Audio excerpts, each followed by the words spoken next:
amal kebaikan sosial atau amal kebaikan ritual itu hanya karena semata-mata kita niatkan hanya mengharap ridho dan pahala dari Allah Subhanahu wa Ta'ala. Orang yang berpuasa, kata Rasulullah, tidak sedikit mereka tidak mendapatkan sedikit pun amal kebaikan. Kam min shaimin laisa lahul jaza ilal ju' wal atos. Berapa banyak orang yang berpuasa tidak mendapatkan sedikit pun pahala di sisi Allah terkecuali hanya mendapatkan lapar dan dahaga. Oleh karena berpuasa bukan karena mengharap ridho Allah Subhanahu wa Ta'ala. Mudah-mudahan Ramadan tahun ini benar-benar menjadikan kita manusia-manusia yang ikhlas, manusia-manusia yang beramal hanya karena Allah Subhanahu wa Ta'ala. Terima kasih. Wallahul muwaffiq ila aqwamit thoriq. Assalamualaikum warahmatullahi wabarakatuh. Download Tribun X sekarang. Menghadirkan lokal menjadi Indonesia. Kita merubah apa yang terjadi untuk amaliyah Ramadan. Yang dulu berupa kue, sekarang berupa takjil nasi. Jadi nasi itu bukan dari orang lain, tapi dari jamaah, seluruh jamaah Masjid Al-Hidayah dan sekitarnya, atau musafir yang pengen berbuka puasa untuk pada tahun ini. Mari kita ramaikan bulan suci Ramadan ini, bulan yang penuh rahmat, ampunan, dan barokah di dunia wal akhirat. Kita semua saling berlomba-lomba dalam kebaikan. Dan untuk mungkin yang belum tahu bahwa kita ini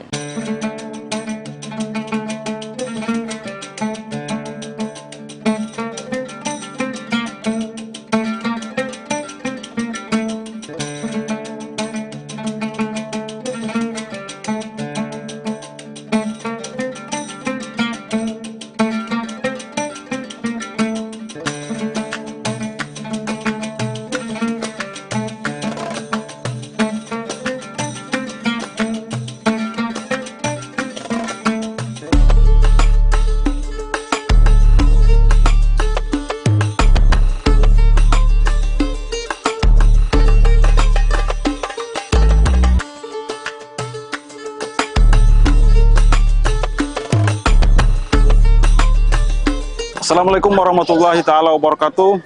Tribuners, saya Taufik Muhyanan, reporter tribunsorong.com. Kali ini kita sedang berada di Masjid Al-Hidayah Kota Sorong yang berada di kilometer 12, Kelurahan Matalamagi, Kota Sorong, Provinsi Papua Barat Daya, di mana dalam program edisi Ngabuburit Asyik selama bulan suci Ramadan 1447 Hijriah, di mana pada sore hari ini kita akan melihat keseruan jelang berbuka puasa di seputaran kawasan Masjid Al-Hidayah Kota Sorong ini. Untuk itu Sobat Tribuners, ikuti keseruan kami.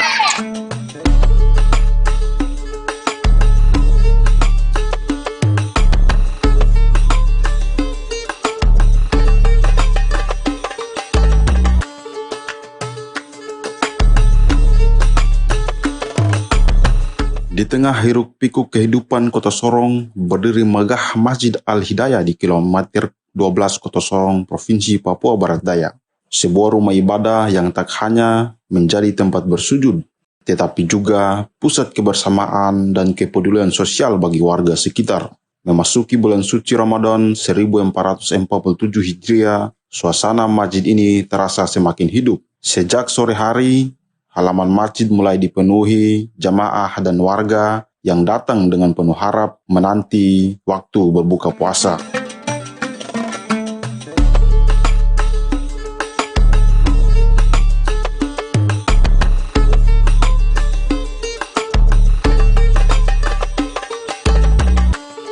Aroma takjil yang beragam pun mulai tercium, hasil dari gotong royong para jamaah yang dengan sukarela berbagi rezeki.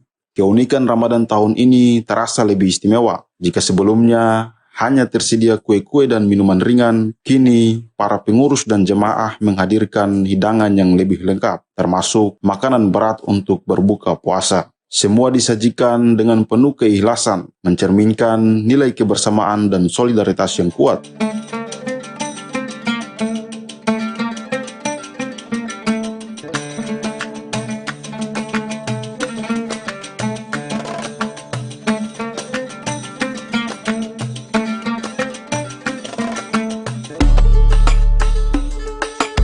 Saat malam tiba, Masjid Al-Hidayah tampil dalam balutan cahaya yang memukau. Ornamen lampu yang menghiasi bagian depan masjid memancarkan keindahan yang menenangkan hati.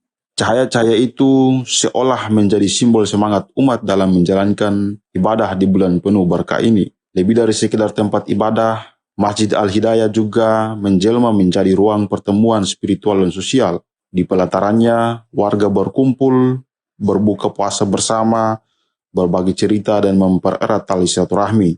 Setiap sudutnya dipenuhi kehangatan, menjadikan Masjid Al-Hidayah bukan hanya kebanggaan warga Sorong, tetapi juga cerminan indahnya nilai-nilai Ramadan yang sesungguhnya.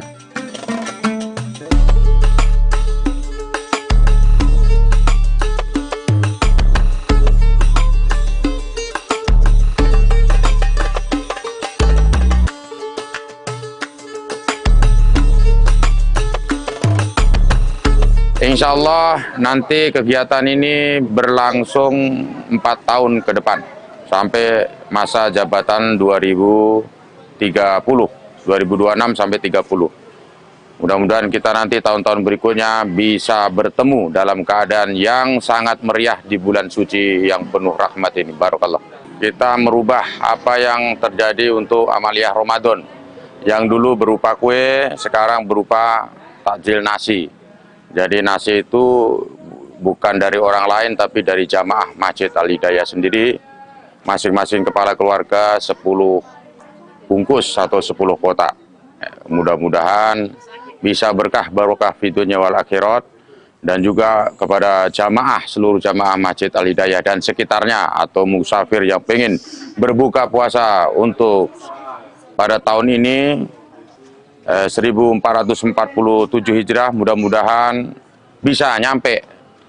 Mari kita ramaikan bulan suci Ramadan ini, bulan yang penuh rahmat, ampunan dan barokah fi dunya wal akhirat. Kita semua saling berlomba-lomba dalam kebaikan. Dan untuk mungkin yang belum tahu bahwa kita ini sekarang di Takmir Masjid Al-Hidayah itu rata-rata pengurusnya muda-mudi. Mudah-mudahan dengan adanya muda-mudi untuk mengurus suatu masjid yang besar, di situ bisa baldatun thayyibatun warobur ghafur. Mudah-mudahan kita semua bisa selamat dunia maupun akhirat. Barakallahu fiik. Jikalau Bilal bin Rabah saja sendal dan kakinya itu terdengar di surga, saya mohon dengan sangat seluruh jamaah Masjid Al-Hidayah, mari bawalah sendal dan kakimu menuju rumahnya Allah. Di kala bulan suci Ramadan ini, Allah lah yang akan membalasnya tanpa perantara, tanpa malaikat.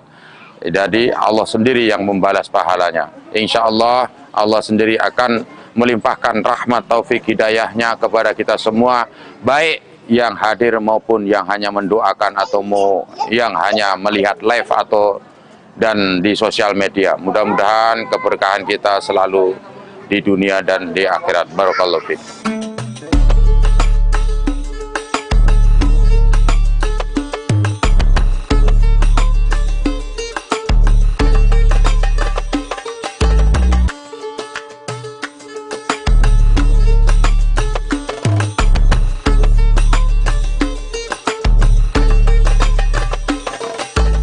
Tribuners, itulah perjalanan ngabuburit kita pada sore hari ini di Masjid Al-Hidayah kilometer 12 Kota Sorong, Provinsi Papua Barat Daya. Saya Taufik Muhyanan, reporter tribunsorong.com bersama dengan tim yang bertugas mengucapkan terima kasih sekaligus mengucapkan menunaikan ibadah puasa 1447 Hijriah. Terima kasih dan sampai jumpa kembali. Wassalamualaikum warahmatullahi wabarakatuh. Download Tribun X sekarang. Menghadirkan lokal menjadi Indonesia.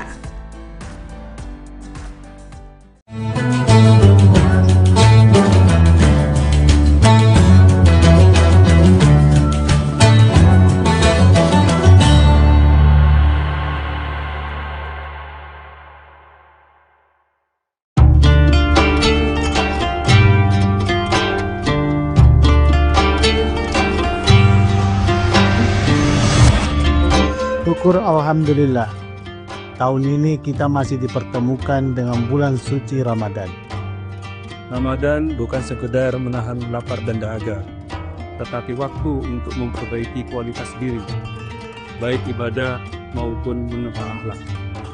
Aluka ridhaka wal jannah wa na'udzubika min sakhatika wan nar.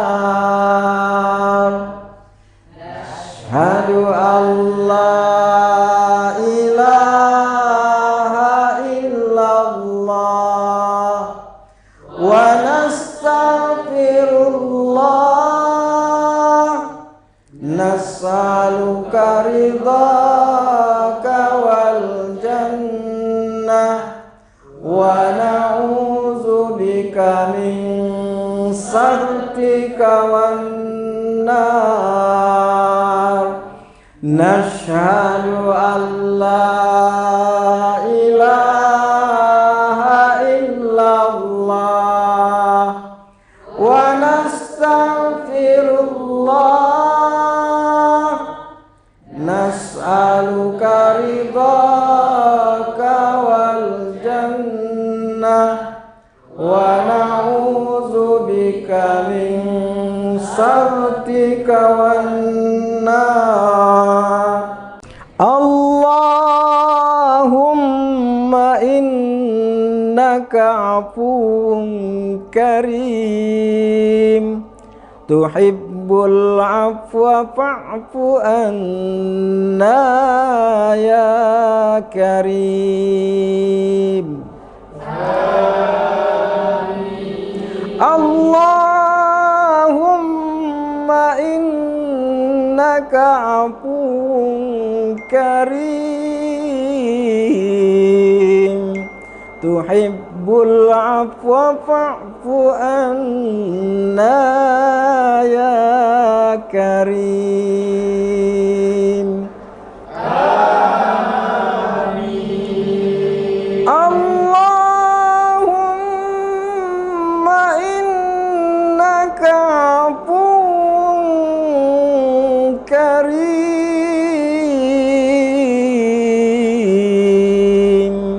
tuhibbul afwa fa'fu anna ya karim. Amin. Nashhadu an la ilaha illallah wa nastaghfirullah, nas'aluka ridhaka wal jannah wa na'udzubika min sakhatika wan nar. Asyhadu an la ilaha illallah wa nastaghfirullah, nas'aluka ridhaka wal jannah wa na'udzubika min sakhatika wan nar. Nashhadu an la ilaha illallah wa nastaghfirullah, nas'aluka ridhaka wal jannah wa na'udzubika min سخطك والنار اللهم إنك عفو كريم تحب العفو فاعف عنا يا كريم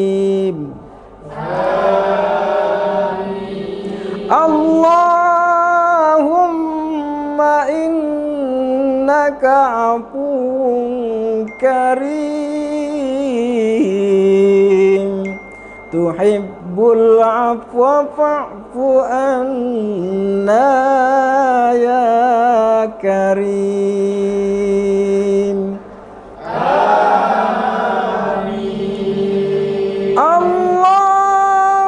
اللهم إنك عفو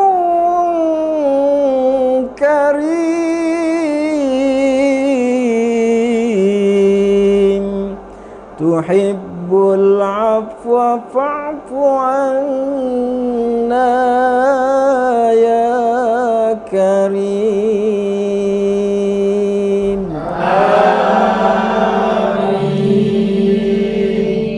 نشهد أن لا إله إلا الله ونستغفر الله نسألك رضاك والجنة ونعوذ بك من سخطك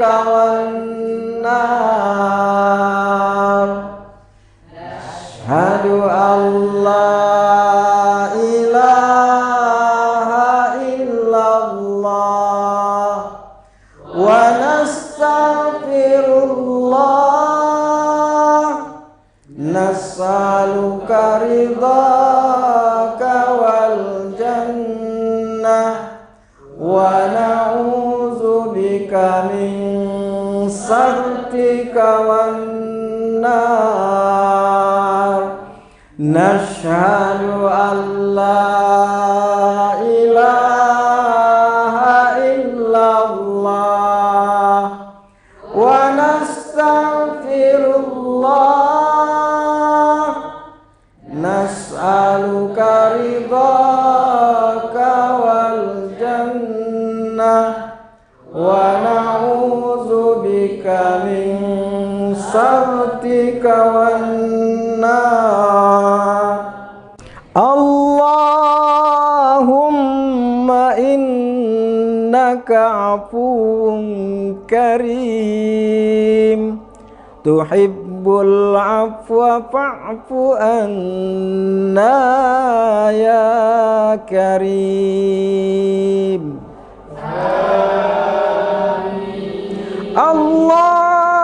اللهم إنك عفو كريم تحب العفو فاعف عنا يا كريم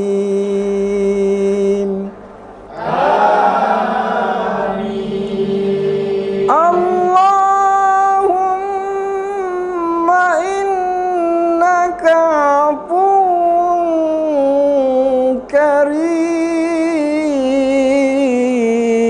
كريم تحب العفو فاعف عنا يا كريم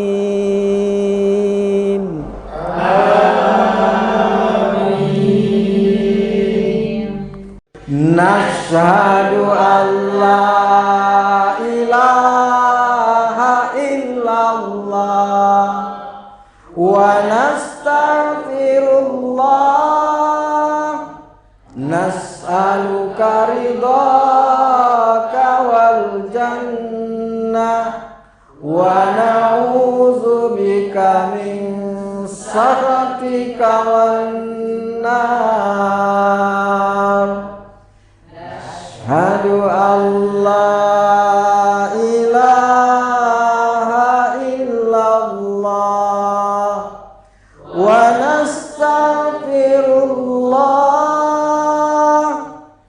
nas'aluka ridhaka wal jannah wa na'udzubika min sakhatika wan nar. Nashhadu an la ilaha illallah wa nastaghfirullah. Nas'aluka ridhaka wal jannah wa na'udzubika min sakhatika wan nar. Allahumma innaka afuwun karim tuhibbul afwa fa'fu anna ya karim.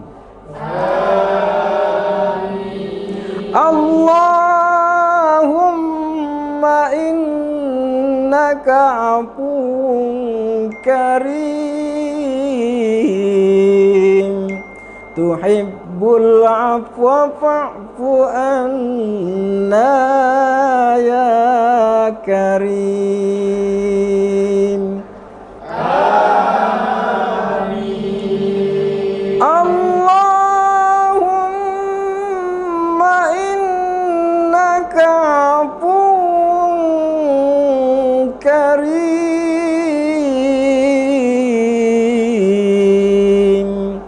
tuhibbul afwa fa'fu anna ya karim. Amin. Nashhadu an la ilaha illallah wa nastaghfirullah. Nas'aluka ridhaka wal jannah wa na'udzubika min sakhatika wan nar. Nashhadu an la ilaha illallah wa nastaghfirullah.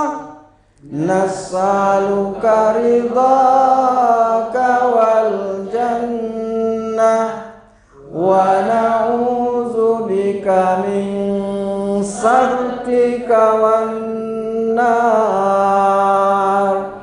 Nashhadu an la ilaha illallah wa nastaghfirullah. Nas'aluka ridhaka wal jannah wa na'udzubika min sakhatika wan nar. Allahumma innaka afuwun karim tuhibbul afwa fa'fu anna ya karim. Allahumma innaka afuwun karim tuhibbul afwa fa'fu anna ya karim. Amin. Allahumma innaka afuwun karim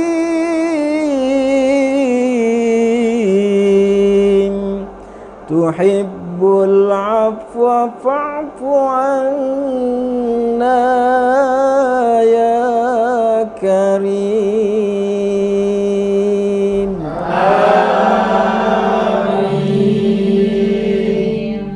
Nashhadu an la ilaha illallah wa nastaghfirullah nas'aluka ridhaka wal jannah wa na'udzubika min sakhatika wan nar.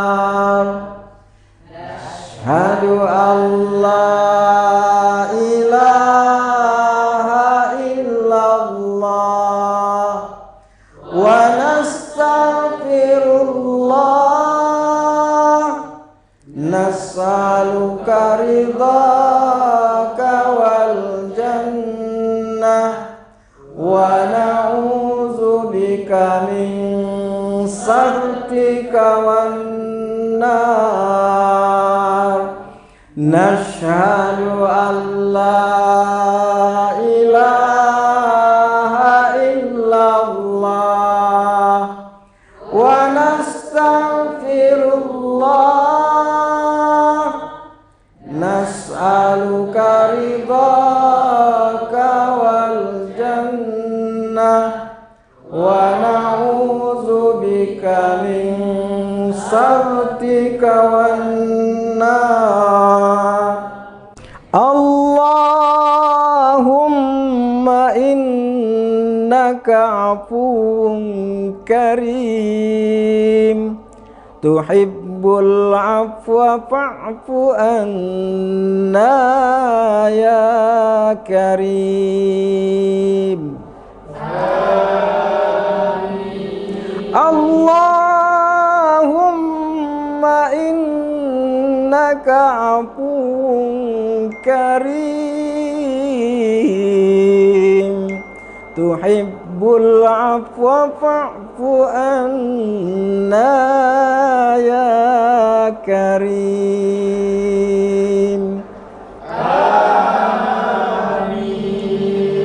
Allahumma innaka afuwun karim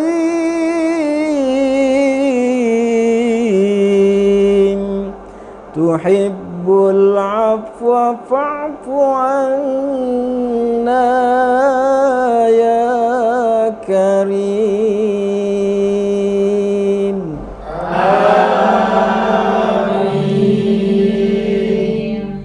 Nashhadu an la ilaha illallah wa nastaghfirullah nas'aluka ridhaka wal jannah wa na'udzubika min sakhatika wan nar. Asyhadu an la ilaha illallah wa nastaghfirullah nas'aluka ridhaka wal jannah wa na'udzubika min sakhatika wan nar. Nashhadu an la ilaha illallah wa nastaghfirullah nas'aluka ridhaka wal jannah wa na'udzubika min sakhatika wan nar. Allahumma innaka afuwun karim tuhibbul afwa fa'fu anna ya karim. Allahumma innaka afuwun karim tuhibbul afwa fa'fu anna ya karim.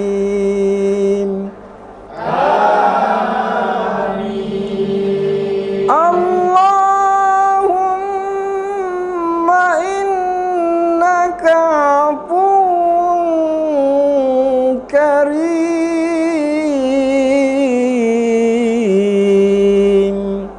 tuhibbul afwa fa'fu anna ya karim.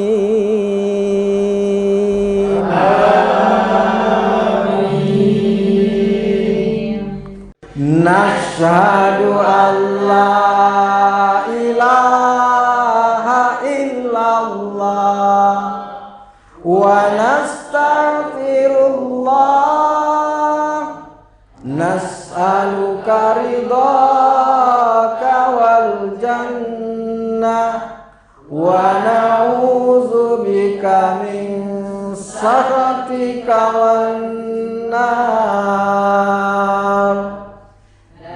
Asyhadu an la ilaha illallah wa nastaghfirullah, nas'aluka ridhaka wal jannah wa na'udzubika min sakhatika wan nar.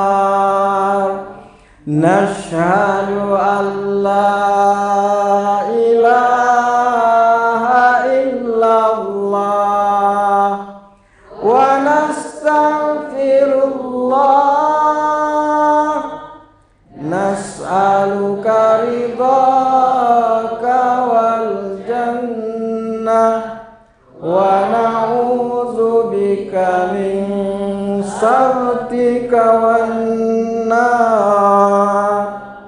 Allahumma innaka afuwun karim, tuhibbul afwa fa'fu anna ya karim.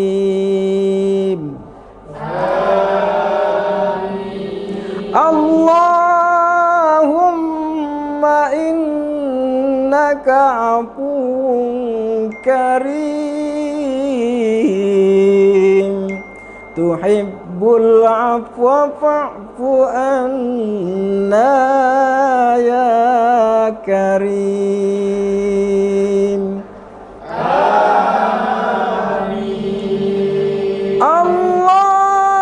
Allahumma innaka afuwun karim,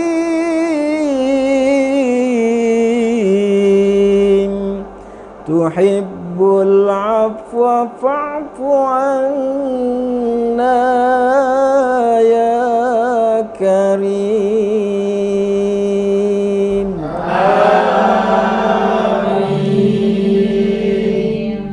Nashhadu an la ilaha illallah wa nastaghfirullah, nas'aluka ridhaka wal jannah wa na'udzubika min sakhatika wan nar. Asyhadu an la ilaha illallah wa nastaghfirullah, nas'aluka ridhaka wal jannah wa na'udzubika min sakhatika wan nar. Nashhadu an la ilaha illallah wa nastaghfirullah, nas'aluka ridhaka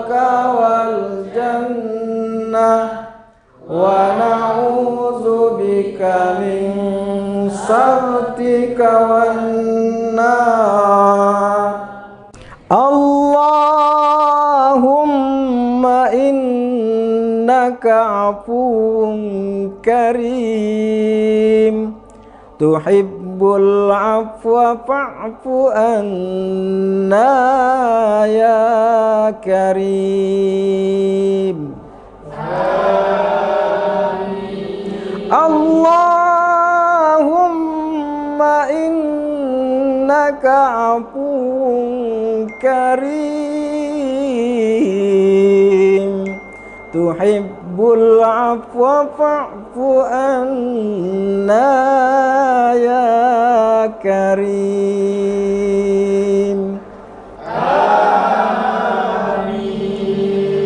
Allahumma innaka afuwun karim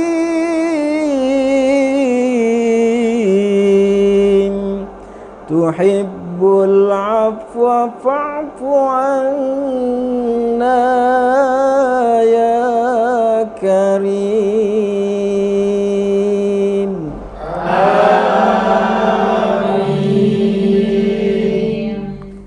Nashhadu an la ilaha illallah wa nastaghfirullah nas'aluka ridhaka wal jannah wa na'udzubika min sakhatika wan nar. Ashhadu an la ilaha illallah wa nastaghfirullah nas'aluka ridhaka wal jannah wa na'udzubika min sakhatika wan nar. Nashhadu an la ilaha illallah wa nastaghfirullah nas'aluka ridhaka wal jannah wa na'udzubika min sakhatika wan nar.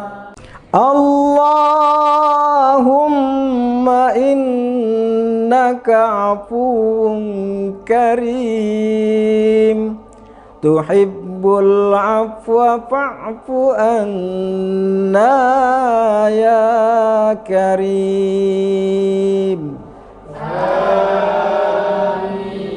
Allahumma innaka afuwun karim tuhibbul afwa fa'fu anna ya karim.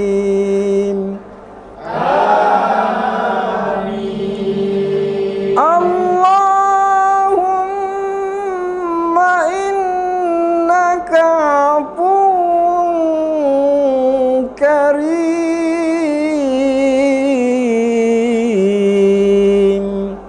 tuhibbul afwa fa'fu anna ya karim.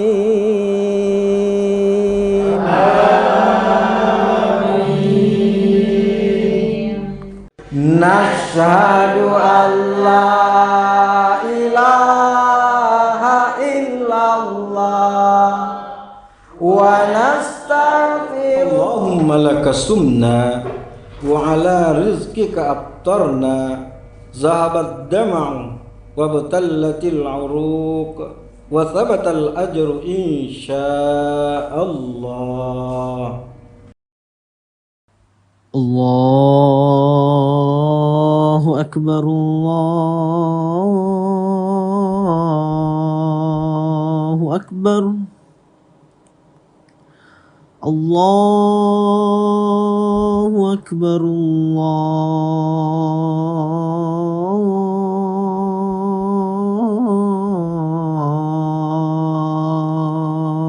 الله أكبر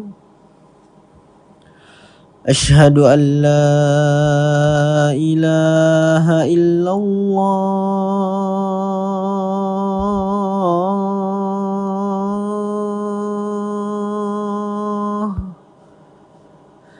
أشهد أن لا إله إلا الله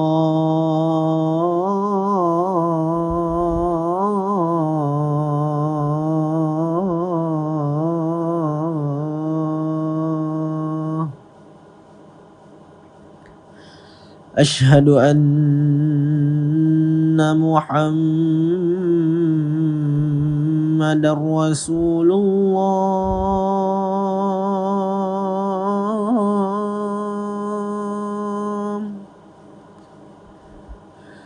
أشهد أن محمد رسول الله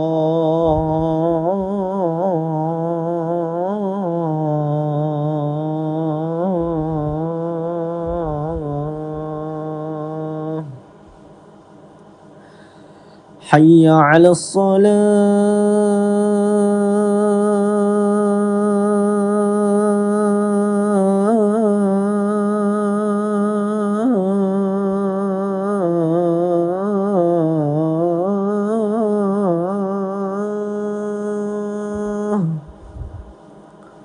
حي على الصلاة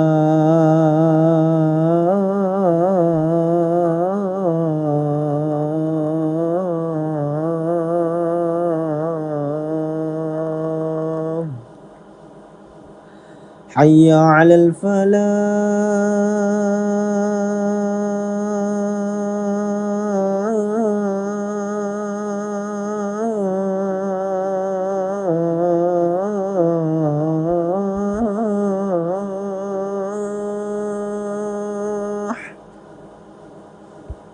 حي على الفلاح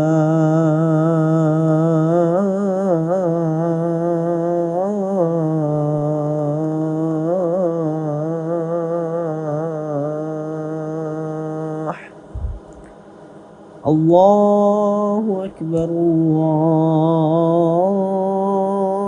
الله أكبر لا إله إلا الله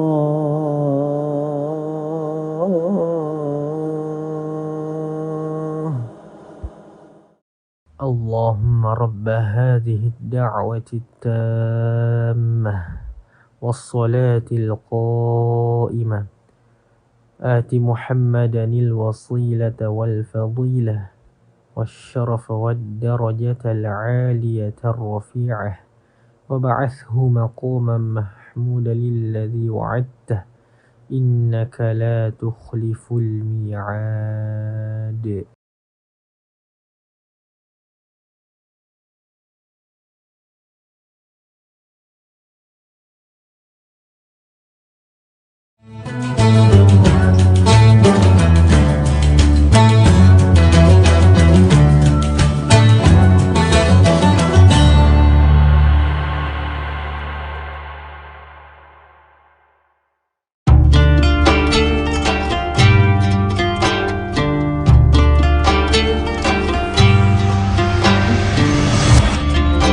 Syukur Alhamdulillah, tahun ini kita masih dipertemukan dengan bulan suci Ramadan. Ramadan bukan sekedar menahan lapar dan dahaga, tetapi waktu untuk memperbaiki kualitas diri, baik ibadah maupun menata akhlak. Jadikan Ramadan ini sebagai titik balik untuk menjadi pribadi yang jujur dalam perbuatan, sabar dalam ujian, dan disiplin dalam ketaatan. Dewan Komisaris, Direksi dan seluruh karyawan PT Semen Tonasa mengucapkan selamat menunaikan ibadah puasa.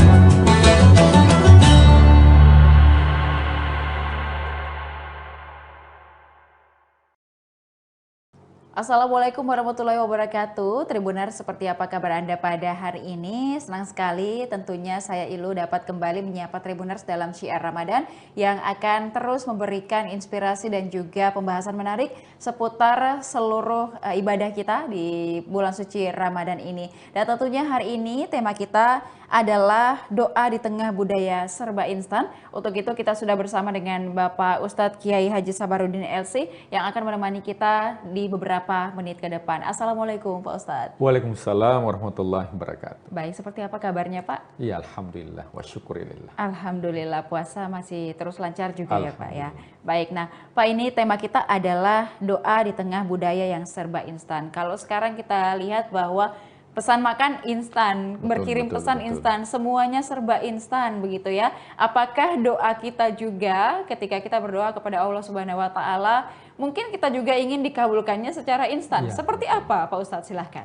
Bismillahirrahmanirrahim. Hamdan wa syukranillah, salatan wa salaman ala rasulillah, amma ba'd. Ya, di ayat puasa ya, kita akan menemukan di segmen yang terakhir ya, di rangkaian ayat puasa itu, ketika Allah mengatakan, Uda'uni astajib lakum. Berdoalah kepadaku, maka aku akan mengabulkan. Ya, akan tetapi di era sekarang, tentunya di era yang serba instan, ya cepat-cepat menginginkan untuk dikabulkan. Ya, padahal kalau kita melihat ya pada zaman Nabi dan Rasul itu ada yang dikabulkan doanya nanti setelah 40 tahun. Ya, kita lihat Nabi Adam alaihissalam. Nabi Adam ini dulu tinggalnya di surga. Tapi melakukan satu kesalahan, dan itu memang diinginkan oleh Allah Subhanahu wa taala untuk diturunkan di muka bumi ini sebagai khalifah, maka dia berdoa kepada Allah. Apa doanya? Rabbana dzalamna anfusana wa illam taghfir lana wa tarhamna lanakunanna minal khasirin. Nah, berapa tahun baru dikabulkan oleh Allah? Dalam riwayat dikatakan 40 tahun. Setelah dia berdoa, kemudian dikabulkan oleh Allah Subhanahu wa taala. Nah, kalau kita melihat ya sunnah-sunnah para nabi dan rasul terdahulu itu memiliki waktu yang cukup lama. Nah, ini yang menjadi fenomena kita sekarang ini, khususnya ya di era zaman sekarang ini, adalah bahwa ketika berdoa menginginkan hasil yang cepat. Pada sebenarnya prinsipnya doa itu adalah ad-du'a mukhul ibadah. Doa itu adalah otaknya ibadah. Ya, makanya ketika kita sholat jenazah, itu tidak ada ruku dan sujudnya. Kenapa kira-kira sholat jenazah itu tidak ada ruku dan sujudnya? Sementara ketika kita sholat 5 waktu itu ada ruku dan sujudnya. Ada ulama mengatakan bahwa sholat jenazah itu bukan hanya bentuk penghambaan kita kepada Allah, akan tetapi sholat jenazah itu merupakan doa. Nah, jika demikian, bahwa doa ini adalah mukhul ibadah, otaknya ibadah. Sehingga ketika kita berdoa kepada Allah Subhanahu wa taala, maka sesungguhnya itu bagian daripada ibadah kita. Makanya dalam sebuah riwayat di akhirat, banyak orang ketika dalam kehidupan dunia ya hanya fokus melakukan ibadah wajib.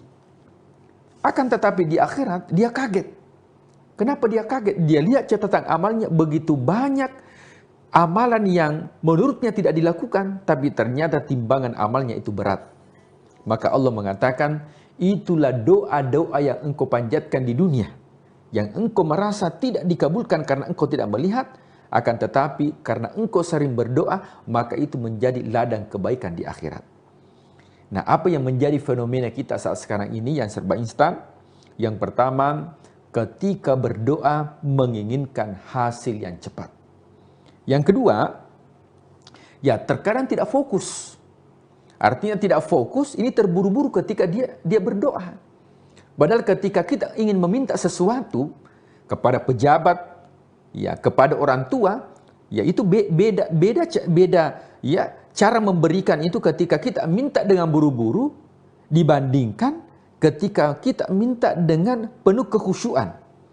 Ya, makanya sebelum berdoa tidak langsung assalamualaikum, assalamualaikum, langsung Rabbana, tidak langsung. Itu ada zikirnya terlebih dahulu. Subhanallah 33 kali, Alhamdulillah 33 kali, Allahu Akbar 33 kali. Ketika kita sudah menyanjung Allah, memuji Allah, baru kita minta doa. Sama dengan ketika kita mengajukan proposal kepada pejabat, ketika langsung diberikan, saya yakin bahwa proposal langsung ditolak. Tapi kalau dimulai dengan tutur kata yang baik, ada puji-pujian, ada prolog, kemudian kita mau menyodorkan, maka insya Allah cepat untuk dieksekusi. Nah, maka ya di zaman sekarang yang instan ini, maka juga mempengaruhi bagaimana generasi muda ketika berdoanya saja buru-buru. Ya, padahal dianjurkan itu ketika kita berdoa, karena itu merupakan ibadah, jangan beribadah dalam keadaan terburu-buru. Nah, kemudian yang ketiga adalah adanya krisis identitas. Yang mana kita lupa tujuan kita ini, wa ma khalaqatul jinna wal insa illa liya'budun. Allah tidak menciptakan jin manusia kecuali untuk menyembah. Nah, terkadang kita lupa identitas, ya krisis identitas, kita lupa apa tujuan daripada hidup kita. Di dunia ini semakin kita kejar dunia, maka dunia akan tertinggal. Tapi kalau kita kejar akhirat, maka dunia akan ikut. Nah, makanya dalam Al-Quran dikatakan, walal akhiratu khairul laka minal ula. Akhirat kita kejar, dunia akan ikut. Akan tetapi karena kita terkadang krisis identitas, kita lupa akan tujuan daripada hidup kita. Kita minta doa hanya urusan dunia, tapi jarang kita meminta doa untuk urusan akhirat. Pernahkah kita meminta doa kepada Allah, ya Allah, jadikanlah aku manusia yang istiqomah dalam ibadah. Rata-rata kalau kita berdoa, yang kita minta adalah urusan dunia. Tapi lupa bahwa tujuan daripada jati diri kita adalah orientasinya untuk akhirat. Dunia ini adalah tempat persinggahan. Listeners yang dimuliakan Allah, Tribuners yang dimuliakan Allah Subhanahu wa Ta'ala. Nah, apa kira-kira penawar mentalitas sehingga betul-betul doa kita bisa maksimal? Yang pertama adalah perlu kesabaran. Ya, berdoa itu perlu dengan kesabaran. Karena Allah akan mengabulkan apa yang kita butuhkan, bukan apa yang kita inginkan. Ya, karena banyak kalau ingin mengabulkan keinginan kita, pasti banyak keinginan kita yang mungkin memberikan mudarat bagi kita. Tapi Allah akan mengabulkan apa yang kita butuhkan, bukan apa yang kita inginkan. Nah, maka semua doa kita yang dipanjatkan pasti akan dikabulkan oleh Allah. Akan tetapi Allah Maha tahu apa yang kita butuhkan. Kenapa? Karena boleh jadi ada sesuatu yang kita minta, justru yang kita minta itu melalaikan kita mengingat kepada Allah. Nah, maka Allah Maha tahu kapan saya berikan ini apa yang dia inginkan, bisa jauh kepada aku. Ini ada sebuah kisah pada zaman Rasulullah SAW. Ya, ada ahli ibadah, tapi setiap selesai dia sholat, ya langsung dia kembali. Ya, belum dia berdoa langsung dia kembali. Setiap dia selesai sholat, langsung dia kembali tanpa dia berdoa. Ditegur oleh Rasulullah, wahai sahabatku, kenapa setiap selesai sholat langsung lompat dan kembali? Dia mengatakan, ya Rasulullah, saya ini hanya memiliki satu pakaian. Pakaian yang saya pakai untuk sholat, itu harus saya segera pulang ya Rasulullah. Untuk apa? Untuk dipakai istri saya juga untuk sholat. Ya, saking miskinnya. Nah, maka Rasulullah mengatakan, apa yang kau minta? Ya Rasulullah, saya minta kaya. Wah, kalau saya kaya Rasulullah, ya saya pasti akan berdiam diri di masjid. Lama berdoa di masjid. Nah, Rasulullah mengatakan, sesungguhnya ya engkau tidak bisa mendapatkan kekayaan. Kapan engkau mendapatkan kekayaan, maka pasti engkau lupa kepada Allah. Tidak ya Rasulullah, doakan aku. Dia paksa Rasulullah untuk berdoa, akhirnya didoakan. Ketika didoakan menjadi orang kaya, apa yang terjadi? Diberikanlah oleh Allah berupa sepasang kambing. Dia ternakkan. Berkembang biak. Menjadi banyak. Ketika sudah mulai banyak, maka rakaat demi rakaat dia tinggalkan hari demi hari. Dulunya 5 waktu sempurna, sekarang tinggal 4 waktu. 3 waktu, 2 waktu. tinggal satu waktu dan akhirnya dia tidak didapatkan lagi berjamaah. Kenapa? Dia sibuk dengan mengurus kambingnya. Itu ilustrasi kehidupan dunia. Dia sibuk dengan urusan dunia. Dan apa yang terjadi? Mungkin banyak orang yang seperti ini diuji oleh Allah. Banyak orang yang dulunya tidak ada hartanya dan dia berdoa kepada Allah, tapi ketika diberikan kekayaan harta, dia lupa kepada Allah. Kenapa? Dia lupa bahwa sebenarnya harta itu hanya titipan kepadanya. Apa yang terjadi? Kemudian Allah menghabiskan harta yang dititipkan kepadanya dan baru dia insaf, ternyata harta itu melalaikan ingat kepada Allah Subhanahu wa Ta'ala. Kenapa? Karena boleh jadi bahwa harus penuh dengan kesabaran. Ketika kita berdoa kepada Allah, yakinkan bahwa doa ini sebagai ibadah. Umat-umat terdahulu 40 tahun baru dikabulkan. Bagaimana dengan kita yang baru 1-2 hari berdoa, kita menginginkan. Makanya mungkin orang-orang yang mendapatkan kekayaan saat ini, boleh jadi itu karena doa-doa orang tuanya dulu. Yang bangun sepertiga malam untuk meminta kepada Allah, akan tetapi orang tua berdoa dengan penuh kesabaran dan hasilnya dinikmati oleh generasi selanjutnya. Nah, kemudian yang kedua adalah penyatuan dengan Allah. Nah, jadi kita juga berdoa ini bagaimana kita menyatu dengan Allah, berkomunikasi dengan Allah. Nah, jadi kalau kita berdoa itu sebenarnya kita bermunajat. Kita berkomunikasi dengan Allah Subhanahu wa Ta'ala. Sehingga ketika kita berkomunikasi dengan Allah, seakan-akan tidak ada pemisah antara kita dengan Allah. Kemudian yang ketiga adalah self reminder. Bagaimana bahwa memang sudah dibawa alam sadar kita, itu kita butuh dengan doa. Buktinya apa? Nah, coba kalau ada orang yang naik pesawat, tiba-tiba terjadi turbulence. Kira-kira ucapan apa yang pertama keluar?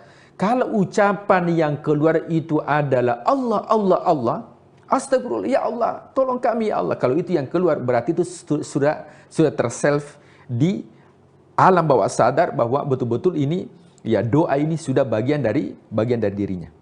Nah, kemudian tentunya dalam kehidupan kita juga harus senantiasa bagaimana cara berdoa yang baik.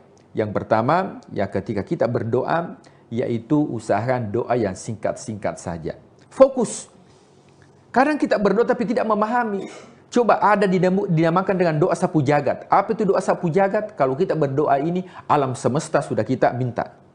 Rabbana atina fid dunya hasanah. Ya Allah, berikanlah aku bahagia dunia. Tapi ketika diminta, kira-kira bahagia dunia yang diminta itu seperti apa? Karena kita pusing. Kira-kira apa yang saya minta? Maka usahakan kita fokus ketika kita berdoa. Nah, kemudian jadikan sebagai doa ini merupakan amalan rutinitas. Jangan kita berdoa ketika kita dalam masalah. Banyak orang itu nanti dia mengetuk pintu Allah ketika ada masalahnya. Tapi ketika tidak ada masalahnya, dia luput kepada Allah. Dalam kehidupan, kalau kita rutin untuk silaturahim, ketika kita butuh, insya Allah cepat akan dibantu. Tapi ketika nanti kita butuh baru datang, saya yakin bahwa itu akan lama baru dikabulkan. Sama dengan Allah. Jadi kita menjadikan doa ini sebagai amalan rutin. Amalan rutinitas, sehingga ketika kita butuh, maka insya Allah Allah segera mengabulkan. Kemudian yang terakhir adalah jadikan sebagai doa ini sebagai bentuk syukur kita. Doa ini sebagai bentuk syukur kita dalam kehidupan. Coba kita lihat, mungkin ada nikmat yang diberikan oleh Allah tanpa disadari. Tapi itu kita tidak bersyukur. Syukur itu bagian daripada doa. Seperti apa? Mungkin hari ini, Tribuners, kita diberikan kesehatan oleh Allah. Akan tetapi kadang kita lupa. Kenapa? Karena yang kita anggap sebagai rezeki itu adalah materi. Mungkin kita diberikan nafas, bisa kita bernafas. Akan tetapi kita menganggap bahwa itu merupakan bukan merupakan rezeki dari Allah. Maka dengan konsep bersyukur, maka itu juga bagian dari doa, dan ketika kita mengucapkan alhamdulillah itu doa. Ya, bukan berarti bahwa harus doa dengan mengangkat tangan, meneteskan air mata itu baru dianggap sebagai doa. Bukan berarti bahwa nanti setelah selesai sholat kita mengangkat tangan itu doa. Mengucapkan kalimat Alhamdulillah sebagai bentuk syukur atas nikmat yang diberikan oleh Allah, itu juga bagian dari doa yang kita panjatkan.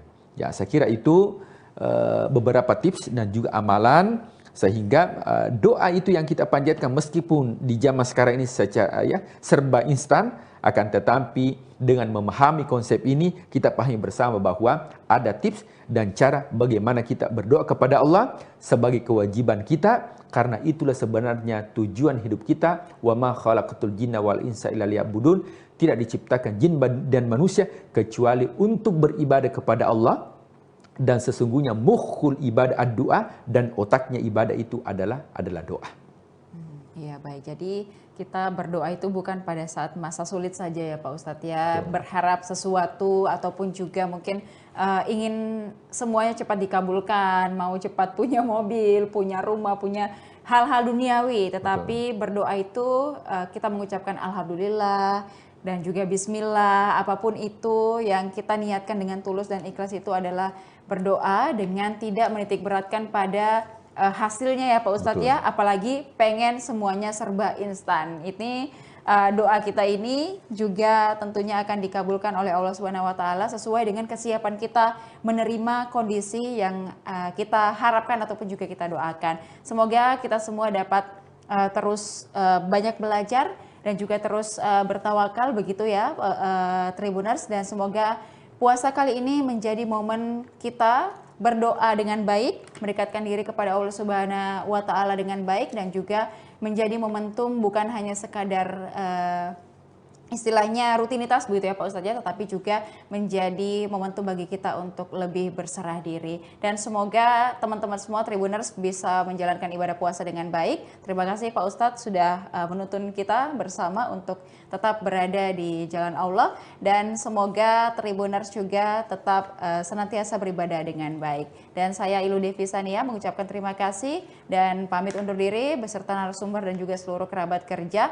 Dan tetap saksikan beragam program dan berita menarik lainnya hanya di kanal YouTube dan Facebook Tribun Timur, mata lokal menjangkau Indonesia. Wassalamualaikum warahmatullahi wabarakatuh. Waalaikumsalam warahmatullahi wabarakatuh.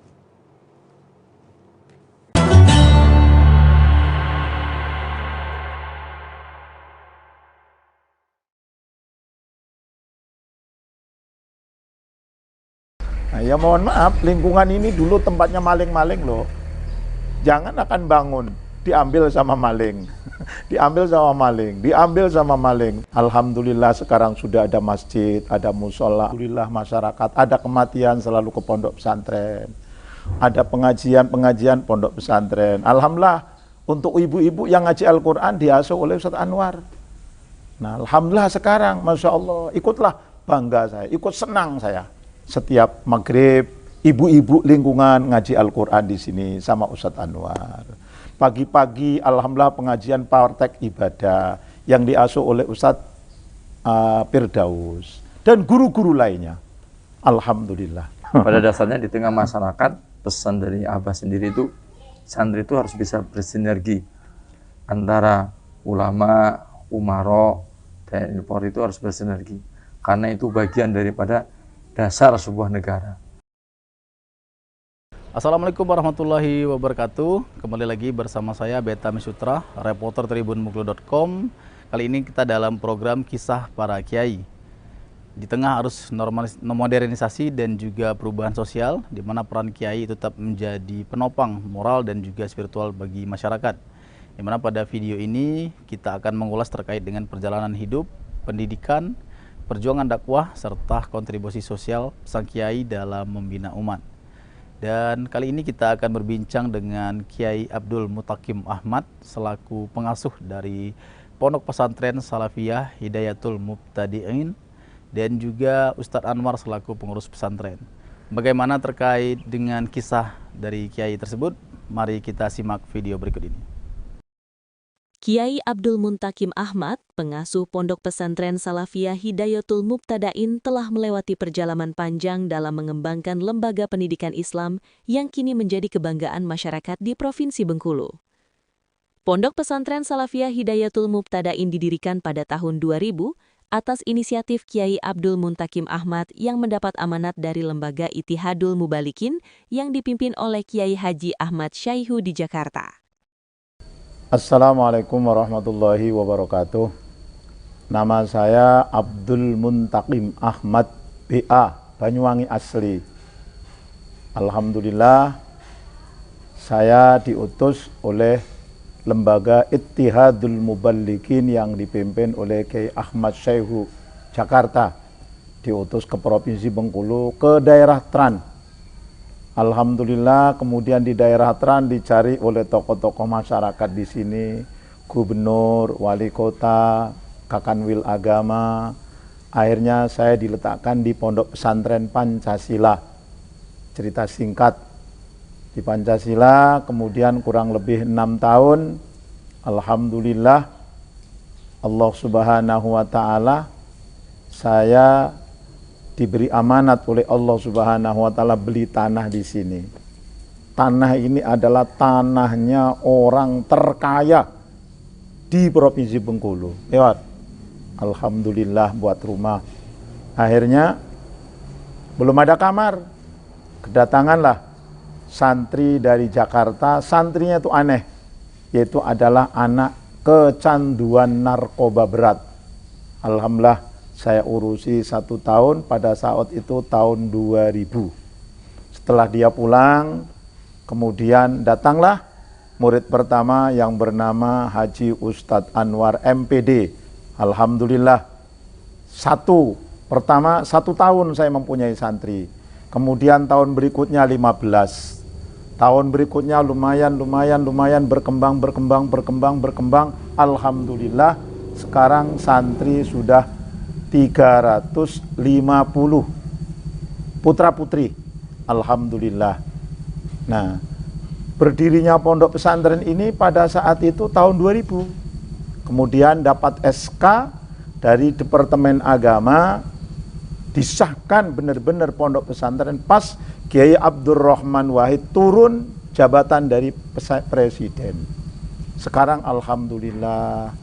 Oleh karenanya saya mohon doanya kepada masyarakat, kepada masyayikh, semoga pondok pesantren saya pondok pesantren yang barokah.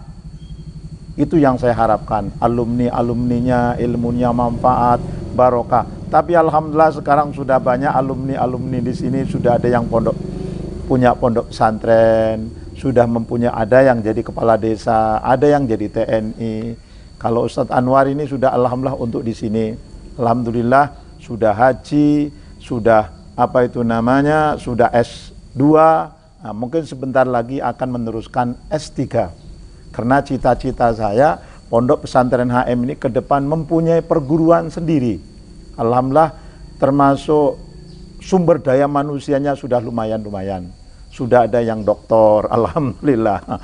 Karena sekarang kalau perguruan tingginya masih ngikut dengan Setisno.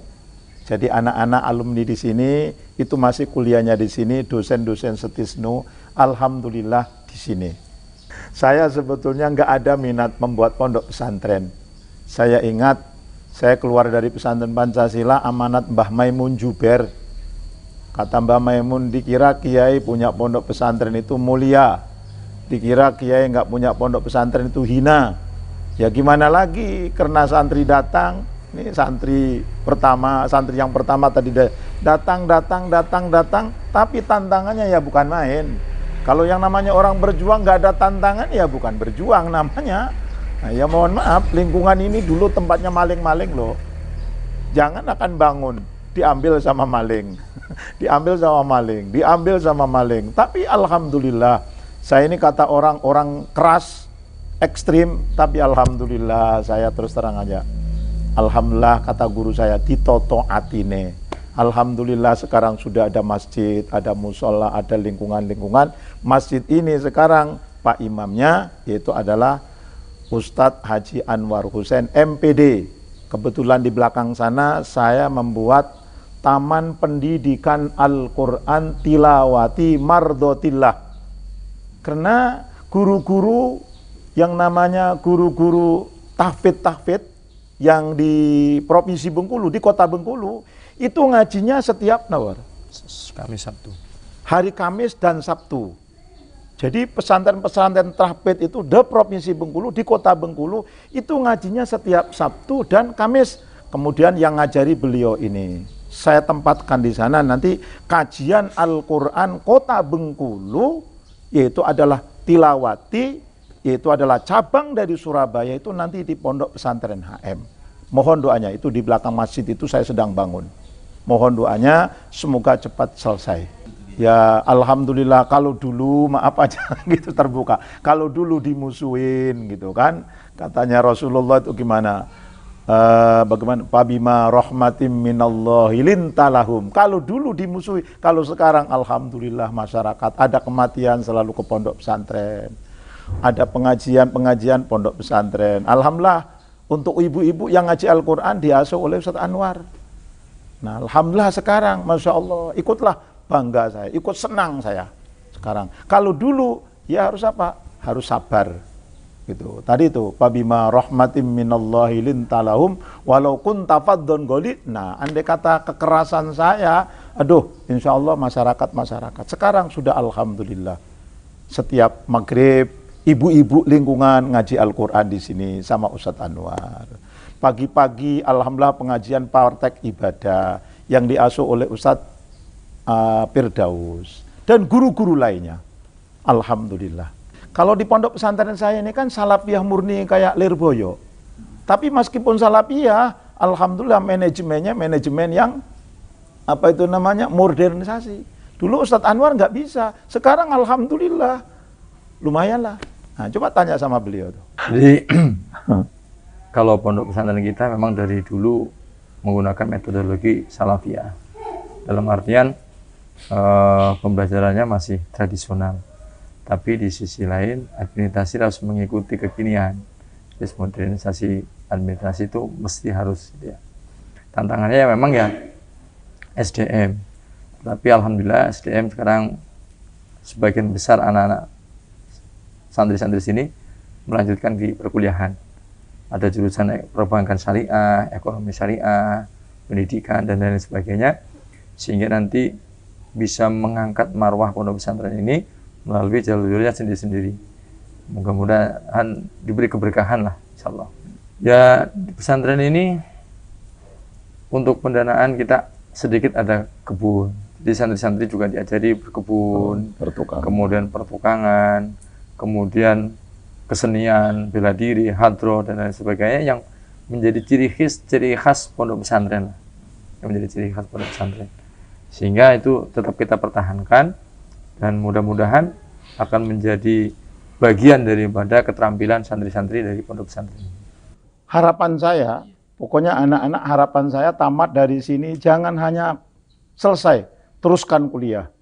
Andai kata mondok seterusnya, jangan memikirkan masalah apa itu namanya harta dulu. Yang penting belajar, kata Mbah Maimun itu. Kan? Yang penting belajar. Nanti Allah Subhanahu wa taala patawakkal 'alallah. Ingat saya, banyak guru-guru saya, yang penting belajar. Katanya Alfiyah, wa qaddimil akhassa bittisali wa qaddimam ma syi'ta bimtisali. Yang penting belajar, urusan belajar, nanti insya Allah. Harapan saya, Masya Allah, alumni-alumni di sini benar-benar bermanfaat. Sesuai dengan hadisnya, khairun nas amfa'uhum linnas. Akan membawa, kata Ustadz Anwar tadi, akan membawa keberkahan pondok pesantren. Bukan hanya pondok pesantren, keberkahan Provinsi Bengkulu. Seperti Lirboyo. Nah, Lirboyo itu keberkahannya kemana-mana, sampai ke luar negeri.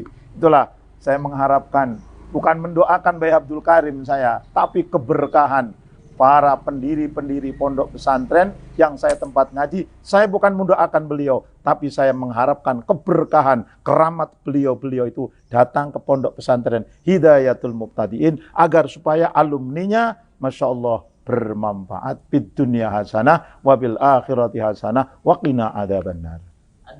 Ya, pada dasarnya di tengah masyarakat, pesan dari Abah sendiri itu, santri itu harus bisa bersinergi antara ulama, umaro, TNI Polri itu harus bersinergi.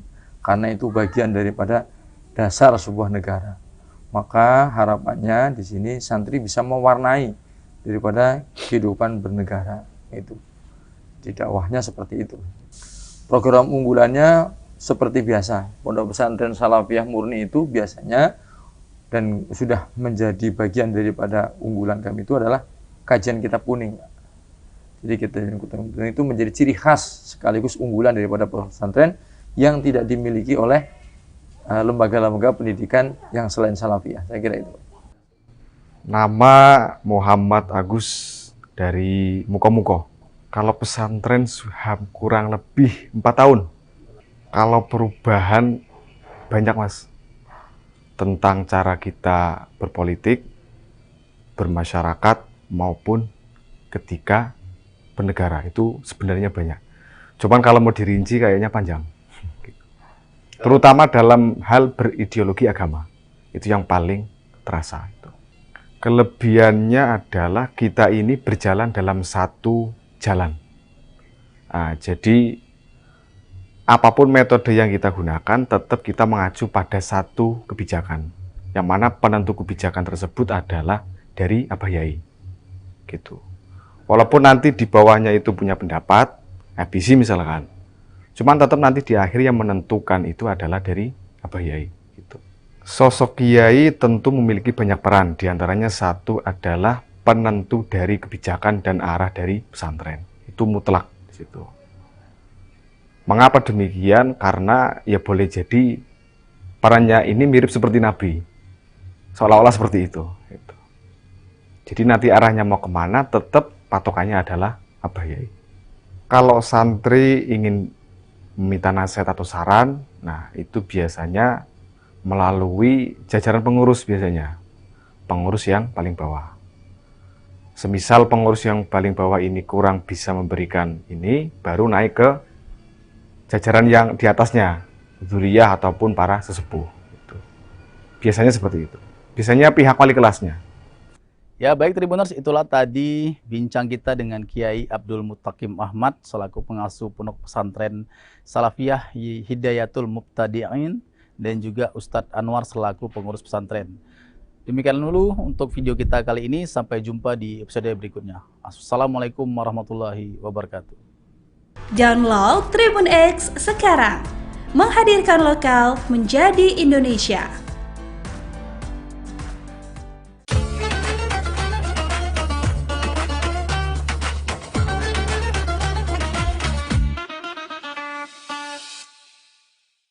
Assalamualaikum warahmatullahi wabarakatuh.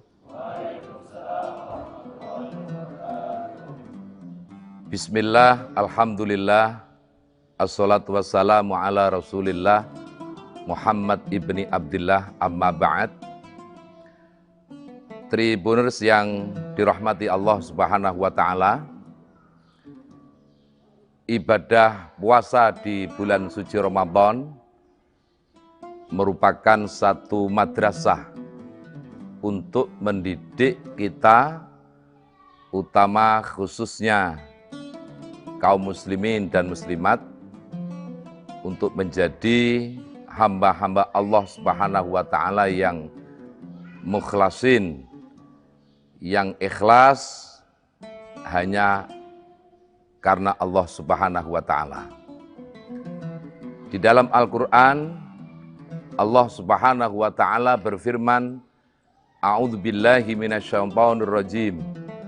Ya ayyuhalladzina amanu kutiba alaikumusiyam kama kutiba alal ladzina min qablikum la'allakum tattaqun. Wahai orang-orang yang beriman, diwajibkan atas kalian semua untuk beribadah puasa, sebagaimana orang-orang sebelum kalian, agar kalian menjadi orang-orang yang bertakwa. Dari ayat ini, pertama, Allah khitabnya yang diperintahkan adalah orang-orang yang beriman. Artinya ibadah puasa itu tidak mungkin dikerjakan terkecuali orang yang hanya benar-benar beriman kepada Allah Oleh karena sebab puasa itu adalah ibadah yang sirri, ibadah rahasia. Bisa jadi ketika saat makan sahur kita bisa melaksanakan bersama. Ketika berbuka juga kita bisa melaksanakan bersama-sama. Tetapi hakikat kita berpuasa, tidak ada satupun yang mengetahuinya, terkecuali hanya diri kita dan Allah Subhanahu wa Ta'ala. Oleh karenanya, ibadah puasa itu benar-benar mendidik kepada kita agar berbuat amal kebajikan apapun, tidak ada tendensi, tidak ada satu motivasi, niat, terkecuali semua itu hanya karena semata-mata Allah Subhanahu wa Ta'ala. Lihatlah ketika kita saat sholat, pertama di dalam sholat diawali dengan niat. Misalnya sholat maghrib, usolli fardul maghribi, thalatha raka'ati mustaqbilal kiblati, ada ma'muman lillahi ta'ala. Di ujung niat, melaksanakan sholat itu hanya karena Allah. Begitu juga di dalam doa iftitah. Kita telah berikrar dengan sesungguhnya kepada Allah. Inna sholati wa nusuki wa mahyaya wa mamati lillahi rabbil alamin.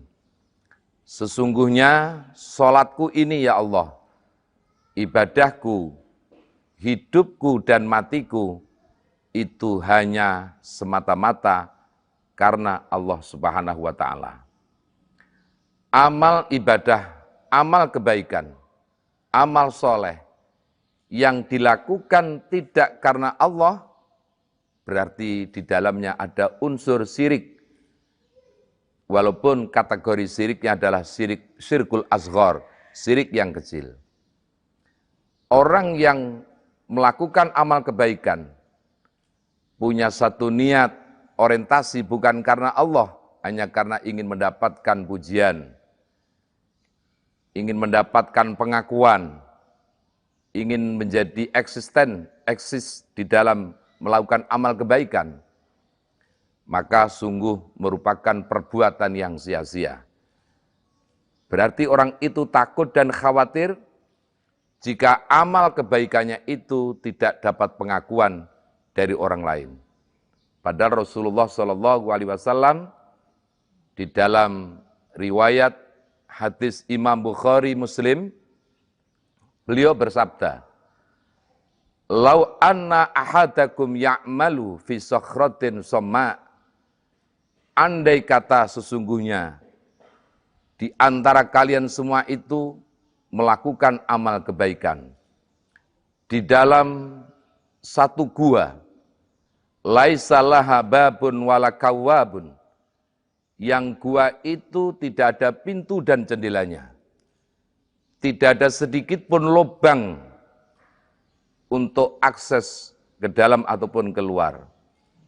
La dakhala amaluhu kainan makana alaih, maka sungguh amal kebaikan itu akan tetap mencari jalannya sebagaimana ketentuan.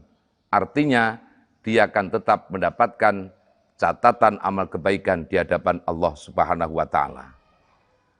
Oleh karenanya, Tribuners yang dirahmati Allah Subhanahu wa Ta'ala, marilah kita melalui ibadah puasa di bulan suci Ramadan ini, kita berproses, kita belajar melakukan amal kebaikan, baik amal kebaikan itu yang sifatnya amal kebaikan sosial atau amal kebaikan ritual, itu hanya karena semata-mata kita niatkan hanya mengharap ridho dan pahala dari Allah Subhanahu wa Ta'ala. Orang yang berpuasa, kata Rasulullah, tidak sedikit mereka tidak mendapatkan sedikit pun amal kebaikan. Kam min shaimin laisa lahul jaza ilal ju' wal atos. Berapa banyak orang yang berpuasa tidak mendapatkan sedikit pun pahala di sisi Allah terkecuali hanya mendapatkan lapar dan dahaga. Oleh karena berpuasa bukan karena mengharap ridho Allah Subhanahu wa taala. Mudah-mudahan Ramadan tahun ini benar-benar menjadikan kita manusia-manusia yang ikhlas, manusia-manusia yang beramal hanya karena Allah Subhanahu wa taala. Terima kasih. Wallahul muwaffiq ila aqwamit thoriq. Assalamualaikum warahmatullahi wabarakatuh. Download Tribun X sekarang. Menghadirkan lokal menjadi Indonesia. Kita merubah apa yang terjadi untuk amaliyah Ramadan. Yang dulu berupa kue, sekarang berupa takjil nasi. Jadi nasi itu bukan dari orang lain, tapi dari jamaah, seluruh jamaah Masjid Al-Hidayah dan sekitarnya, atau musafir yang pengen berbuka puasa untuk pada tahun ini. Mari kita ramaikan bulan suci Ramadan ini, bulan yang penuh rahmat, ampunan, dan barokah di dunia wal akhirat. Kita semua saling berlomba-lomba dalam kebaikan. Dan untuk mungkin yang belum tahu bahwa kita ini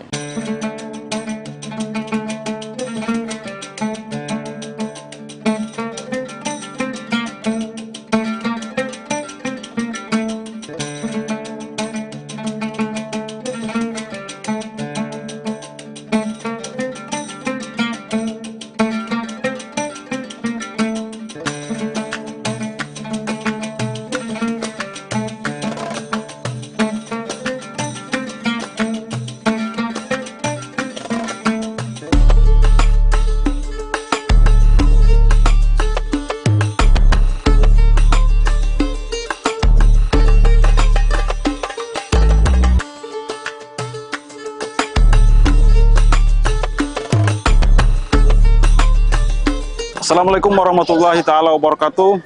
Tribuners, saya Taufik Muhyanan, reporter tribunsorong.com. Kali ini kita sedang berada di Masjid Al-Hidayah Kota Sorong yang berada di kilometer 12 Kelurahan Matalamagi, Kota Sorong, Provinsi Papua Barat Daya, di mana dalam program edisi Ngabuburit Asyik selama bulan suci Ramadan 1447 Hijriah, di mana pada sore hari ini kita akan melihat keseruan jelang berbuka puasa di seputaran kawasan Masjid Al-Hidayah Kota Sorong ini.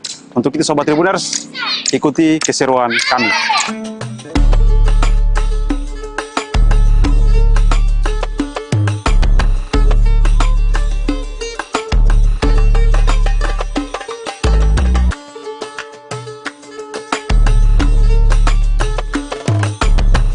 Di tengah hiruk pikuk kehidupan Kota Sorong, berdiri megah Masjid Al-Hidayah di kilometer 12 Kota Sorong, Provinsi Papua Barat Daya.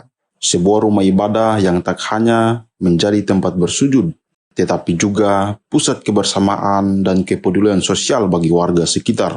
Memasuki bulan suci Ramadan 1447 Hijriah, suasana masjid ini terasa semakin hidup. Sejak sore hari, halaman masjid mulai dipenuhi jamaah dan warga yang datang dengan penuh harap menanti waktu berbuka puasa.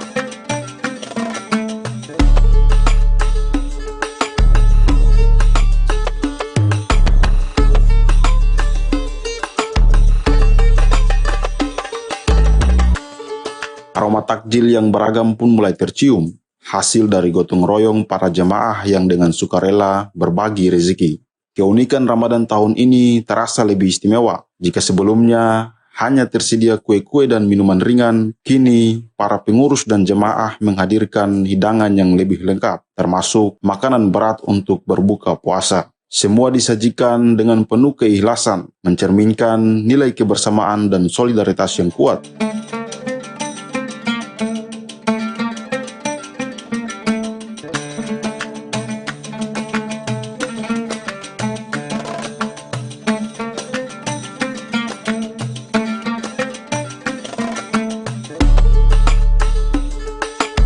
Saat malam tiba, Masjid Al-Hidayah tampil dalam balutan cahaya yang memukau. Ornamen lampu yang menghiasi bagian depan masjid memancarkan keindahan yang menenangkan hati.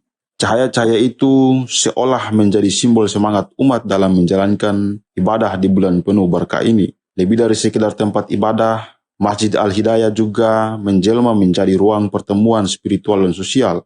Di pelatarannya, warga berkumpul, berbuka puasa bersama, berbagi cerita dan mempererat tali silaturahmi.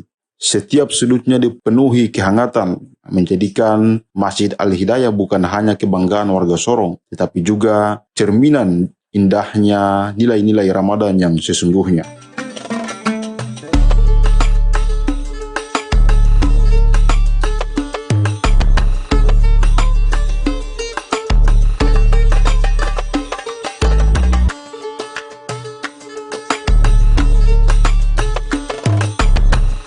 Insya Allah nanti kegiatan ini berlangsung 4 tahun ke depan sampai masa jabatan 2026 sampai 30. Mudah-mudahan kita nanti tahun-tahun berikutnya bisa bertemu dalam keadaan yang sangat meriah di bulan suci yang penuh rahmat ini. Barakallah. Kita merubah apa yang terjadi untuk amaliyah Ramadan yang dulu berupa kue, sekarang berupa takjil nasi. Jadi nasi itu bukan dari orang lain tapi dari jamaah Masjid Al-Hidayah sendiri. Masing-masing kepala keluarga 10 bungkus atau 10 kotak. Mudah-mudahan bisa berkah barokah fi dunya wal akhirat, dan juga kepada jamaah, seluruh jamaah Masjid Al-Hidayah dan sekitarnya atau musafir yang pengen berbuka puasa untuk pada tahun ini 1447 Hijrah, mudah-mudahan bisa nyampe. Mari kita ramaikan bulan suci Ramadan ini, bulan yang penuh rahmat, ampunan dan barokah fi dunya wal akhirat. Kita semua saling berlomba-lomba dalam kebaikan. Dan untuk mungkin yang belum tahu bahwa kita ini sekarang di Takmir Masjid Al-Hidayah itu rata-rata pengurusnya muda-mudi. Mudah-mudahan dengan adanya muda-mudi untuk mengurus suatu masjid yang besar, di situ bisa baldatun thayyibatun warobur ghafur. Mudah-mudahan kita semua bisa selamat dunia maupun akhirat. Barakallahu fiik. Jikalau Bilal bin Rabah saja sendal dan kakinya itu terdengar di surga, saya mohon dengan sangat seluruh jamaah Masjid Al-Hidayah, mari bawalah sendal dan kakimu menuju rumahnya Allah. Di kala bulan suci Ramadan ini, Allah lah yang akan membalasnya tanpa perantara, tanpa malaikat. Jadi Allah sendiri yang membalas pahalanya. Insya Allah, Allah sendiri akan melimpahkan rahmat taufik hidayahnya kepada kita semua, baik yang hadir maupun yang hanya mendoakan atau yang hanya melihat live atau dan di sosial media. Mudah-mudahan keberkahan kita selalu di dunia dan di akhirat. Barakallahu fiik.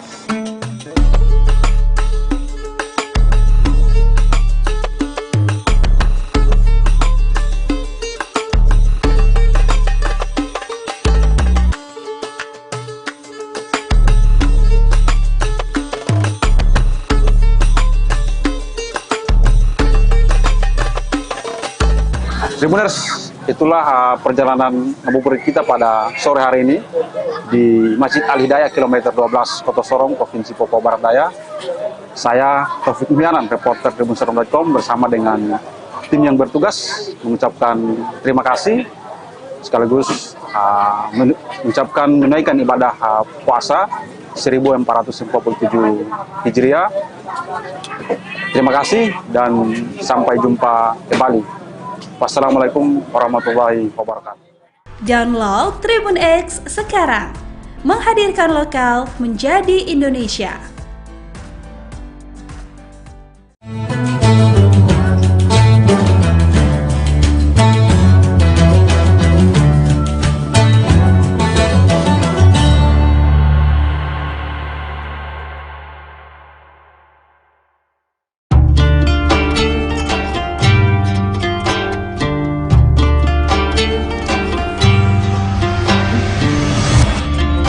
Syukur Alhamdulillah, tahun ini kita masih dipertemukan dengan bulan suci Ramadan.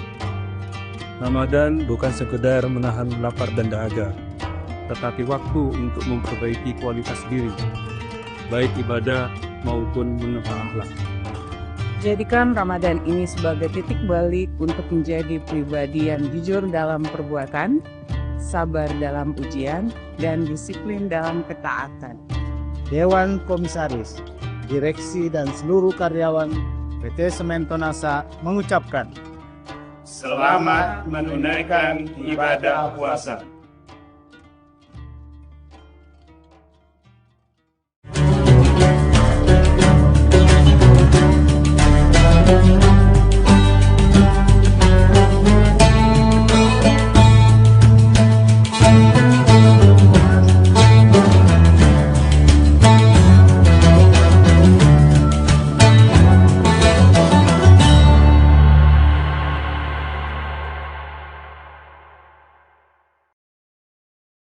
Assalamualaikum warahmatullahi wabarakatuh. Tribuners, seperti apa kabar Anda pada hari ini? Senang sekali tentunya saya Ilu dapat kembali menyapa Tribuners dalam syiar Ramadan yang akan terus memberikan inspirasi dan juga pembahasan menarik seputar seluruh ibadah kita di bulan suci Ramadan ini. Dan tentunya hari ini tema kita adalah doa di tengah budaya serba instan. Untuk itu kita sudah bersama dengan Bapak Ustadz Kiai Haji Sabarudin LC yang akan menemani kita di beberapa menit ke depan. Assalamualaikum Pak Ustadz. Waalaikumsalam warahmatullahi wabarakatuh. Baik, seperti apa kabarnya Pak? Ya, alhamdulillah wa syukurillah. Alhamdulillah, puasa masih terus lancar juga ya Pak ya.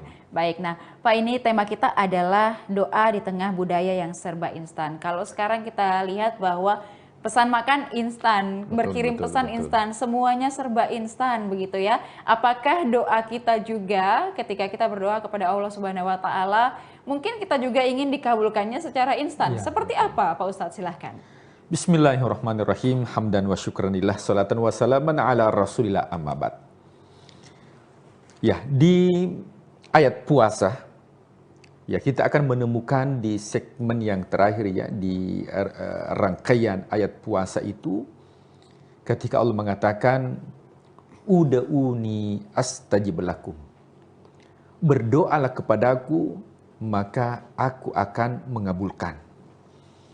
Ya, akan tetapi di era sekarang, tentunya di era yang serba instan, ya cepat-cepat menginginkan untuk dikabulkan. Ya, padahal kalau kita melihat ya pada zaman Nabi dan Rasul itu ada yang dikabulkan doanya nanti setelah 40 tahun. Ya, kita lihat Nabi Adam alaihissalam. Nabi Adam ini dulu tinggalnya di surga. Tapi melakukan satu kesalahan, dan itu memang diinginkan oleh Allah Subhanahu wa taala untuk diturunkan di muka bumi ini sebagai khalifah, maka dia berdoa kepada Allah. Apa doanya? Rabbana dzalamna anfusana wa illam taghfir lana wa tarhamna lanakunanna minal khasirin. Nah, berapa tahun baru dikabulkan oleh Allah? Dalam riwayat dikatakan 40 tahun. Setelah dia berdoa, kemudian dikabulkan oleh Allah Subhanahu wa taala. Nah, kalau kita melihat ya sunnah-sunnah para nabi dan rasul terdahulu itu memiliki waktu yang cukup lama. Nah, ini yang menjadi fenomena kita sekarang ini, khususnya ya di era zaman sekarang ini, adalah bahwa ketika berdoa menginginkan hasil yang cepat. Pada sebenarnya prinsipnya doa itu adalah ad-doa mukhul ibadah. Doa itu adalah otaknya ibadah. Ya, makanya ketika kita sholat jenazah, itu tidak ada ruku dan sujudnya. Kenapa kira-kira sholat jenazah itu tidak ada ruku dan sujudnya? Sementara ketika kita sholat 5 waktu itu ada ruku dan sujudnya. Ada ulama mengatakan bahwa sholat jenazah itu bukan hanya bentuk penghambaan kita kepada Allah, akan tetapi sholat jenazah itu merupakan doa. Nah, jika demikian, bahwa doa ini adalah mukhul ibadah, otaknya ibadah. Sehingga ketika kita berdoa kepada Allah Subhanahu wa taala, maka sesungguhnya itu bagian daripada ibadah kita. Makanya dalam sebuah riwayat di akhirat, banyak orang ketika dalam kehidupan dunia ya hanya fokus melakukan ibadah wajib. Akan tetapi di akhirat dia kaget. Kenapa dia kaget? Dia lihat catatan amalnya begitu banyak amalan yang menurutnya tidak dilakukan, tapi ternyata timbangan amalnya itu berat. Maka Allah mengatakan, itulah doa-doa yang engkau panjatkan di dunia, yang engkau merasa tidak dikabulkan karena engkau tidak melihat, akan tetapi karena engkau sering berdoa, maka itu menjadi ladang kebaikan di akhirat. Nah, apa yang menjadi fenomena kita saat sekarang ini yang serba instan? Yang pertama, ketika berdoa menginginkan hasil yang cepat. Yang kedua, ya terkadang tidak fokus. Artinya tidak fokus, ini terburu-buru ketika dia berdoa. Padahal ketika kita ingin meminta sesuatu kepada pejabat, ya kepada orang tua, ya itu beda ya cara memberikan itu ketika kita minta dengan buru-buru dibandingkan ketika kita minta dengan penuh kekhusyuan. Ya makanya sebelum berdoa tidak langsung assalamualaikum, langsung Rabbana, tidak langsung. Itu ada zikirnya terlebih dahulu. Subhanallah 33 kali, Alhamdulillah 33 kali, Allahu Akbar 33 kali. Ketika kita sudah menyanjung Allah, memuji Allah, baru kita minta doa. Sama dengan ketika kita mengajukan proposal kepada pejabat, ketika langsung diberikan, saya yakin bahwa proposal langsung ditolak. Tapi kalau dimulai dengan tutur kata yang baik, ada puji-pujian, ada prolog, kemudian kita menyodorkan, maka insya Allah cepat untuk dieksekusi. Nah, maka ya di zaman sekarang yang instan ini maka juga mempengaruhi bagaimana generasi muda ketika berdoanya saja buru-buru. Ya padahal dianjurkan itu ketika kita berdoa karena itu merupakan ibadah, jangan beribadah dalam keadaan terburu-buru. Nah, kemudian yang ketiga adalah adanya krisis identitas. Yang mana kita lupa tujuan kita ini, wa ma khalaqatul jinna wal insa illa liya'budun. Allah tidak menciptakan jin manusia kecuali untuk menyembah. Nah, terkadang kita lupa identitas, ya krisis identitas, kita lupa apa tujuan daripada hidup kita. Di dunia ini semakin kita kejar dunia, maka dunia akan tertinggal. Tapi kalau kita kejar akhirat, maka dunia akan ikut. Nah, makanya dalam Al-Quran dikatakan, walal akhiratu khairul laka minal ula. Akhirat kita kejar, dunia akan ikut. Akan tetapi karena kita terkadang krisis identitas, kita lupa akan tujuan daripada hidup kita. Kita minta doa hanya urusan dunia, tapi jarang kita meminta doa untuk urusan akhirat. Pernahkah kita meminta doa kepada Allah, ya Allah, jadikanlah aku manusia yang istiqomah dalam ibadah. Rata-rata kalau kita berdoa, yang kita minta adalah urusan dunia. Tapi lupa bahwa tujuan daripada jati diri kita adalah orientasinya untuk akhirat. Dunia ini adalah tempat persinggahan. Listeners yang dimuliakan Allah, Tribuners yang dimuliakan Allah Subhanahu wa Ta'ala. Nah, apa kira-kira penawar mentalitas sehingga betul-betul doa kita bisa maksimal? Yang pertama adalah perlu kesabaran. Ya, berdoa itu perlu dengan kesabaran. Karena Allah akan mengabulkan apa yang kita butuhkan, bukan apa yang kita inginkan. Ya, karena banyak kalau ingin mengabulkan keinginan kita, pasti banyak keinginan kita yang mungkin memberikan mudarat bagi kita. Tapi Allah akan mengabulkan apa yang kita butuhkan, bukan apa yang kita inginkan.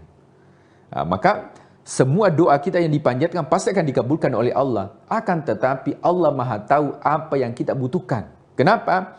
Karena boleh jadi ada sesuatu yang kita minta, justru yang kita minta itu melalaikan kita mengingat kepada Allah. Nah, maka Allah Maha tahu kapan saya berikan ini apa yang dia inginkan, bisa jauh kepada aku. Ini ada sebuah kisah pada zaman Rasulullah SAW. Ya ada ahli ibadah, tapi setiap selesai dia sholat, ya langsung dia kembali. Ya belum dia berdoa langsung dia kembali. Setiap dia selesai sholat langsung dia kembali tanpa dia berdoa. Ditegur oleh Rasulullah, wahai sahabatku, kenapa setiap selesai sholat langsung lompat dan kembali? Dia mengatakan, ya Rasulullah, saya ini hanya memiliki satu pakaian. Pakaian yang saya pakai untuk sholat, itu harus saya segera pulang ya Rasulullah. Untuk apa? Untuk dipakai istri saya juga untuk sholat. Ya saking miskinnya. Nah, maka Rasulullah mengatakan, apa yang kau minta? Ya Rasulullah, saya minta kaya. Wah, kalau saya kaya Rasulullah, ya saya pasti akan berdiam diri di masjid. Lama berdoa di masjid. Nah, Rasulullah mengatakan, sesungguhnya ya engkau tidak bisa mendapatkan kekayaan. Kapan engkau mendapatkan kekayaan, maka pasti engkau lupa kepada Allah. Tidak ya Rasulullah, doakan aku. Dia paksa Rasulullah untuk berdoa, akhirnya didoakan. Ketika didoakan menjadi orang kaya, apa yang terjadi? Diberikanlah oleh Allah berupa sepasang kambing. Dia ternakkan. Berkembang biak. Menjadi banyak. Ketika sudah mulai banyak, maka rakaat demi rakaat dia tinggalkan hari demi hari. Dulunya 5 waktu sempurna, sekarang tinggal 4 waktu. 3 waktu, 2 waktu, tinggal 1 waktu, dan akhirnya dia tidak didapatkan lagi berjamaah. Kenapa? Dia sibuk dengan mengurus kambingnya. Itu ilustrasi kehidupan dunia. Dia sibuk dengan urusan dunia. Dan apa yang terjadi? Mungkin banyak orang yang seperti ini diuji oleh Allah. Banyak orang yang dulunya tidak ada hartanya. Dan dia berdoa kepada Allah, tapi ketika diberikan kekayaan harta, dia lupa kepada Allah. Kenapa? Dia lupa bahwa sebenarnya harta itu hanya titipan kepadanya. Apa yang terjadi? Kemudian Allah menghabiskan ya harta yang dititipkan kepadanya, dan baru dia insaf, ternyata harta itu melalaikan ingat kepada Allah Subhanahu wa Ta'ala. Kenapa? Karena boleh jadi bahwa harus penuh dengan kesabaran. Ketika kita berdoa kepada Allah, yakinkan bahwa doa ini sebagai ibadah. Umat-umat terdahulu 40 tahun baru dikabulkan. Bagaimana dengan kita yang baru 1-2 hari berdoa, kita menginginkan. Makanya mungkin orang-orang yang mendapatkan kekayaan saat ini, boleh jadi itu karena doa-doa orang tuanya dulu. Yang bangun sepertiga malam untuk meminta kepada Allah, akan tetapi orang tua berdoa dengan penuh kesabaran dan hasilnya dinikmati oleh generasi selanjutnya. Nah, kemudian yang kedua adalah penyatuan dengan Allah. Nah, jadi kita juga berdoa ini bagaimana kita menyatu dengan Allah, berkomunikasi dengan Allah. Nah, jadi kalau kita berdoa itu sebenarnya ya kita bermunajat. Ya kita berkomunikasi dengan Allah Subhanahu wa Ta'ala.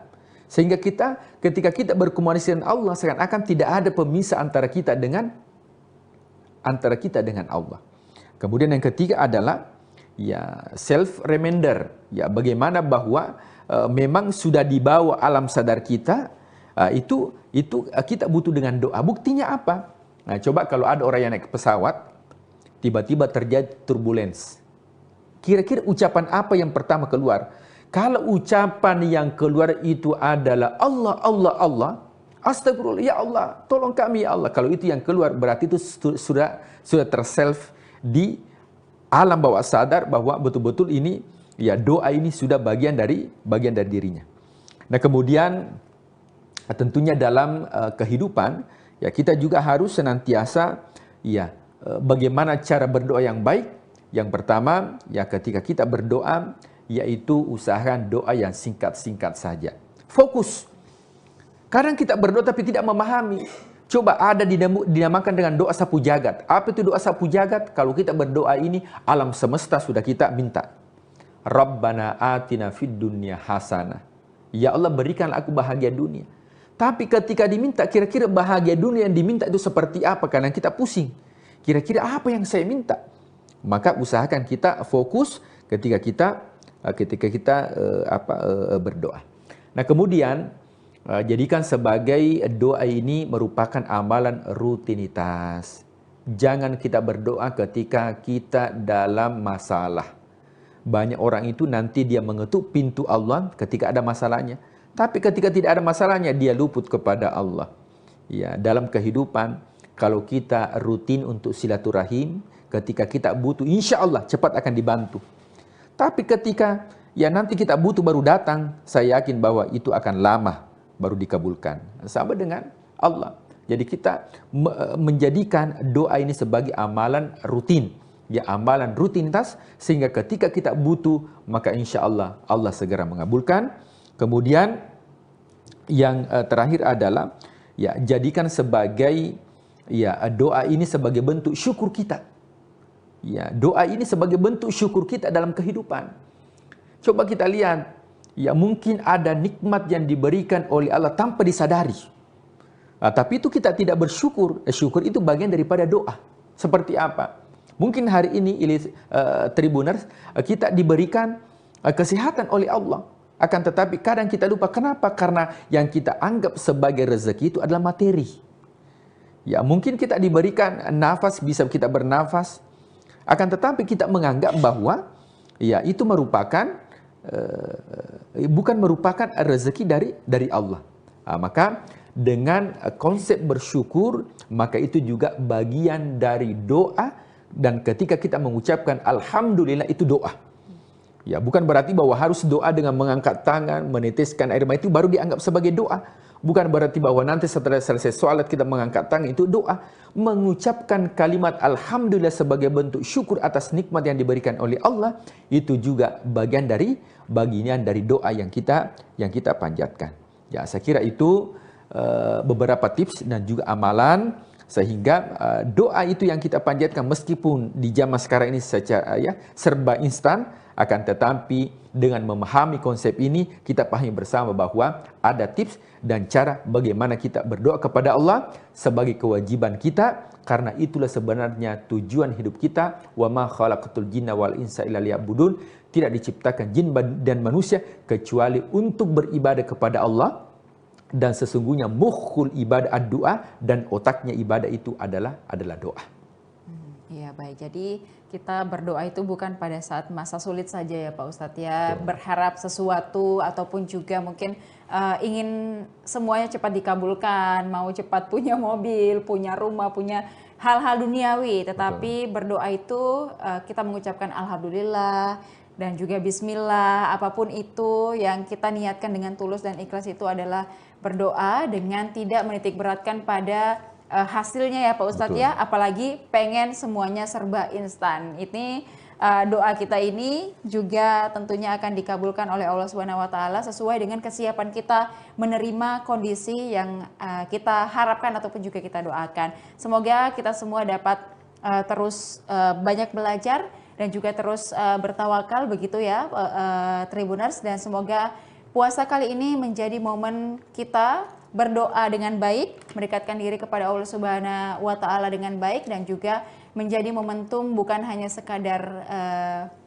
istilahnya rutinitas begitu ya Pak Ustadz ya, tetapi juga menjadi momentum bagi kita untuk lebih berserah diri. Dan semoga teman-teman semua Tribuners bisa menjalankan ibadah puasa dengan baik. Terima kasih Pak Ustadz sudah menuntun kita bersama untuk tetap berada di jalan Allah, dan semoga Tribuners juga tetap senantiasa beribadah dengan baik. Dan saya Ilu Devisania mengucapkan terima kasih dan pamit undur diri beserta narasumber dan juga seluruh kerabat kerja. Dan tetap saksikan beragam program dan berita menarik lainnya hanya di kanal YouTube dan Facebook Tribun Timur, mata lokal menjangkau Indonesia. Wassalamualaikum warahmatullahi wabarakatuh. Waalaikumsalam warahmatullahi wabarakatuh.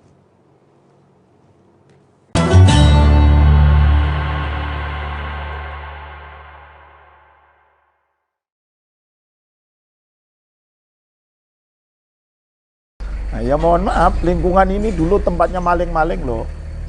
Jangan akan bangun, diambil sama maling. Diambil sama maling, diambil sama maling. Alhamdulillah sekarang sudah ada masjid, ada musola. Alhamdulillah masyarakat, ada kematian selalu ke pondok pesantren. Ada pengajian pondok pesantren. Alhamdulillah untuk ibu-ibu yang ngaji Al-Quran diasuh oleh Ustadz Anwar. Nah alhamdulillah sekarang, Masya Allah, ikutlah bangga saya, ikut senang saya. Setiap maghrib, ibu-ibu lingkungan ngaji Al-Quran di sini sama Ustadz Anwar. Pagi-pagi, alhamdulillah pengajian praktek ibadah yang diasuh oleh Ustadz Firdaus dan guru-guru lainnya. Alhamdulillah. Pada dasarnya di tengah masyarakat, pesan dari Abah sendiri itu, santri itu harus bisa bersinergi antara ulama, umaro, TNI Polri itu harus bersinergi. Karena itu bagian daripada dasar sebuah negara. Assalamualaikum warahmatullahi wabarakatuh. Kembali lagi bersama saya Beta Misutra, reporter tribunmuglo.com. Kali ini kita dalam program Kisah Para Kiai. Di tengah arus modernisasi dan juga perubahan sosial, di mana peran kiai tetap menjadi penopang moral dan juga spiritual bagi masyarakat. Di mana pada video ini kita akan mengulas terkait dengan perjalanan hidup, pendidikan, perjuangan dakwah, serta kontribusi sosial sang kiai dalam membina umat. Dan kali ini kita akan berbincang dengan Kiai Abdul Muntaqim Ahmad selaku pengasuh dari Pondok Pesantren Salafiyah Hidayatul Mubtadi'in dan juga Ustadz Anwar selaku pengurus pesantren. Bagaimana terkait dengan kisah dari Kiai tersebut? Mari kita simak video berikut ini. Kiai Abdul Muntaqim Ahmad, pengasuh Pondok Pesantren Salafiyah Hidayatul Mubtadi'in, telah melewati perjalanan panjang dalam mengembangkan lembaga pendidikan Islam yang kini menjadi kebanggaan masyarakat di Provinsi Bengkulu. Pondok Pesantren Salafiyah Hidayatul Mubtadi'in didirikan pada tahun 2000 atas inisiatif Kiai Abdul Muntaqim Ahmad yang mendapat amanat dari Lembaga Ittihadul Mubalikin yang dipimpin oleh Kiai Haji Ahmad Syaihu di Jakarta. Assalamualaikum warahmatullahi wabarakatuh. Nama saya Abdul Muntaqim Ahmad BA, Banyuwangi asli. Alhamdulillah, saya diutus oleh Lembaga Ittihadul Mubalikin yang dipimpin oleh Kiai Ahmad Syaihu Jakarta. Diutus ke Provinsi Bengkulu, ke daerah Tran. Alhamdulillah, kemudian di daerah Tran dicari oleh tokoh-tokoh masyarakat di sini, gubernur, wali kota, kakanwil agama. Akhirnya saya diletakkan di Pondok Pesantren Pancasila. Cerita singkat, di Pancasila kemudian kurang lebih 6 tahun. Alhamdulillah, Allah Subhanahu wa Ta'ala, saya diberi amanat oleh Allah Subhanahu wa Ta'ala beli tanah di sini. Tanah ini adalah tanahnya orang terkaya di Provinsi Bengkulu. Lewat. Alhamdulillah buat rumah. Akhirnya belum ada kamar. Kedatanganlah santri dari Jakarta. Santrinya itu aneh, yaitu adalah anak kecanduan narkoba berat. Alhamdulillah, saya urusi 1 tahun, pada saat itu tahun 2000. Setelah dia pulang, kemudian datanglah murid pertama yang bernama Haji Ustadz Anwar MPD. Alhamdulillah, 1 tahun saya mempunyai santri. Kemudian tahun berikutnya 15. Tahun berikutnya lumayan berkembang. Alhamdulillah, sekarang santri sudah 350 putra-putri. Alhamdulillah. Nah, berdirinya pondok pesantren ini pada saat itu tahun 2000. Kemudian dapat SK dari Departemen Agama, disahkan benar-benar pondok pesantren pas Kiai Abdurrahman Wahid turun jabatan dari presiden. Sekarang alhamdulillah. Oleh karenanya saya mohon doanya kepada masyarakat, kepada masyayikh, semoga pondok pesantren saya, pondok pesantren yang barokah. Itu yang saya harapkan, alumninya, ilmunya manfaat, barokah. Tapi alhamdulillah sekarang sudah banyak alumni di sini, sudah ada yang punya pondok pesantren, sudah mempunyai, ada yang jadi kepala desa, ada yang jadi TNI. Kalau Ustadz Anwar ini sudah alhamdulillah untuk di sini. Alhamdulillah sudah haji, sudah sudah S2, nah, mungkin sebentar lagi akan meneruskan S3. Karena cita-cita saya pondok pesantren HM ini ke depan mempunyai perguruan sendiri. Alhamdulillah, termasuk sumber daya manusianya sudah lumayan. Sudah ada yang doktor, alhamdulillah. Karena sekarang kalau perguruan tingginya masih ngikut dengan Setisnu. Jadi anak-anak alumni di sini itu masih kuliahnya di sini, dosen-dosen Setisnu, alhamdulillah di sini. Saya sebetulnya nggak ada minat membuat pondok pesantren. Saya ingat saya keluar dari pesantren Pancasila amanat Mbah Maimun Juber. Kata Mbah Maimun, dikira kiai punya pondok pesantren itu mulia. Dikira kiai nggak punya pondok pesantren itu hina. Ya gimana lagi, karena santri datang, ini santri yang pertama tadi datang, tapi tantangannya ya bukan main. Kalau yang namanya orang berjuang nggak ada tantangan ya bukan berjuang namanya. Nah, ya mohon maaf, lingkungan ini dulu tempatnya maling-maling loh. Jangan akan bangun, diambil sama maling, diambil sama maling. Tapi alhamdulillah, saya ini kata orang keras, ekstrim, tapi alhamdulillah saya terus terang aja. Alhamdulillah kata guru saya, ditoto atine. Alhamdulillah sekarang sudah ada masjid, ada musola, ada lingkungan-lingkungan. Masjid ini sekarang Pak Imamnya yaitu adalah Ustadz Haji Anwar Hussein MPD. Kebetulan di belakang sana saya membuat Taman Pendidikan Al-Quran Tilawati Mardotillah. Karena guru-guru yang namanya guru-guru tahfidz yang di Provinsi Bengkulu, di Kota Bengkulu, itu ngajinya setiap Kamis Sabtu. Hari Kamis dan Sabtu. Jadi pesantren-pesantren tahfidz itu di Provinsi Bengkulu, di Kota Bengkulu, itu ngajinya setiap Sabtu dan Kamis. Kemudian yang ngajari beliau ini, saya tempatkan di sana nanti kajian Al-Quran Kota Bengkulu, yaitu adalah Tilawati, yaitu adalah cabang dari Surabaya, itu nanti di Pondok Pesantren HM. Mohon doanya, itu di belakang masjid itu saya sedang bangun. Mohon doanya, semoga cepat selesai. Ya alhamdulillah, kalau dulu maaf aja gitu terbuka. Kalau dulu dimusuhin gitu kan, katanya Rasulullah itu gimana? Bagaimana? Pabima rahmatim minallahi lintalahum. Kalau dulu dimusuhi, kalau sekarang alhamdulillah masyarakat ada kematian selalu ke pondok pesantren. Ada pengajian pondok pesantren. Alhamdulillah untuk ibu-ibu yang ngaji Al-Quran diasuh oleh Ustadz Anwar. Nah alhamdulillah sekarang, Masya Allah, ikutlah, bangga saya, ikut senang saya sekarang. Kalau dulu ya harus apa? Harus sabar. Gitu. Tadi itu pabima rahmatim minallahi lintalahum walau kunta faddon ghalid. Nah, andai kata kekerasan saya, aduh, insya Allah masyarakat. Sekarang sudah alhamdulillah. Setiap maghrib ibu-ibu lingkungan ngaji Al-Quran di sini sama Ustadz Anwar.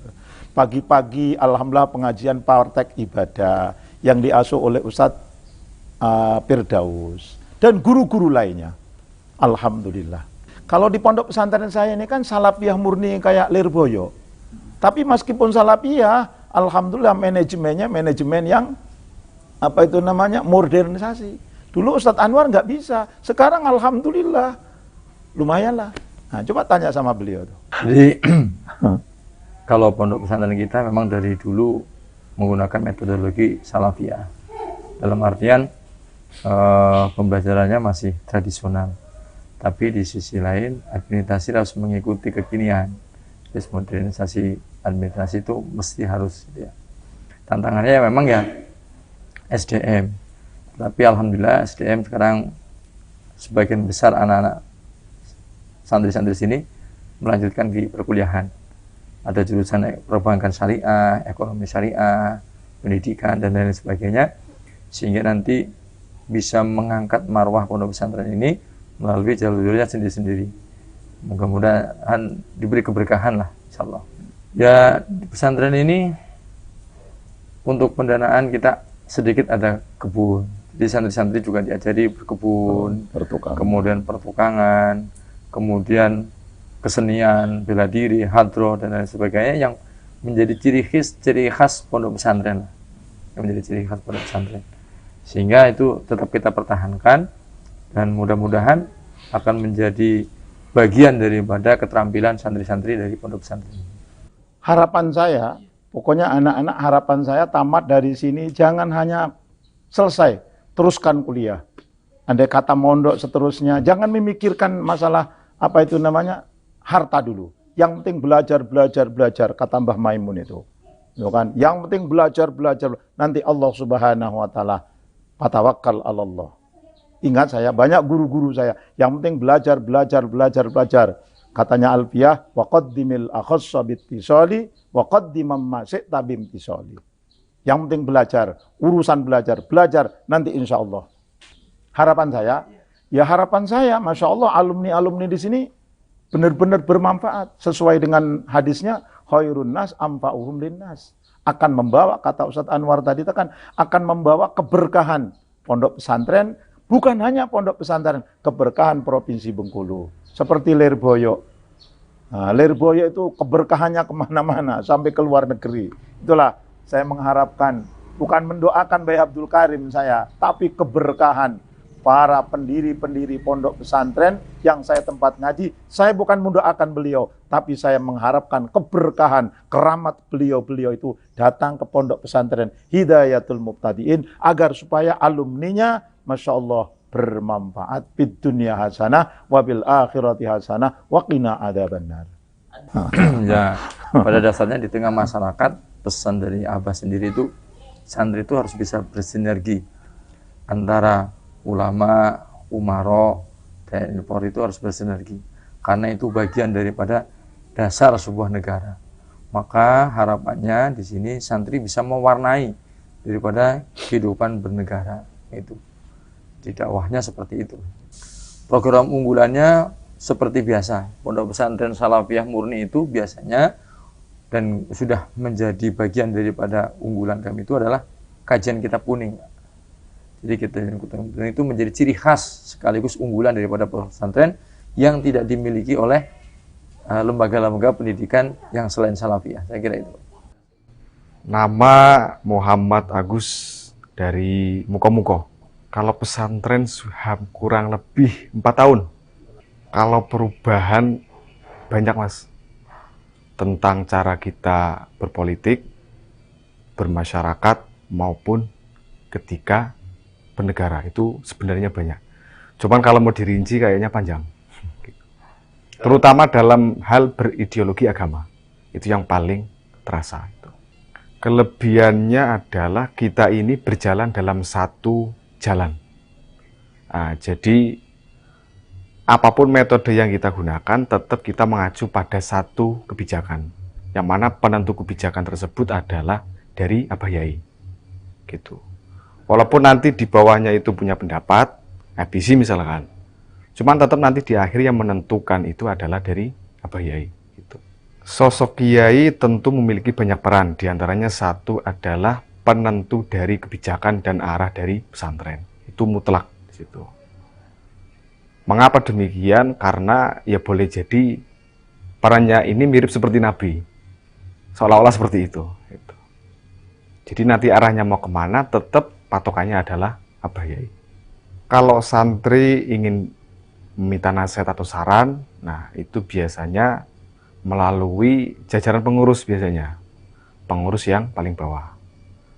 Semisal pengurus yang paling bawah ini kurang bisa memberikan ini, baru naik ke jajaran yang di atasnya, dzuriyah ataupun para sesepuh. Gitu. Biasanya seperti itu. Biasanya pihak wali kelasnya. Ya baik Tribuners, itulah tadi bincang kita dengan Kiai Abdul Muttaqim Ahmad selaku pengasuh Pondok Pesantren Salafiyah Hidayatul Mubtadiin dan juga Ustadz Anwar selaku pengurus pesantren. Demikian dulu untuk video kita kali ini, sampai jumpa di episode berikutnya. Assalamualaikum warahmatullahi wabarakatuh. Download Tribun X sekarang, menghadirkan lokal menjadi Indonesia.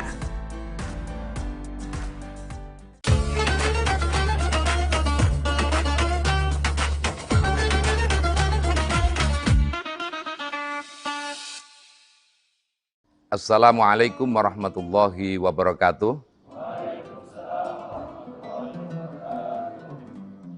Bismillah, alhamdulillah, assalatu wassalamu ala rasulillah Muhammad ibni Abdillah, amma ba'd. Tribuners yang dirahmati Allah subhanahu wa ta'ala,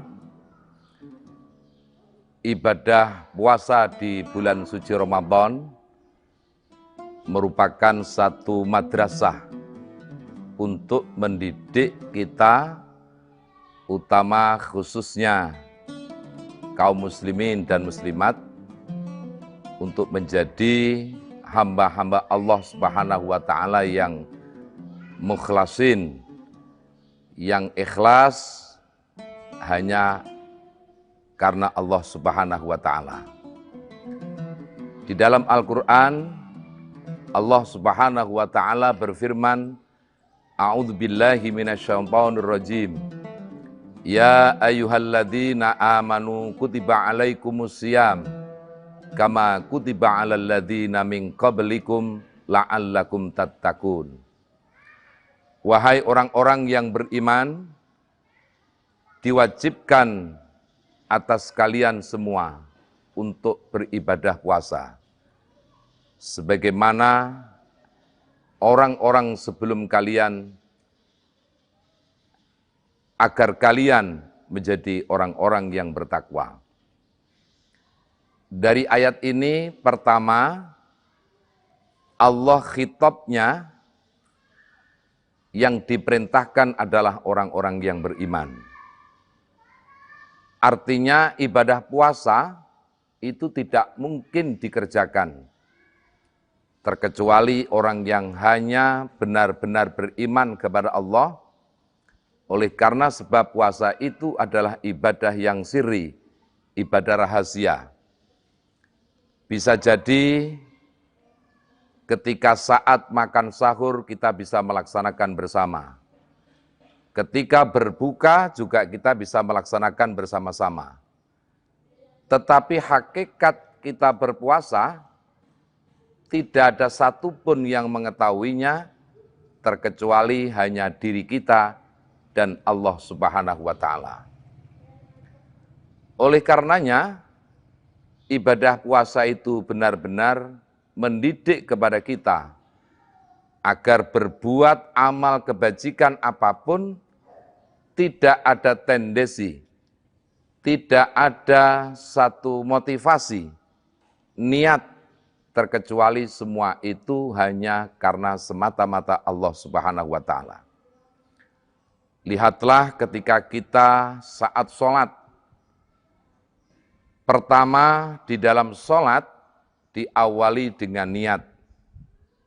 Misalnya sholat maghrib, usolli fardul maghribi, thalatha raka'ati mustaqbilal kiblati, ada ma'muman lillahi ta'ala.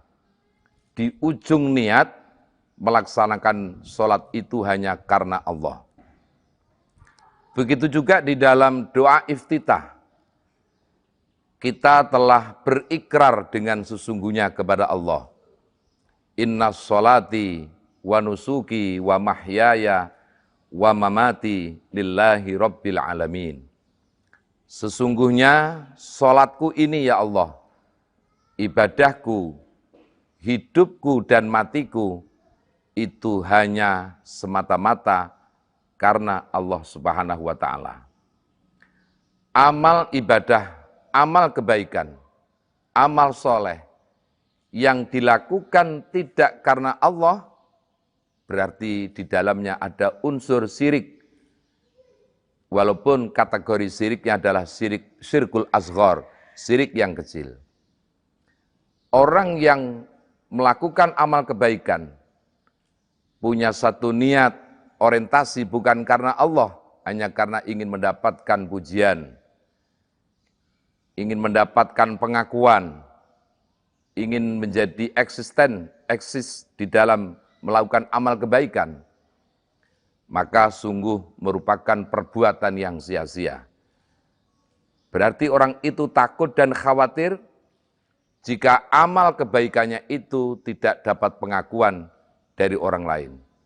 Padahal Rasulullah SAW di dalam riwayat hadis Imam Bukhari Muslim, beliau bersabda, "Lau anna ahadakum ya'malu fi sakhratin somma," andai kata sesungguhnya di antara kalian semua itu melakukan amal kebaikan di dalam satu gua, laisa laha babun wala kawwabun, yang gua itu tidak ada pintu dan jendelanya, tidak ada sedikit pun lubang untuk akses ke dalam ataupun keluar. La dakhala amaluhu kainan makana alaih, maka sungguh amal kebaikan itu akan tetap mencari jalannya sebagaimana ketentuan. Artinya, dia akan tetap mendapatkan catatan amal kebaikan di hadapan Allah Subhanahu wa Ta'ala. Oleh karenanya, Tribuners yang dirahmati Allah Subhanahu wa Ta'ala, marilah kita melalui ibadah puasa di bulan suci Ramadan ini, kita berproses, kita belajar melakukan amal kebaikan, baik amal kebaikan itu yang sifatnya amal kebaikan sosial atau amal kebaikan ritual, itu hanya karena semata-mata kita niatkan hanya mengharap ridho dan pahala dari Allah Subhanahu wa Ta'ala. Orang yang berpuasa, kata Rasulullah, tidak sedikit mereka tidak mendapatkan sedikit pun amal kebaikan. Kam min shaimin laisa lahul jaza ilal ju' wal atos. Berapa banyak orang yang berpuasa tidak mendapatkan sedikit pun pahala di sisi Allah, terkecuali hanya mendapatkan lapar dan dahaga. Oleh karena berpuasa bukan karena mengharap ridho Allah Subhanahu wa Ta'ala. Mudah-mudahan Ramadan tahun ini benar-benar menjadikan kita manusia-manusia yang ikhlas, manusia-manusia yang beramal hanya karena Allah Subhanahu wa Ta'ala. Terima kasih. Wallahul muwaffiq ila aqwamit thoriq. Assalamualaikum warahmatullahi wabarakatuh. Download Tribun X sekarang. Menghadirkan lokal menjadi Indonesia. Kita merubah apa yang terjadi untuk amaliyah Ramadan. Yang dulu berupa kue, sekarang berupa takjil nasi.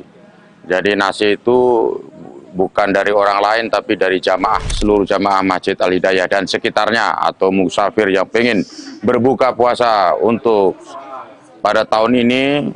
Mari kita ramaikan bulan suci Ramadan ini, bulan yang penuh rahmat, ampunan, dan barokah di dunia wal akhirat. Kita semua saling berlomba-lomba dalam kebaikan. Dan untuk mungkin yang belum tahu bahwa kita ini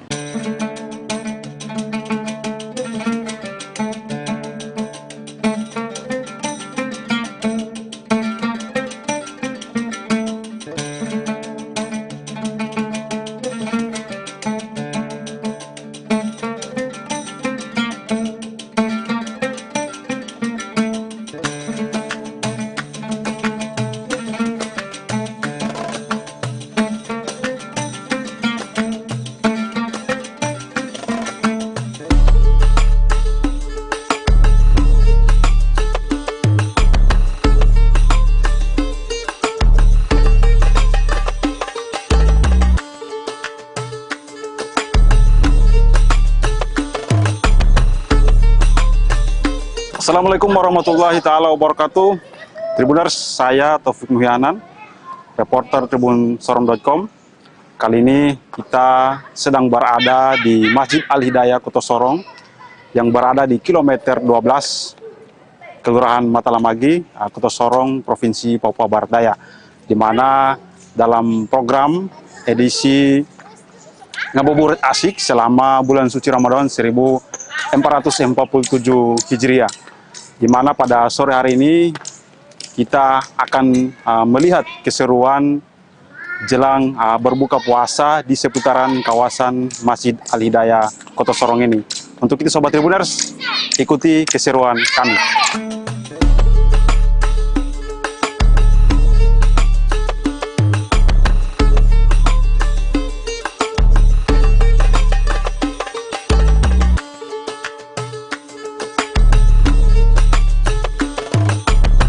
Di tengah hiruk pikuk kehidupan Kota Sorong, berdiri megah Masjid Al-Hidayah di kilometer 12 Kota Sorong, Provinsi Papua Barat Daya.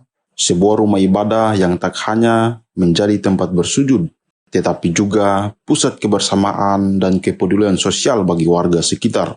Memasuki bulan suci Ramadan 1447 Hijriah, suasana masjid ini terasa semakin hidup. Sejak sore hari, halaman masjid mulai dipenuhi jamaah dan warga yang datang dengan penuh harap menanti waktu berbuka puasa.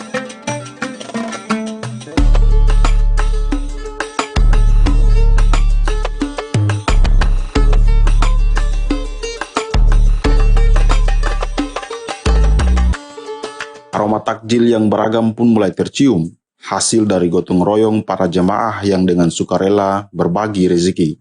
Keunikan Ramadan tahun ini terasa lebih istimewa. Jika sebelumnya hanya tersedia kue-kue dan minuman ringan, kini para pengurus dan jemaah menghadirkan hidangan yang lebih lengkap, termasuk makanan berat untuk berbuka puasa. Semua disajikan dengan penuh keikhlasan, mencerminkan nilai kebersamaan dan solidaritas yang kuat.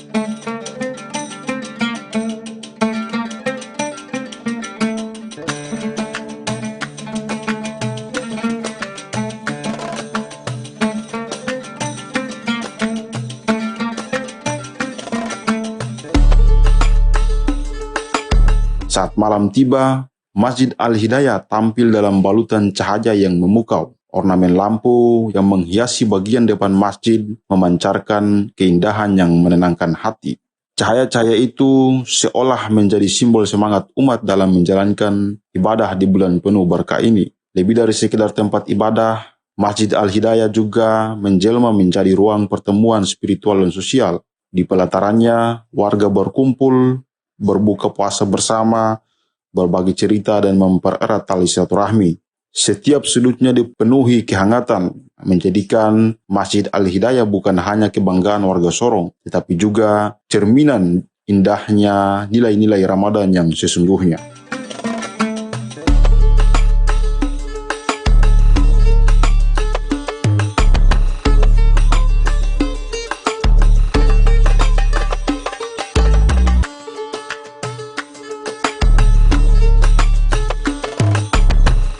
Insya Allah nanti kegiatan ini berlangsung 4 tahun ke depan sampai masa jabatan 2026 sampai 30. Mudah-mudahan kita nanti tahun-tahun berikutnya bisa bertemu dalam keadaan yang sangat meriah di bulan suci yang penuh rahmat ini. Barakallah. Kita merubah apa yang terjadi untuk amaliyah Ramadan yang dulu berupa kue, sekarang berupa takjil nasi. Jadi nasi itu bukan dari orang lain tapi dari jamaah Masjid Al-Hidayah sendiri. Masing-masing kepala keluarga 10 bungkus atau 10 kotak. Mudah-mudahan bisa berkah barokah fi dunya wal akhirat, dan juga kepada jamaah, seluruh jamaah Masjid Al-Hidayah dan sekitarnya atau musafir yang pengen berbuka puasa untuk pada tahun ini 1447 Hijrah, mudah-mudahan bisa nyampe. Mari kita ramaikan bulan suci Ramadan ini, bulan yang penuh rahmat, ampunan dan barokah fi dunya wal akhirat. Kita semua saling berlomba-lomba dalam kebaikan. Dan untuk mungkin yang belum tahu bahwa kita ini sekarang di Takmir Masjid Al-Hidayah itu rata-rata pengurusnya muda-mudi. Mudah-mudahan dengan adanya muda-mudi untuk mengurus suatu masjid yang besar, di situ bisa baldatun thayyibatun warobur ghafur. Mudah-mudahan kita semua bisa selamat dunia maupun akhirat. Barakallahu fiik. Jikalau Bilal bin Rabah saja sendal dan kakinya itu terdengar di surga, saya mohon dengan sangat seluruh jamaah Masjid Al-Hidayah, mari bawalah sendal dan kakimu menuju rumahnya Allah. Di kala bulan suci Ramadan ini, Allah lah yang akan membalasnya tanpa perantara, tanpa malaikat. Jadi Allah sendiri yang membalas pahalanya. Insya Allah, Allah sendiri akan melimpahkan rahmat taufik hidayahnya kepada kita semua, baik yang hadir maupun yang hanya mendoakan atau yang hanya melihat live atau dan di sosial media. Mudah-mudahan keberkahan kita selalu di dunia dan di akhirat. Barakallahu fiik.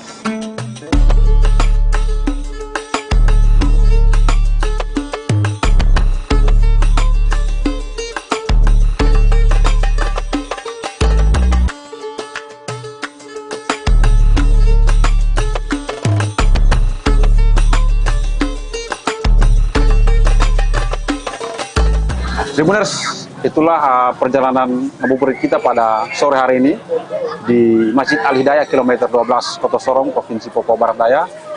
Saya Taufik Muhyanan, reporter tribunsorong.com bersama dengan tim yang bertugas mengucapkan terima kasih sekaligus mengucapkan menunaikan ibadah puasa 1447 Hijriah. Terima kasih dan sampai jumpa kembali. Wassalamualaikum warahmatullahi wabarakatuh. Download Tribun X sekarang. Menghadirkan lokal menjadi Indonesia.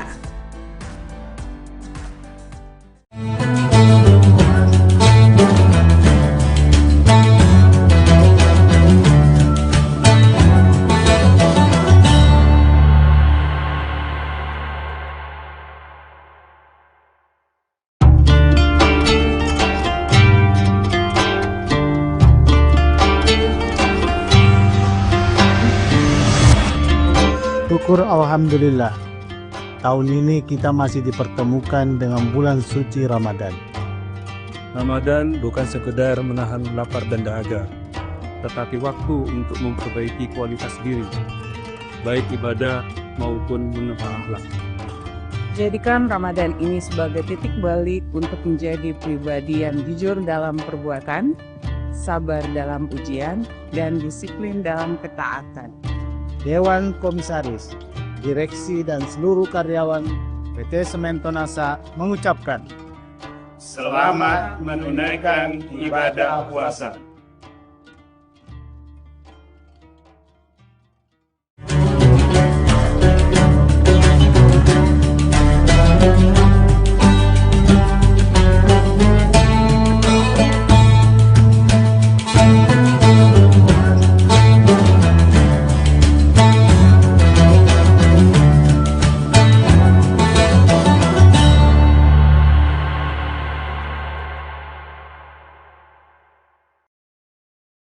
Assalamualaikum warahmatullahi wabarakatuh. Tribuners, seperti apa kabar Anda pada hari ini? Senang sekali tentunya saya Ilu dapat kembali menyapa Tribuners dalam syiar Ramadan yang akan terus memberikan inspirasi dan juga pembahasan menarik seputar seluruh ibadah kita di bulan suci Ramadan ini. Dan tentunya hari ini tema kita adalah doa di tengah budaya serba instan. Untuk itu kita sudah bersama dengan Bapak Ustadz Kiai Haji Sabarudin LC yang akan menemani kita di beberapa menit ke depan. Assalamualaikum Pak Ustadz. Waalaikumsalam warahmatullahi wabarakatuh. Baik, seperti apa kabarnya Pak? Iya, alhamdulillah wa syukurillah. Alhamdulillah, puasa masih terus lancar juga ya Pak ya. Baik, nah Pak, ini tema kita adalah doa di tengah budaya yang serba instan. Kalau sekarang kita lihat bahwa pesan makan instan, berkirim pesan instan, semuanya serba instan begitu ya. Apakah doa kita juga ketika kita berdoa kepada Allah Subhanahu wa taala, mungkin kita juga ingin dikabulkannya secara instan? Ya. Seperti apa Pak Ustadz? Silahkan. Bismillahirrahmanirrahim. Hamdan wa syukranillah, salatan wa salaman ala rasulillah amma ba'd.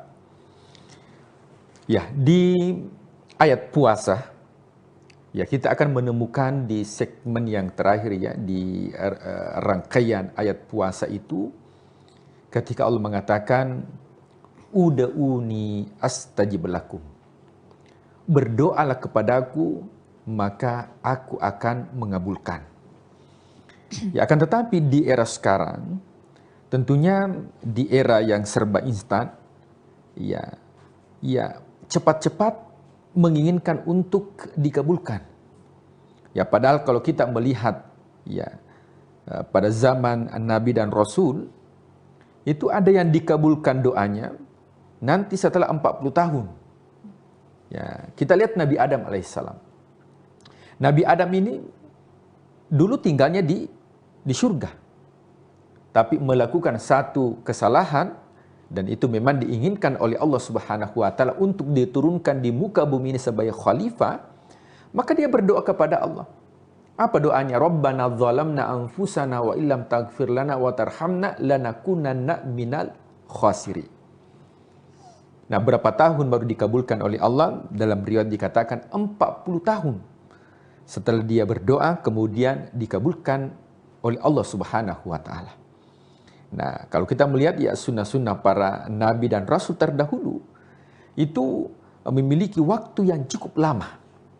Nah, ini yang menjadi fenomena kita sekarang ini, khususnya ya di era zaman sekarang ini, adalah bahwa ketika berdoa menginginkan hasil yang cepat.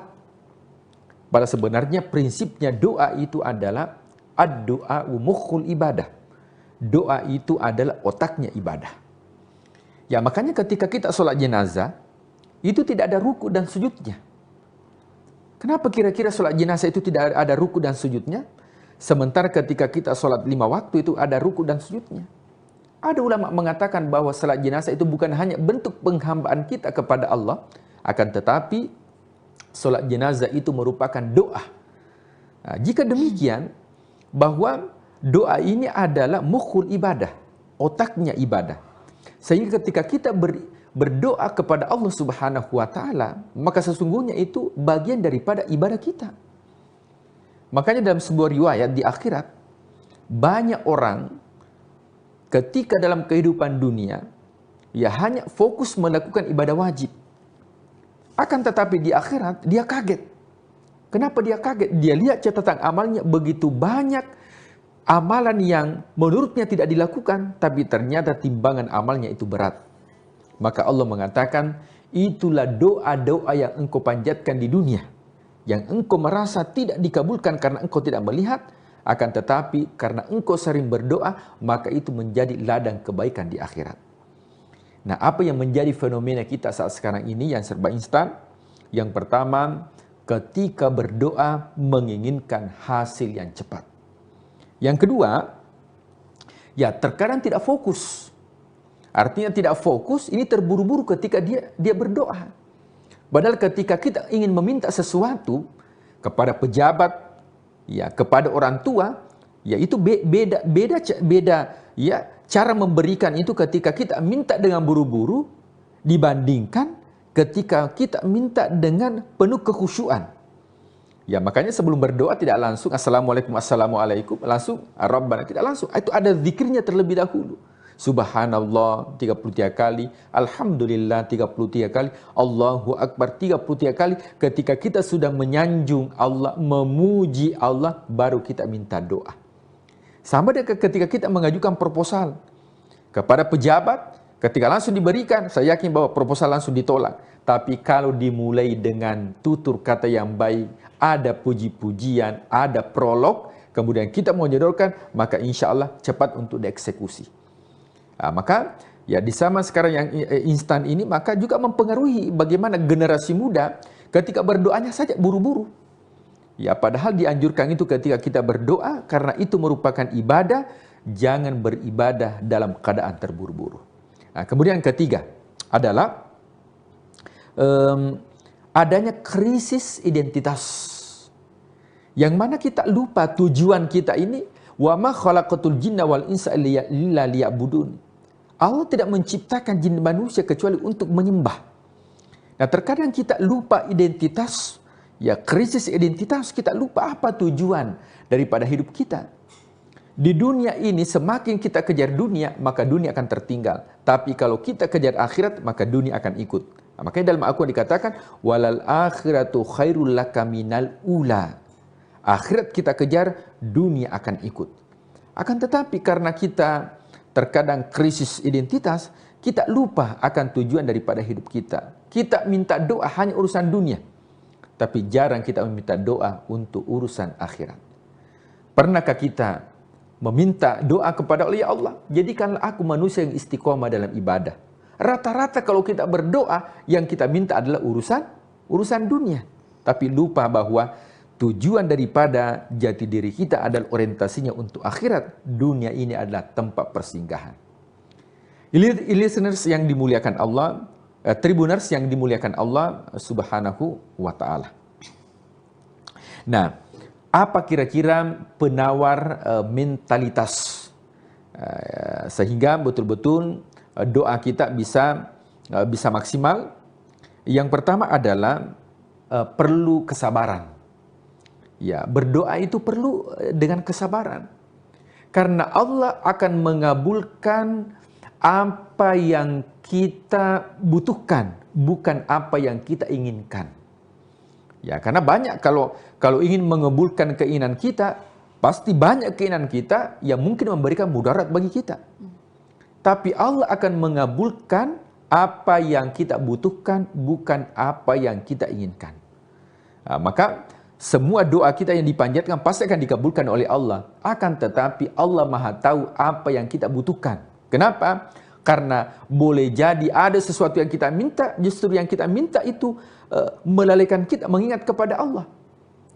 Maka Allah Maha tahu kapan saya berikan ini, apa yang dia inginkan, bisa jauh kepada aku. Ini ada sebuah kisah pada zaman Rasulullah SAW.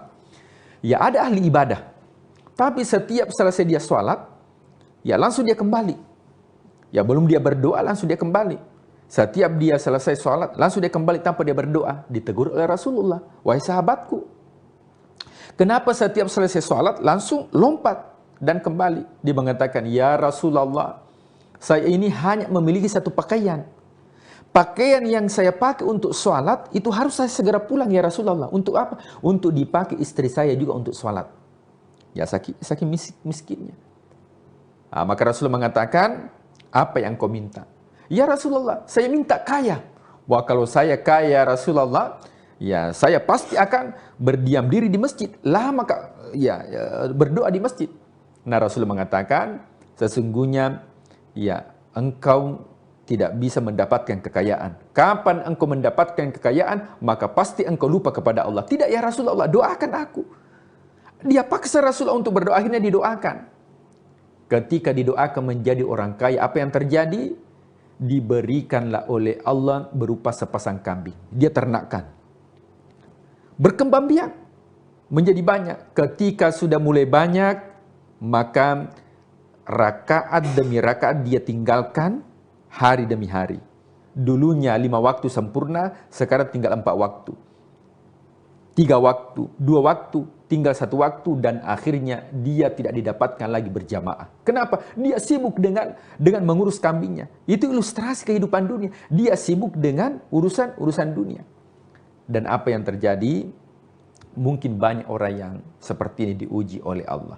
Banyak orang yang dulunya tidak ada hartanya, dan dia berdoa kepada Allah, tapi ketika diberikan kekayaan harta, dia lupa kepada Allah. Kenapa? Dia lupa bahwa sebenarnya harta itu hanya titipan kepadanya. Apa yang terjadi? Kemudian Allah menghabiskan ya harta yang dititipkan kepadanya, dan baru dia insaf, ternyata harta itu melalaikan ingat kepada Allah Subhanahu wa Ta'ala. Kenapa? Karena boleh jadi bahwa harus penuh dengan kesabaran. Ketika kita berdoa kepada Allah, yakinkan bahwa doa ini sebagai ibadah. Umat-umat terdahulu 40 tahun baru dikabulkan. Bagaimana dengan kita yang baru 1-2 hari berdoa, kita menginginkan. Makanya mungkin orang-orang yang mendapatkan kekayaan saat ini, boleh jadi itu karena doa-doa orang tuanya dulu, yang bangun sepertiga malam untuk meminta kepada Allah, akan tetapi orang tua berdoa dengan penuh kesabaran dan hasilnya dinikmati oleh generasi selanjutnya. Nah, kemudian yang kedua adalah penyatuan dengan Allah. Nah, jadi kita juga berdoa ini bagaimana kita menyatu dengan Allah, berkomunikasi dengan Allah. Nah, jadi kalau kita berdoa itu sebenarnya ya kita bermunajat. Ya, kita berkomunikasi dengan Allah Subhanahu wa Ta'ala. Sehingga ketika kita berkomunikasi dengan Allah, seakan-akan tidak ada pemisah antara kita dengan Allah.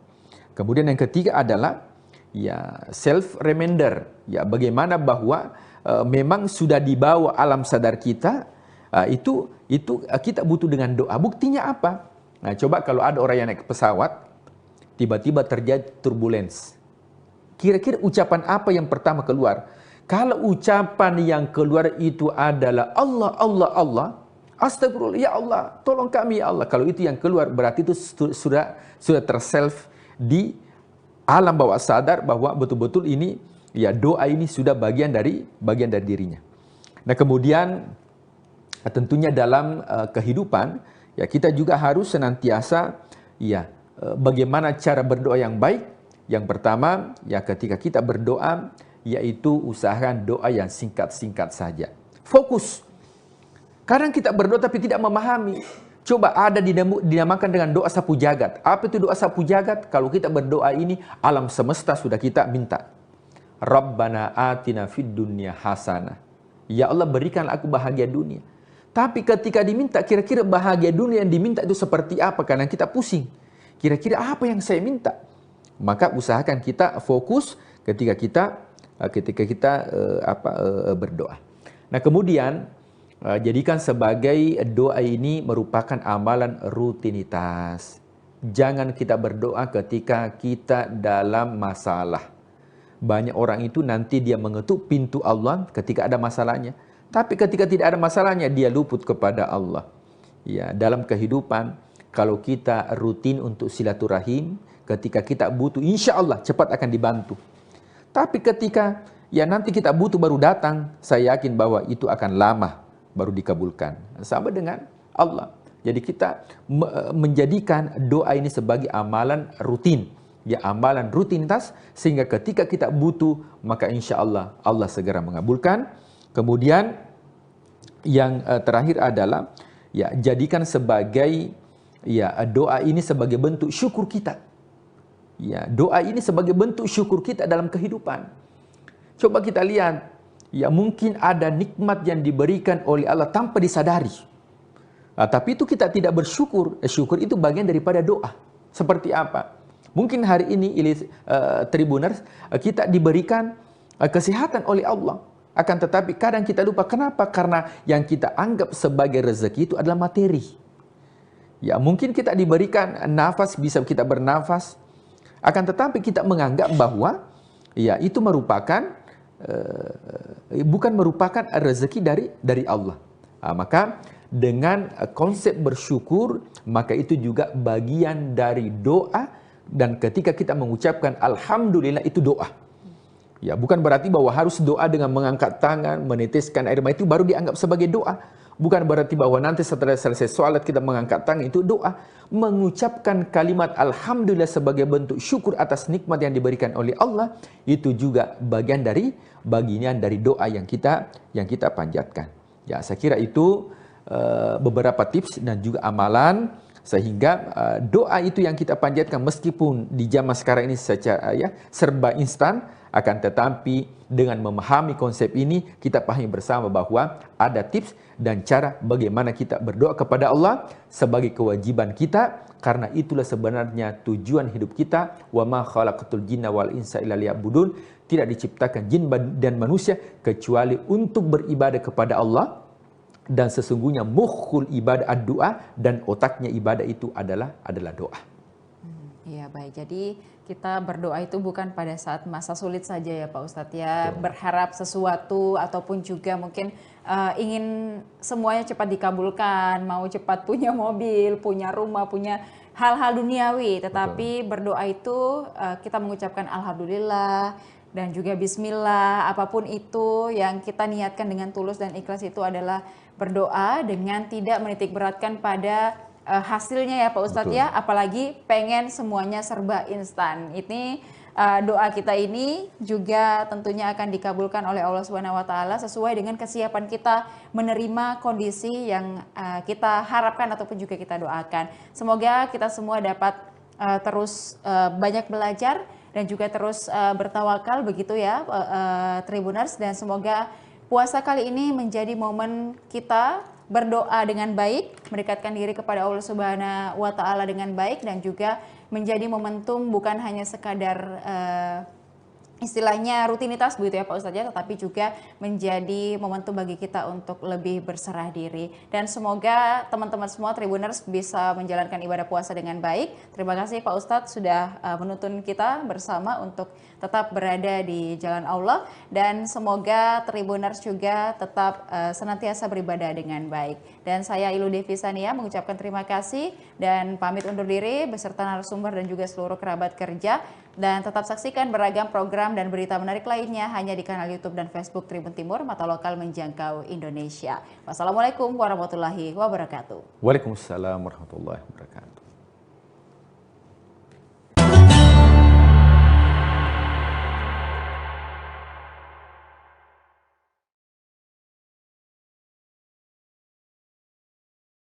Nah, ya mohon maaf, lingkungan ini dulu tempatnya maling-maling loh.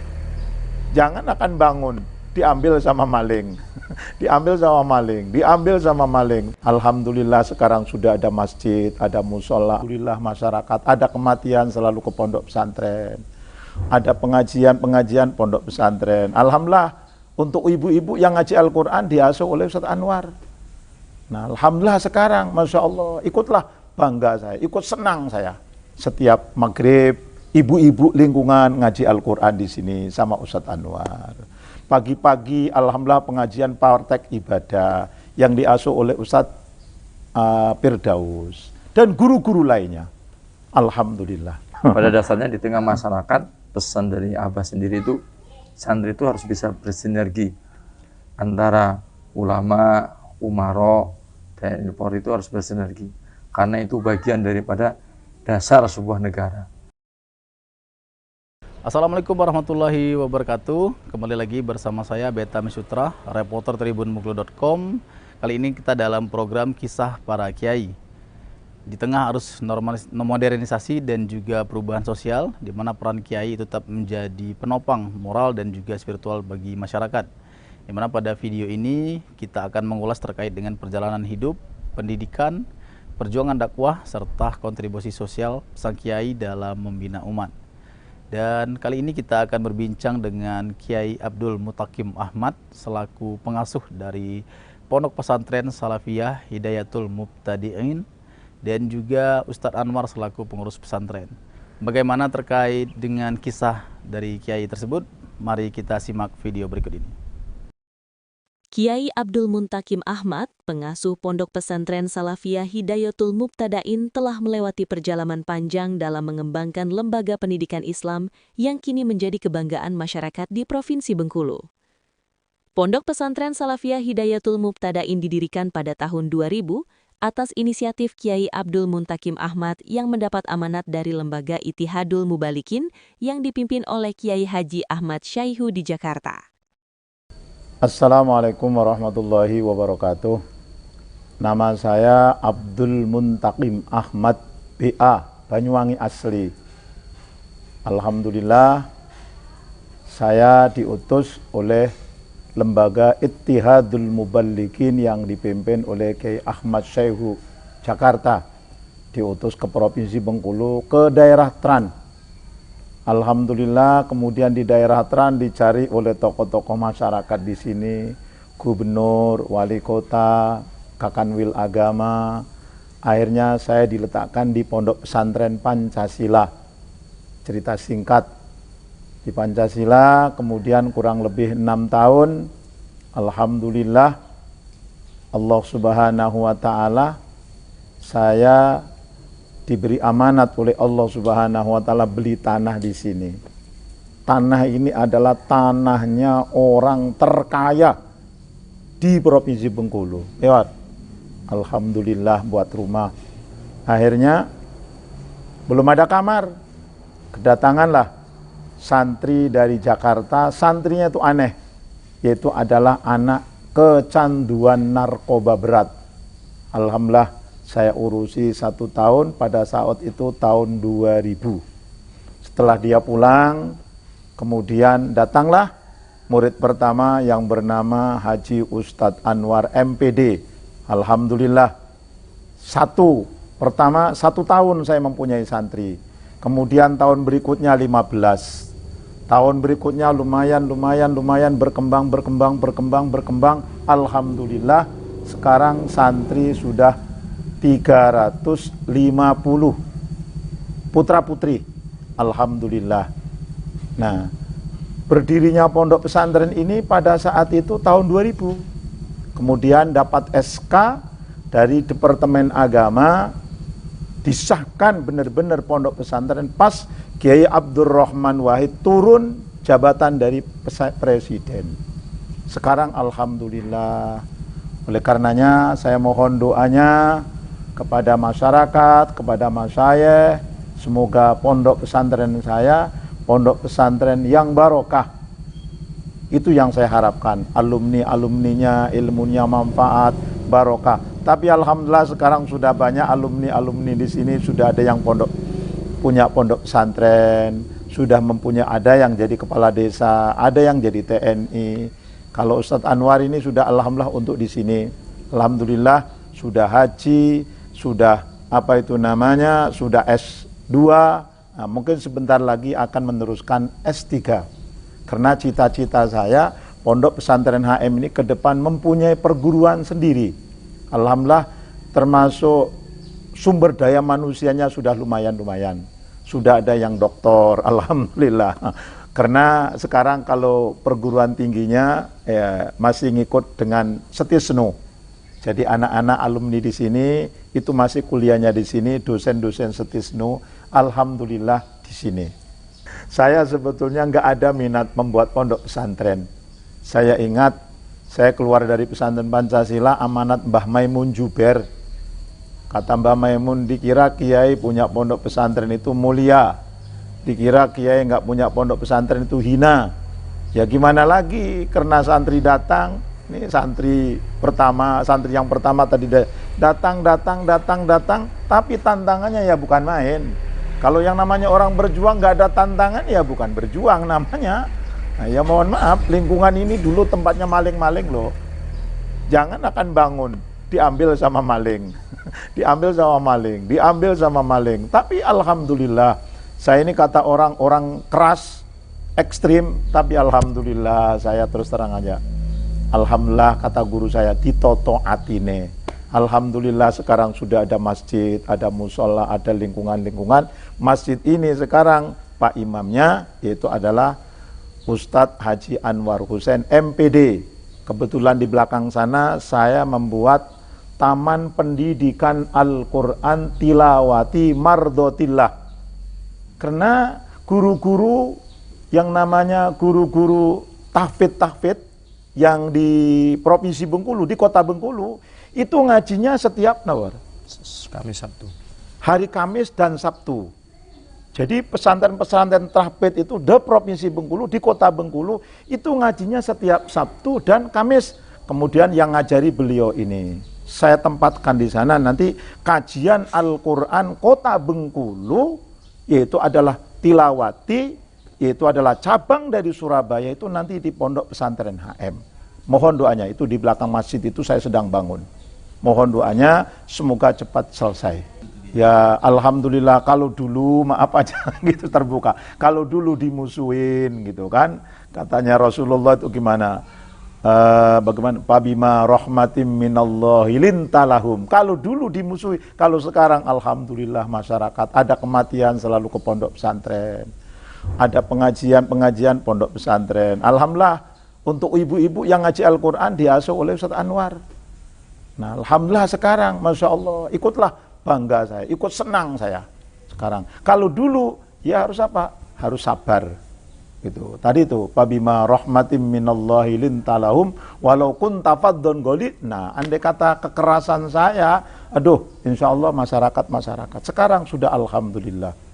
Setiap maghrib ibu-ibu lingkungan ngaji Al-Quran di sini sama Ustadz Anwar. Pagi-pagi alhamdulillah pengajian praktek ibadah yang diasuh oleh Ustadz Firdaus dan guru-guru lainnya. Alhamdulillah.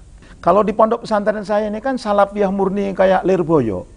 Tapi meskipun salafiyah, alhamdulillah manajemennya manajemen yang modernisasi.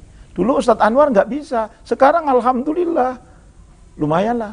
Nah, coba tanya sama beliau tuh. Jadi kalau pondok pesantren kita memang dari dulu menggunakan metodologi salafiyah. Dalam artian pembelajarannya masih tradisional. Tapi di sisi lain administrasi harus mengikuti kekinian. Jadi modernisasi administrasi itu mesti harus ya. Tantangannya ya memang ya SDM. Tapi alhamdulillah SDM sekarang sebagian besar anak-anak santri-santri sini melanjutkan di perkuliahan. Ada jurusan perbankan syariah, ekonomi syariah, pendidikan dan lain sebagainya, sehingga nanti bisa mengangkat marwah pondok pesantren ini melalui jalur-jalurnya sendiri-sendiri. Mudah-mudahan diberi keberkahan lah, insyaallah. Ya, di pesantren ini untuk pendanaan kita sedikit ada kebun, Di santri-santri juga diajari berkebun, kemudian pertukangan, kemudian kesenian, bela diri, hadroh, dan lain sebagainya yang menjadi ciri khas pondok pesantren.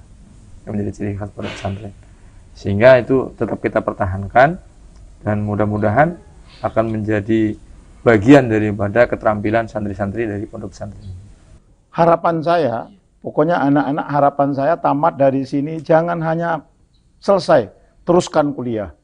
Andai kata mondok seterusnya, jangan memikirkan masalah apa itu namanya harta dulu. Yang penting belajar, kata Mbah Maimun itu. Kan? Yang penting belajar. Nanti Allah Subhanahu wa taala, fatawakkal 'alallah. Ingat saya, banyak guru-guru saya, yang penting belajar. Katanya Alfiyah, wa qaddimil akhassa bittisali wa qaddimam ma syi'ta bimtisali. Yang penting belajar, urusan belajar, nanti insya Allah. Harapan saya, Masya Allah, alumni-alumni di sini benar-benar bermanfaat. Sesuai dengan hadisnya, khairun nas amfa'uhum linnas. Akan membawa, kata Ustadz Anwar tadi, akan membawa keberkahan pondok pesantren, bukan hanya pondok pesantren, keberkahan Provinsi Bengkulu. Seperti Lirboyo. Nah, Lirboyo itu keberkahannya kemana-mana, sampai ke luar negeri. Itulah saya mengharapkan, bukan mendoakan Bayi Abdul Karim saya, tapi keberkahan para pendiri-pendiri pondok pesantren yang saya tempat ngaji. Saya bukan mendoakan beliau, tapi saya mengharapkan keberkahan, keramat beliau itu datang ke pondok pesantren Hidayatul Muqtadiin, agar supaya alumninya, Masya Allah, bermanfaat fid dunya hasanah wabil akhirati hasanah wa qina adzabannar. Ya, pada dasarnya di tengah masyarakat, pesan dari Abah sendiri itu, santri itu harus bisa bersinergi antara ulama, umaro, TNI Polri itu harus bersinergi, karena itu bagian daripada dasar sebuah negara. Maka harapannya di sini santri bisa mewarnai daripada kehidupan bernegara itu. Di dakwahnya seperti itu. Program unggulannya seperti biasa, Pondok Pesantren Salafiyah Murni itu biasanya dan sudah menjadi bagian daripada unggulan kami itu adalah kajian kitab kuning. Jadi kitab kuning itu menjadi ciri khas sekaligus unggulan daripada pesantren yang tidak dimiliki oleh lembaga-lembaga pendidikan yang selain Salafiyah. Saya kira itu. Nama Muhammad Agus dari Muko-Muko. Kalau pesantren kurang lebih 4 tahun. Kalau perubahan banyak, Mas. Tentang cara kita berpolitik, bermasyarakat, maupun ketika bernegara. Itu sebenarnya banyak. Cuman kalau mau dirinci kayaknya panjang. Terutama dalam hal berideologi agama. Itu yang paling terasa. Kelebihannya adalah kita ini berjalan dalam satu jalan. Nah, jadi apapun metode yang kita gunakan, tetap kita mengacu pada satu kebijakan, yang mana penentu kebijakan tersebut adalah dari Abah Yai. Gitu. Walaupun nanti di bawahnya itu punya pendapat, FBC misalkan, cuman tetap nanti di akhir yang menentukan itu adalah dari Abah Yai. Gitu. Sosok Kiai tentu memiliki banyak peran, diantaranya satu adalah penentu dari kebijakan dan arah dari pesantren. Itu mutlak di situ. Mengapa demikian? Karena ya boleh jadi perannya ini mirip seperti Nabi. Seolah-olah seperti itu. Jadi nanti arahnya mau kemana, tetap patokannya adalah Abah Yai. Kalau santri ingin meminta nasihat atau saran, nah itu biasanya melalui jajaran pengurus biasanya. Pengurus yang paling bawah. Semisal pengurus yang paling bawah ini kurang bisa memberikan ini, baru naik ke jajaran yang di atasnya, dzuriyah ataupun para sesepuh. Biasanya seperti itu. Biasanya pihak wali kelasnya. Ya baik Tribuners, itulah tadi bincang kita dengan Kiai Abdul Muttaqim Ahmad selaku pengasuh Pondok Pesantren Salafiyah Hidayatul Muqtadiin dan juga Ustadz Anwar selaku pengurus pesantren. Demikian dulu untuk video kita kali ini, sampai jumpa di episode berikutnya. Assalamualaikum warahmatullahi wabarakatuh. Download Tribun X sekarang, menghadirkan lokal menjadi Indonesia.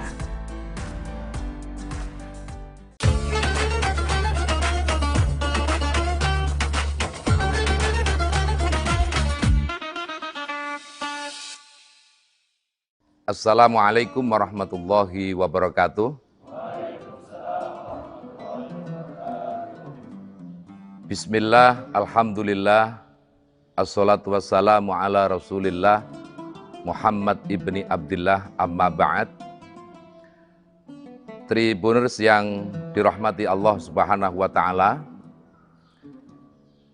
ibadah puasa di bulan suci Ramadan merupakan satu madrasah untuk mendidik kita, utama khususnya kaum muslimin dan muslimat, untuk menjadi hamba-hamba Allah Subhanahu wa Ta'ala yang mukhlasin, yang ikhlas hanya karena Allah Subhanahu wa Ta'ala.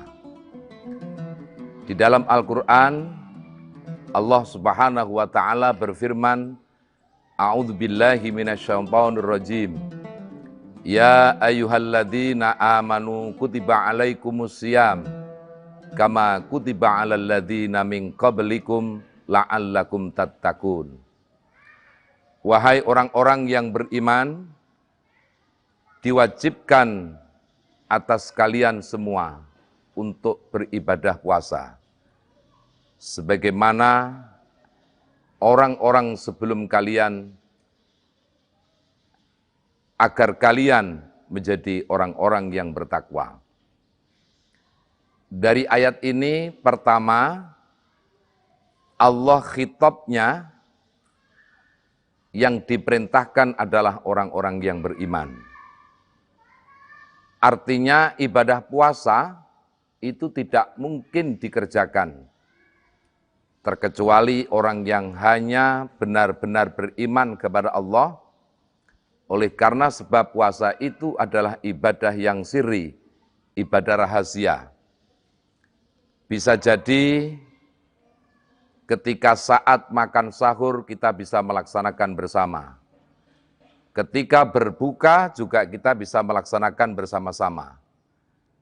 Tetapi hakikat kita berpuasa tidak ada satupun yang mengetahuinya terkecuali hanya diri kita dan Allah Subhanahu wa Ta'ala. Oleh karenanya, ibadah puasa itu benar-benar mendidik kepada kita agar berbuat amal kebajikan apapun tidak ada tendensi, tidak ada satu motivasi, niat, terkecuali semua itu hanya karena semata-mata Allah Subhanahu wa Ta'ala. Lihatlah ketika kita saat sholat, pertama di dalam sholat diawali dengan niat. Misalnya sholat maghrib, usolli fardul maghribi, salasa raka'atim mustaqbilal kiblati, ada ma'muman lillahi ta'ala.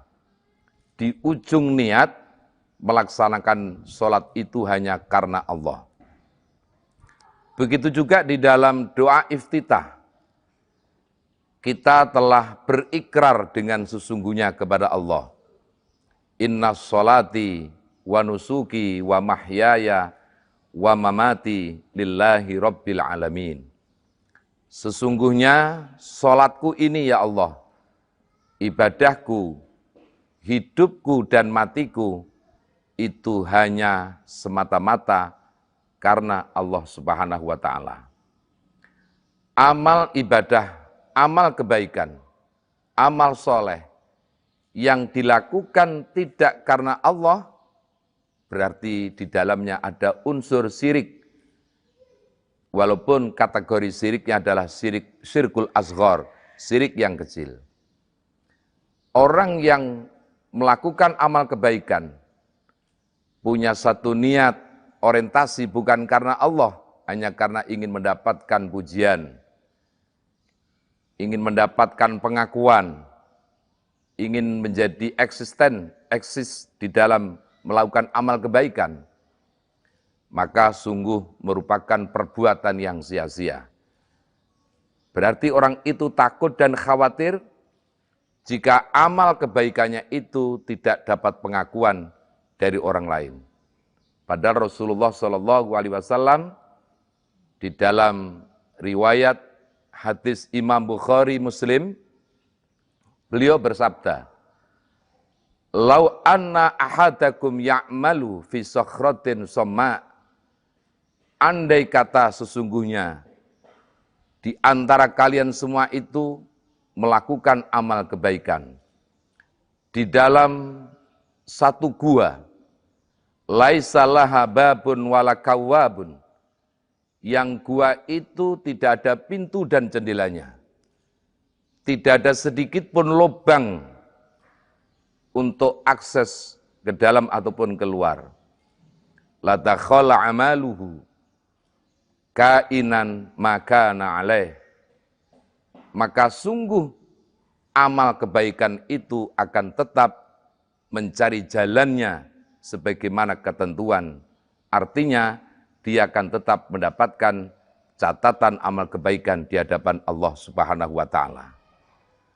Oleh karenanya, Tribuners yang dirahmati Allah Subhanahu wa taala, marilah kita melalui ibadah puasa di bulan suci Ramadan ini, kita berproses, kita belajar melakukan amal kebaikan, baik amal kebaikan itu yang sifatnya amal kebaikan sosial atau amal kebaikan ritual, itu hanya karena semata-mata kita niatkan hanya mengharap ridho dan pahala dari Allah Subhanahu wa taala. Orang yang berpuasa, kata Rasulullah, tidak sedikit mereka tidak mendapatkan sedikit pun amal kebaikan. Kam min shaimin laisa lahul jaza ilal ju' wal atos. Berapa banyak orang yang berpuasa tidak mendapatkan sedikit pun pahala di sisi Allah, terkecuali hanya mendapatkan lapar dan dahaga. Oleh karena berpuasa bukan karena mengharap ridho Allah Subhanahu wa taala.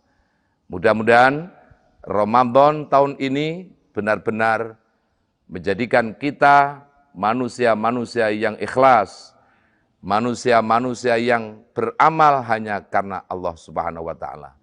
Terima kasih. Wallahul muwaffiq ila aqwamit thoriq. Assalamualaikum warahmatullahi wabarakatuh. Download Tribun X sekarang. Menghadirkan lokal menjadi Indonesia. Kita merubah apa yang terjadi untuk amaliyah Ramadan. Yang dulu berupa kue, sekarang berupa takjil nasi. Jadi nasi itu bukan dari orang lain, tapi dari jamaah, seluruh jamaah Masjid Al-Hidayah dan sekitarnya, atau musafir yang pengen berbuka puasa untuk pada tahun ini. Mari kita ramaikan bulan suci Ramadan ini, bulan yang penuh rahmat, ampunan, dan barokah di dunia wal akhirat. Kita semua saling berlomba-lomba dalam kebaikan. Dan untuk mungkin yang belum tahu bahwa kita ini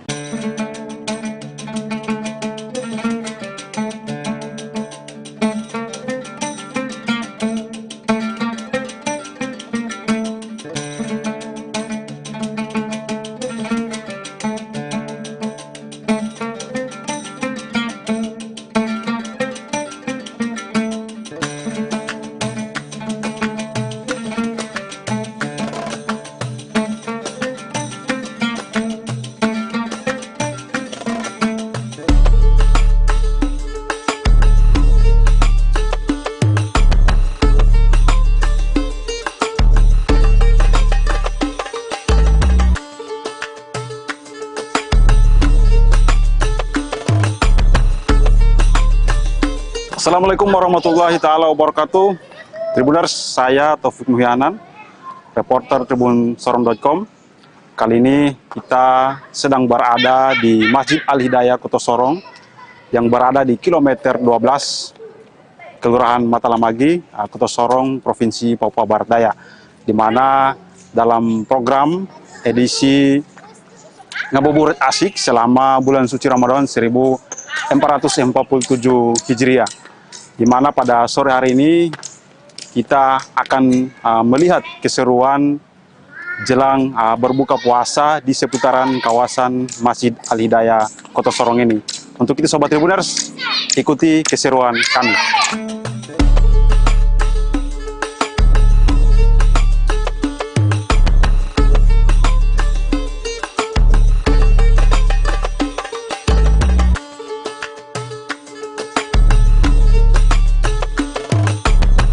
Di tengah hiruk pikuk kehidupan Kota Sorong, berdiri megah Masjid Al-Hidayah di kilometer 12 Kota Sorong, Provinsi Papua Barat Daya. Sebuah rumah ibadah yang tak hanya menjadi tempat bersujud, tetapi juga pusat kebersamaan dan kepedulian sosial bagi warga sekitar. Memasuki bulan suci Ramadan 1447 Hijriah, suasana masjid ini terasa semakin hidup. Sejak sore hari, halaman masjid mulai dipenuhi jamaah dan warga yang datang dengan penuh harap menanti waktu berbuka puasa.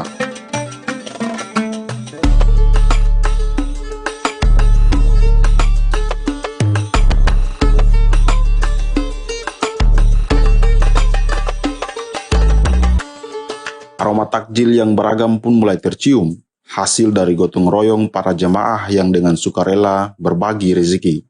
Keunikan Ramadan tahun ini terasa lebih istimewa. Jika sebelumnya hanya tersedia kue-kue dan minuman ringan, kini para pengurus dan jemaah menghadirkan hidangan yang lebih lengkap, termasuk makanan berat untuk berbuka puasa. Semua disajikan dengan penuh keikhlasan, mencerminkan nilai kebersamaan dan solidaritas yang kuat.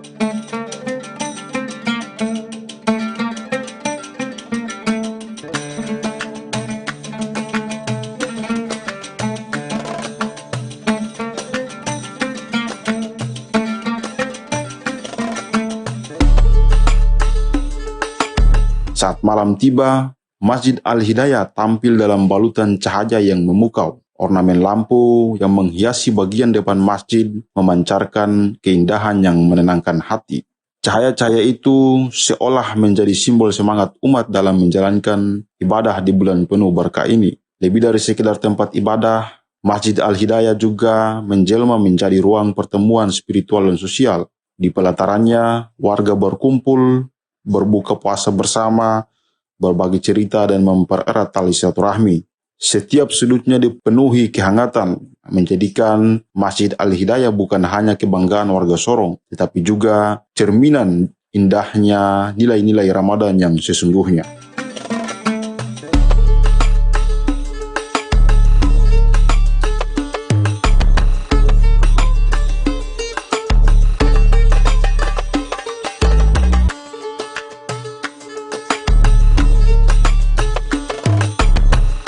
Insya Allah nanti kegiatan ini berlangsung 4 tahun ke depan sampai masa jabatan 2026 sampai 30. Mudah-mudahan kita nanti tahun-tahun berikutnya bisa bertemu dalam keadaan yang sangat meriah di bulan suci yang penuh rahmat ini. Barakallah. Kita merubah apa yang terjadi untuk amaliyah Ramadan yang dulu berupa kue, sekarang berupa takjil nasi. Jadi nasi itu bukan dari orang lain tapi dari jamaah Masjid Al-Hidayah sendiri. Masing-masing kepala keluarga 10 bungkus atau 10 kotak. Mudah-mudahan bisa berkah barokah fi dunya wal akhirat, dan juga kepada jamaah, seluruh jamaah Masjid Al-Hidayah dan sekitarnya atau musafir yang pengen berbuka puasa untuk pada tahun ini 1447 Hijrah, mudah-mudahan bisa nyampe. Mari kita ramaikan bulan suci Ramadan ini, bulan yang penuh rahmat, ampunan dan barokah fi dunya wal akhirat. Kita semua saling berlomba-lomba dalam kebaikan. Dan untuk mungkin yang belum tahu bahwa kita ini sekarang di Takmir Masjid Al-Hidayah itu rata-rata pengurusnya muda-mudi. Mudah-mudahan dengan adanya muda-mudi untuk mengurus suatu masjid yang besar, di situ bisa baldatun thayyibatun warobur ghafur. Mudah-mudahan kita semua bisa selamat dunia maupun akhirat. Barakallahu fiik. Jikalau Bilal bin Rabah saja sendal dan kakinya itu terdengar di surga, Saya mohon dengan sangat seluruh jamaah Masjid Al-Hidayah, mari bawalah sendal dan kakimu menuju rumahnya Allah. Di kala bulan suci Ramadan ini, Allah lah yang akan membalasnya tanpa perantara, tanpa malaikat. Jadi Allah sendiri yang membalas pahalanya. Insya Allah, Allah sendiri akan melimpahkan rahmat taufik hidayahnya kepada kita semua, baik yang hadir maupun yang hanya mendoakan atau yang hanya melihat live atau dan di sosial media. Mudah-mudahan keberkahan kita selalu di dunia dan di akhirat. Barakallahu fiik.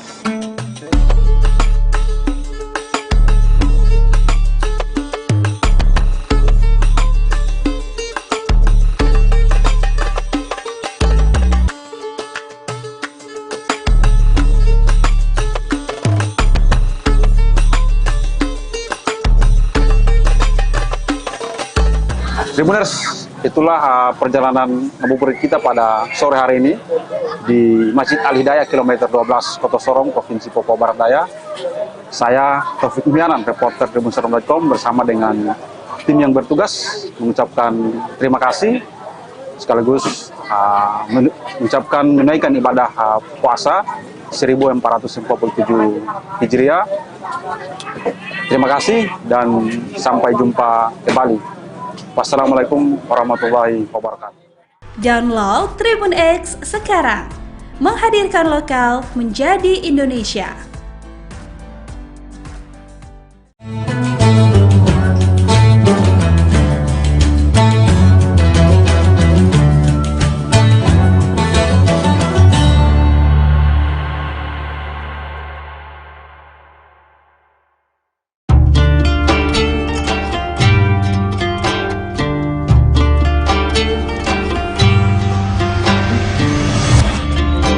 Syukur alhamdulillah, tahun ini kita masih dipertemukan dengan bulan suci Ramadan.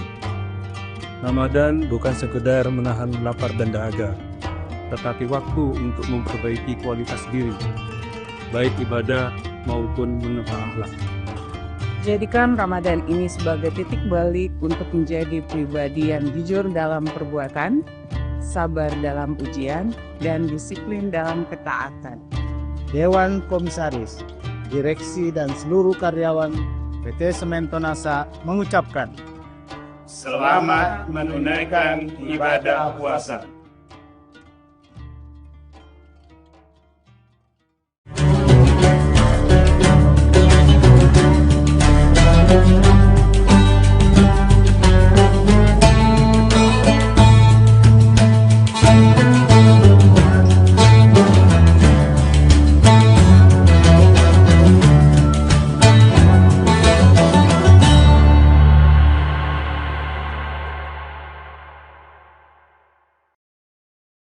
Assalamualaikum warahmatullahi wabarakatuh. Tribuners, seperti apa kabar Anda pada hari ini? Senang sekali tentunya saya Ilu dapat kembali menyapa Tribuners dalam syiar Ramadan yang akan terus memberikan inspirasi dan juga pembahasan menarik seputar seluruh ibadah kita di bulan suci Ramadan ini. Dan tentunya hari ini tema kita adalah doa di tengah budaya serba instan. Untuk itu kita sudah bersama dengan Bapak Ustadz Kiai Haji Sabarudin LC yang akan menemani kita di beberapa menit ke depan. Assalamualaikum Pak Ustadz. Waalaikumsalam warahmatullahi wabarakatuh. Baik, seperti apa kabarnya Pak? Iya, alhamdulillah wa syukurillah. Alhamdulillah, puasa masih terus lancar juga ya Pak ya. Baik, nah Pak, ini tema kita adalah doa di tengah budaya yang serba instan. Kalau sekarang kita lihat bahwa pesan makan instan, berkirim pesan instan, semuanya serba instan begitu ya. Apakah doa kita juga ketika kita berdoa kepada Allah Subhanahu wa taala, mungkin kita juga ingin dikabulkannya secara instan? Ya. Seperti apa Pak Ustadz, silahkan. Bismillahirrahmanirrahim. Hamdan wa syukranillah, salatan wa salaman ala rasulillah, amma ba'd. Ya, di ayat puasa ya, kita akan menemukan di segmen yang terakhir ya, di rangkaian ayat puasa itu, ketika Allah mengatakan, Uda'uni astajib lakum. Berdoalah kepadaku, maka aku akan mengabulkan. Ya, akan tetapi di era sekarang, tentunya di era yang serba instan, ya cepat-cepat menginginkan untuk dikabulkan. Ya, padahal kalau kita melihat ya pada zaman Nabi dan Rasul itu ada yang dikabulkan doanya nanti setelah 40 tahun. Ya, kita lihat Nabi Adam alaihissalam. Nabi Adam ini dulu tinggalnya di surga. Tapi melakukan satu kesalahan dan itu memang diinginkan oleh Allah Subhanahu wa taala untuk diturunkan di muka bumi ini sebagai khalifah.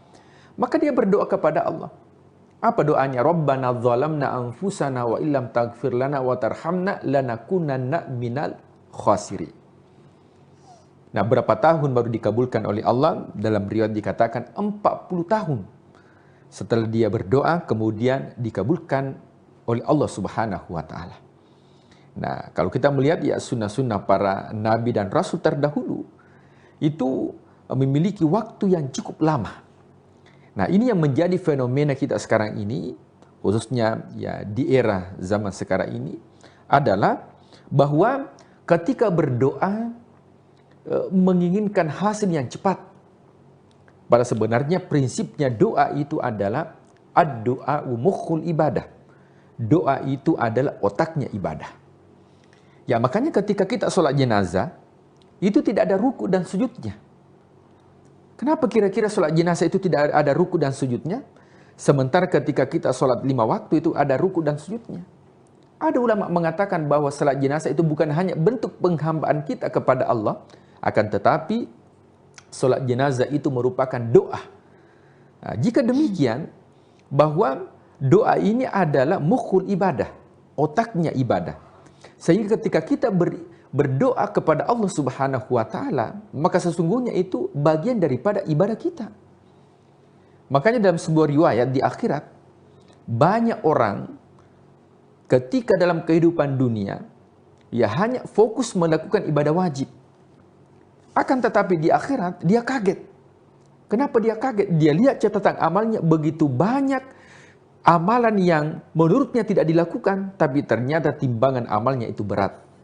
Maka Allah mengatakan, itulah doa-doa yang engkau panjatkan di dunia, yang engkau merasa tidak dikabulkan karena engkau tidak melihat, akan tetapi karena engkau sering berdoa, maka itu menjadi ladang kebaikan di akhirat. Nah, apa yang menjadi fenomena kita saat sekarang ini yang serba instan? Yang pertama, ketika berdoa menginginkan hasil yang cepat. Yang kedua, ya terkadang tidak fokus. Artinya tidak fokus, ini terburu-buru ketika dia berdoa. Padahal ketika kita ingin meminta sesuatu kepada pejabat, ya kepada orang tua, ya itu beda ya cara memberikan itu ketika kita minta dengan buru-buru dibandingkan ketika kita minta dengan penuh kekhusyuan. Ya, makanya sebelum berdoa tidak langsung assalamualaikum, langsung Rabbana, tidak langsung. Itu ada zikirnya terlebih dahulu. Subhanallah 33 kali, Alhamdulillah 33 kali, Allahu Akbar 33 kali. Ketika kita sudah menyanjung Allah, memuji Allah, baru kita minta doa. Sama dengan ketika kita mengajukan proposal kepada pejabat, ketika langsung diberikan, saya yakin bahwa proposal langsung ditolak. Tapi kalau dimulai dengan tutur kata yang baik, ada puji-pujian, ada prolog, kemudian kita mau menyodorkan, maka insya Allah cepat untuk dieksekusi. Nah, maka ya di zaman sekarang yang instan ini, maka juga mempengaruhi bagaimana generasi muda ketika berdoanya saja buru-buru. Ya, padahal dianjurkan itu ketika kita berdoa, karena itu merupakan ibadah, jangan beribadah dalam keadaan terburu-buru. Nah, kemudian yang ketiga adalah adanya krisis identitas. Yang mana kita lupa tujuan kita ini, wa ma khalaqatul jinna wal insa illa liya'budun. Allah tidak menciptakan jin manusia kecuali untuk menyembah. Nah, terkadang kita lupa identitas, ya krisis identitas, kita lupa apa tujuan daripada hidup kita. Di dunia ini semakin kita kejar dunia, maka dunia akan tertinggal. Tapi kalau kita kejar akhirat, maka dunia akan ikut. Nah, makanya dalam Al-Quran dikatakan, walal akhiratu khairul laka minal ula. Akhirat kita kejar, dunia akan ikut. Akan tetapi karena kita terkadang krisis identitas, kita lupa akan tujuan daripada hidup kita. Kita minta doa hanya urusan dunia, tapi jarang kita meminta doa untuk urusan akhirat. Pernahkah kita meminta doa kepada Allah, ya Allah, jadikanlah aku manusia yang istiqomah dalam ibadah. Rata-rata kalau kita berdoa, yang kita minta adalah urusan dunia. Tapi lupa bahwa tujuan daripada jati diri kita adalah orientasinya untuk akhirat. Dunia ini adalah tempat persinggahan. Listeners yang dimuliakan Allah, Tribuners yang dimuliakan Allah Subhanahu wa Ta'ala. Nah, apa kira-kira penawar mentalitas sehingga betul-betul doa kita bisa maksimal? Yang pertama adalah perlu kesabaran. Ya, berdoa itu perlu dengan kesabaran. Karena Allah akan mengabulkan apa yang kita butuhkan, bukan apa yang kita inginkan. Ya, karena banyak kalau ingin mengabulkan keinginan kita, pasti banyak keinginan kita yang mungkin memberikan mudarat bagi kita. Tapi Allah akan mengabulkan apa yang kita butuhkan, bukan apa yang kita inginkan. Nah, maka semua doa kita yang dipanjatkan pasti akan dikabulkan oleh Allah. Akan tetapi Allah Maha tahu apa yang kita butuhkan. Kenapa? Karena boleh jadi ada sesuatu yang kita minta, justru yang kita minta itu melalaikan kita mengingat kepada Allah. Nah, maka Allah Maha tahu kapan saya berikan ini apa yang dia inginkan, bisa jauh kepada aku. Ini ada sebuah kisah pada zaman Rasulullah SAW. Ya, ada ahli ibadah, tapi setiap selesai dia sholat, ya langsung dia kembali. Ya, belum dia berdoa langsung dia kembali. Setiap dia selesai sholat, langsung dia kembali tanpa dia berdoa. Ditegur oleh Rasulullah, wahai sahabatku, kenapa setiap selesai sholat langsung lompat dan kembali? Dia mengatakan, ya Rasulullah, saya ini hanya memiliki satu pakaian. Pakaian yang saya pakai untuk sholat, itu harus saya segera pulang ya Rasulullah. Untuk apa? Untuk dipakai istri saya juga untuk sholat. Ya, saking miskinnya. Nah, maka Rasulullah mengatakan, apa yang kau minta? Ya Rasulullah, saya minta kaya. Wah, kalau saya kaya Rasulullah, ya saya pasti akan berdiam diri di masjid. Lama berdoa di masjid.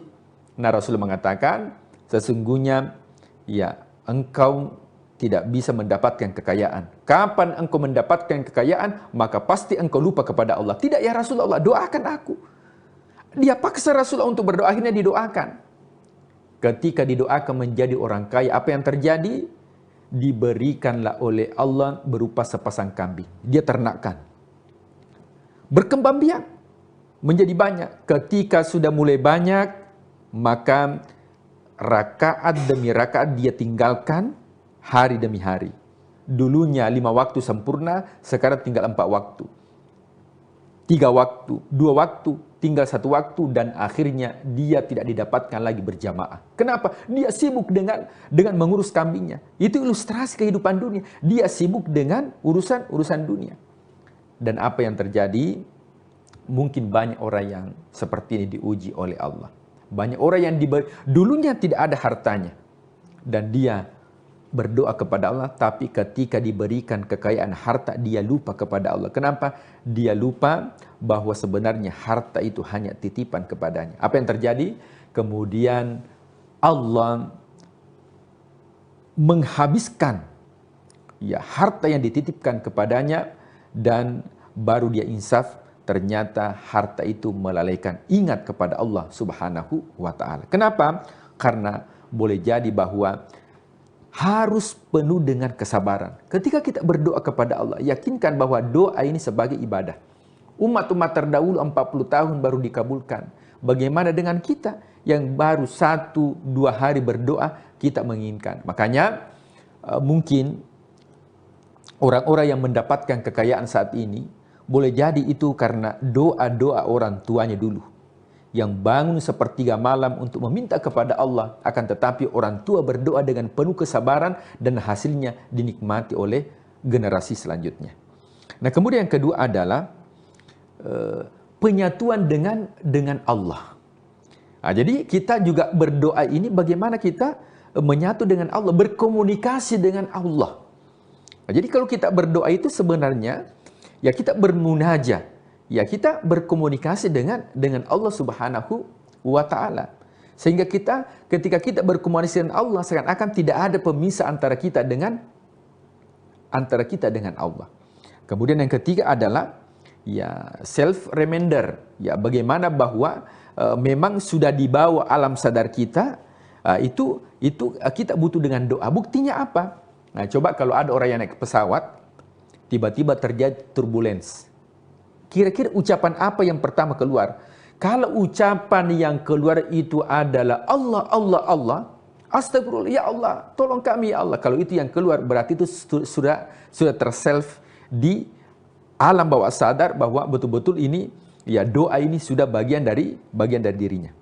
Nah kemudian tentunya dalam kehidupan, ya kita juga harus senantiasa, ya bagaimana cara berdoa yang baik. Yang pertama, ya ketika kita berdoa, yaitu usahakan doa yang singkat-singkat saja. Fokus. Kadang kita berdoa tapi tidak memahami. Coba ada dinamakan dengan doa sapu jagat. Apa itu doa sapu jagat? Kalau kita berdoa ini, alam semesta sudah kita minta. Rabbana atina fid dunya hasanah. Ya Allah, berikan aku bahagia dunia. Tapi ketika diminta, kira-kira bahagia dunia yang diminta itu seperti apa? Karena kita pusing. Kira-kira apa yang saya minta? Maka usahakan kita fokus ketika kita berdoa.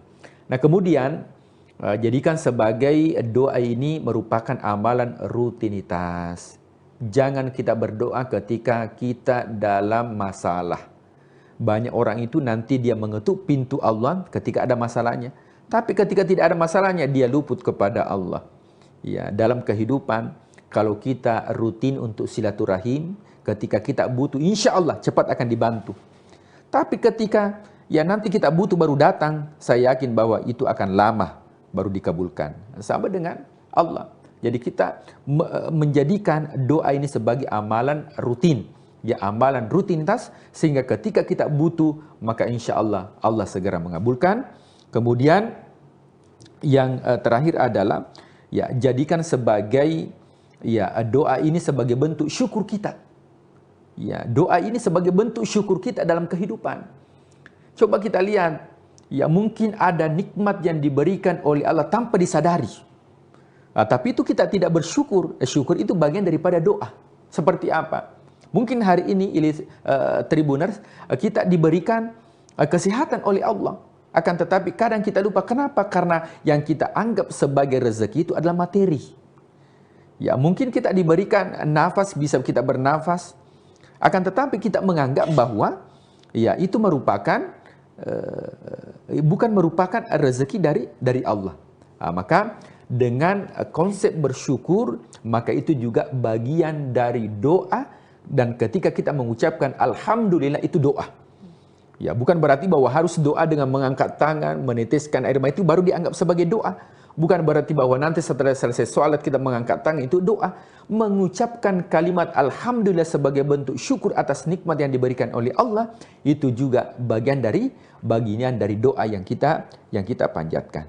Ya, saya kira itu beberapa tips dan juga amalan, sehingga doa itu yang kita panjatkan meskipun di zaman sekarang ini secara serba instan, akan tetapi dengan memahami konsep ini, kita pahami bersama bahwa ada tips dan cara bagaimana kita berdoa kepada Allah sebagai kewajiban kita, karena itulah sebenarnya tujuan hidup kita. Wa ma khalaqatul jinna wal insa illa liya'budun. Tidak diciptakan jin dan manusia kecuali untuk beribadah kepada Allah, dan sesungguhnya mukhul ibadah ad-doa, dan otaknya ibadah itu adalah doa. Iya baik, jadi kita berdoa itu bukan pada saat masa sulit saja ya Pak Ustadz ya, berharap sesuatu ataupun juga mungkin ingin semuanya cepat dikabulkan, mau cepat punya mobil, punya rumah, punya hal-hal duniawi, tetapi berdoa itu kita mengucapkan alhamdulillah dan juga bismillah, apapun itu yang kita niatkan dengan tulus dan ikhlas itu adalah berdoa dengan tidak menitik beratkan pada hasilnya ya Pak Ustadz ya, apalagi pengen semuanya serba instan. Ini doa kita ini juga tentunya akan dikabulkan oleh Allah Subhanahu wa taala sesuai dengan kesiapan kita menerima kondisi yang kita harapkan ataupun juga kita doakan. Semoga kita semua dapat terus banyak belajar dan juga terus bertawakal begitu ya Tribuners, dan semoga puasa kali ini menjadi momen kita berdoa dengan baik, mendekatkan diri kepada Allah Subhanahu wa Ta'ala dengan baik, dan juga menjadi momentum bukan hanya sekadar istilahnya rutinitas begitu ya Pak Ustadz ya, tetapi juga menjadi momentum bagi kita untuk lebih berserah diri. Dan semoga teman-teman semua Tribuners bisa menjalankan ibadah puasa dengan baik. Terima kasih Pak Ustadz sudah menuntun kita bersama untuk tetap berada di jalan Allah, dan semoga Tribuners juga tetap senantiasa beribadah dengan baik. Dan saya Ilu Devi Sania mengucapkan terima kasih dan pamit undur diri beserta narasumber dan juga seluruh kerabat kerja. Dan tetap saksikan beragam program dan berita menarik lainnya hanya di kanal YouTube dan Facebook Tribun Timur, mata lokal menjangkau Indonesia. Wassalamualaikum warahmatullahi wabarakatuh. Waalaikumsalam warahmatullahi wabarakatuh.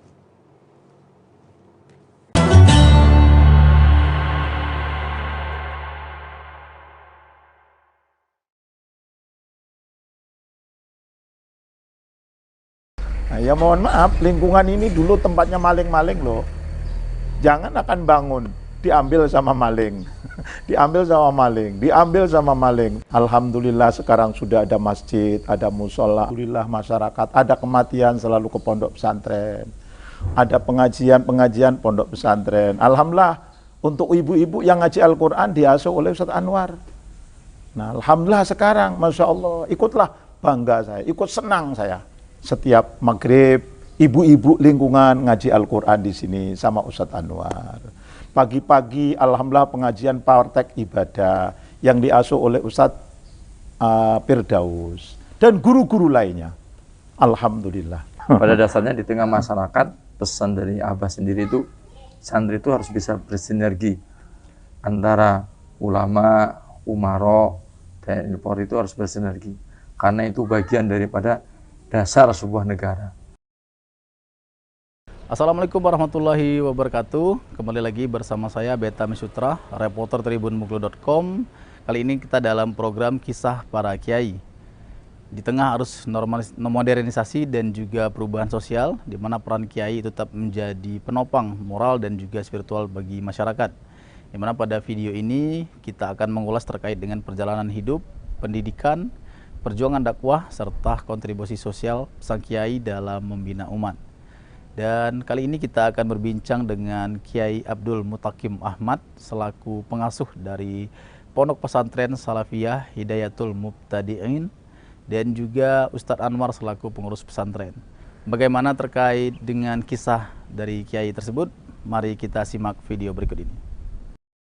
Kiai Abdul Muntakim Ahmad, pengasuh Pondok Pesantren Salafiyah Hidayatul Mubtadain, telah melewati perjalanan panjang dalam mengembangkan lembaga pendidikan Islam yang kini menjadi kebanggaan masyarakat di Provinsi Bengkulu. Pondok Pesantren Salafiyah Hidayatul Mubtadain didirikan pada tahun 2000 atas inisiatif Kiai Abdul Muntakim Ahmad yang mendapat amanat dari Lembaga Ittihadul Mubalikin yang dipimpin oleh Kiai Haji Ahmad Syaihu di Jakarta. Assalamualaikum warahmatullahi wabarakatuh. Nama saya Abdul Muntakim Ahmad BA, Banyuwangi asli. Alhamdulillah saya diutus oleh Lembaga Ittihadul Mubalikin yang dipimpin oleh Kiai Ahmad Syaihu Jakarta. Diutus ke Provinsi Bengkulu, ke daerah Tran. Alhamdulillah kemudian di daerah Tran dicari oleh tokoh-tokoh masyarakat di sini, gubernur, wali kota, kakanwil agama. Akhirnya saya diletakkan di Pondok Pesantren Pancasila. Cerita singkat, di Pancasila kemudian kurang lebih 6 tahun. Alhamdulillah Allah Subhanahu wa Ta'ala, saya diberi amanat oleh Allah Subhanahu wa Ta'ala beli tanah di sini. Tanah ini adalah tanahnya orang terkaya di Provinsi Bengkulu. Lewat. Alhamdulillah buat rumah. Akhirnya belum ada kamar. Kedatanganlah santri dari Jakarta. Santrinya itu aneh, yaitu adalah anak kecanduan narkoba berat. Alhamdulillah saya urusi 1 tahun, pada saat itu tahun 2000.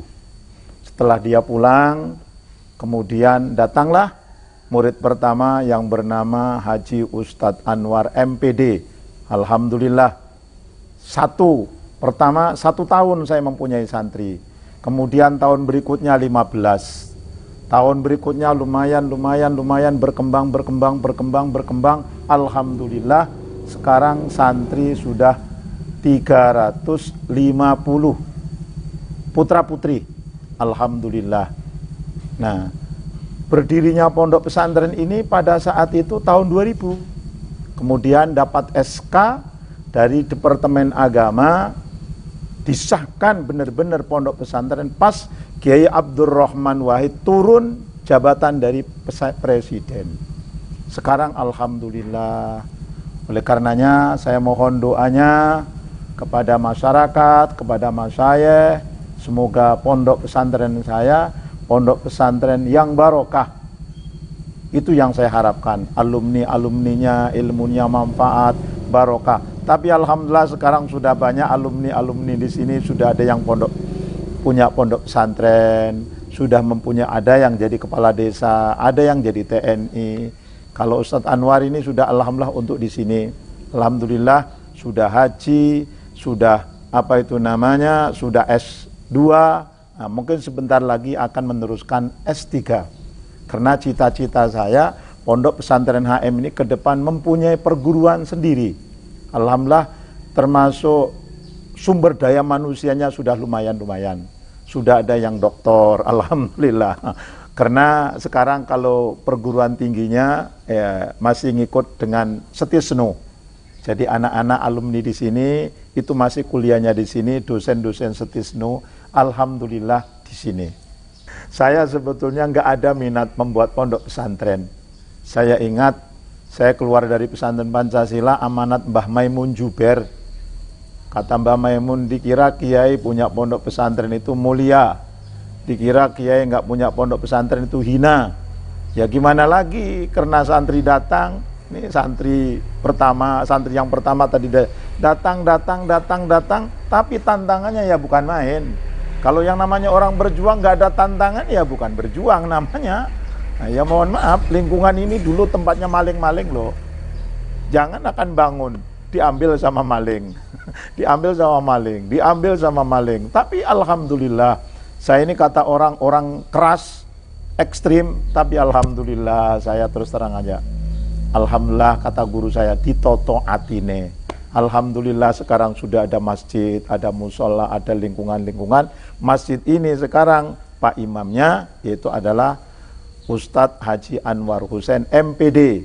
Kebetulan di belakang sana saya membuat Taman Pendidikan Al-Quran Tilawati Mardotillah. Karena guru-guru yang namanya guru-guru tahfidz yang di Provinsi Bengkulu, di Kota Bengkulu, itu ngajinya setiap Kamis Sabtu. Hari Kamis dan Sabtu. Jadi pesantren-pesantren tahfidz itu di Provinsi Bengkulu, di Kota Bengkulu, itu ngajinya setiap Sabtu dan Kamis.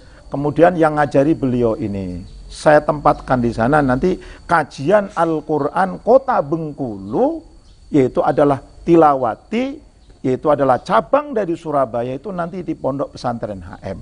Mohon doanya, itu di belakang masjid itu saya sedang bangun.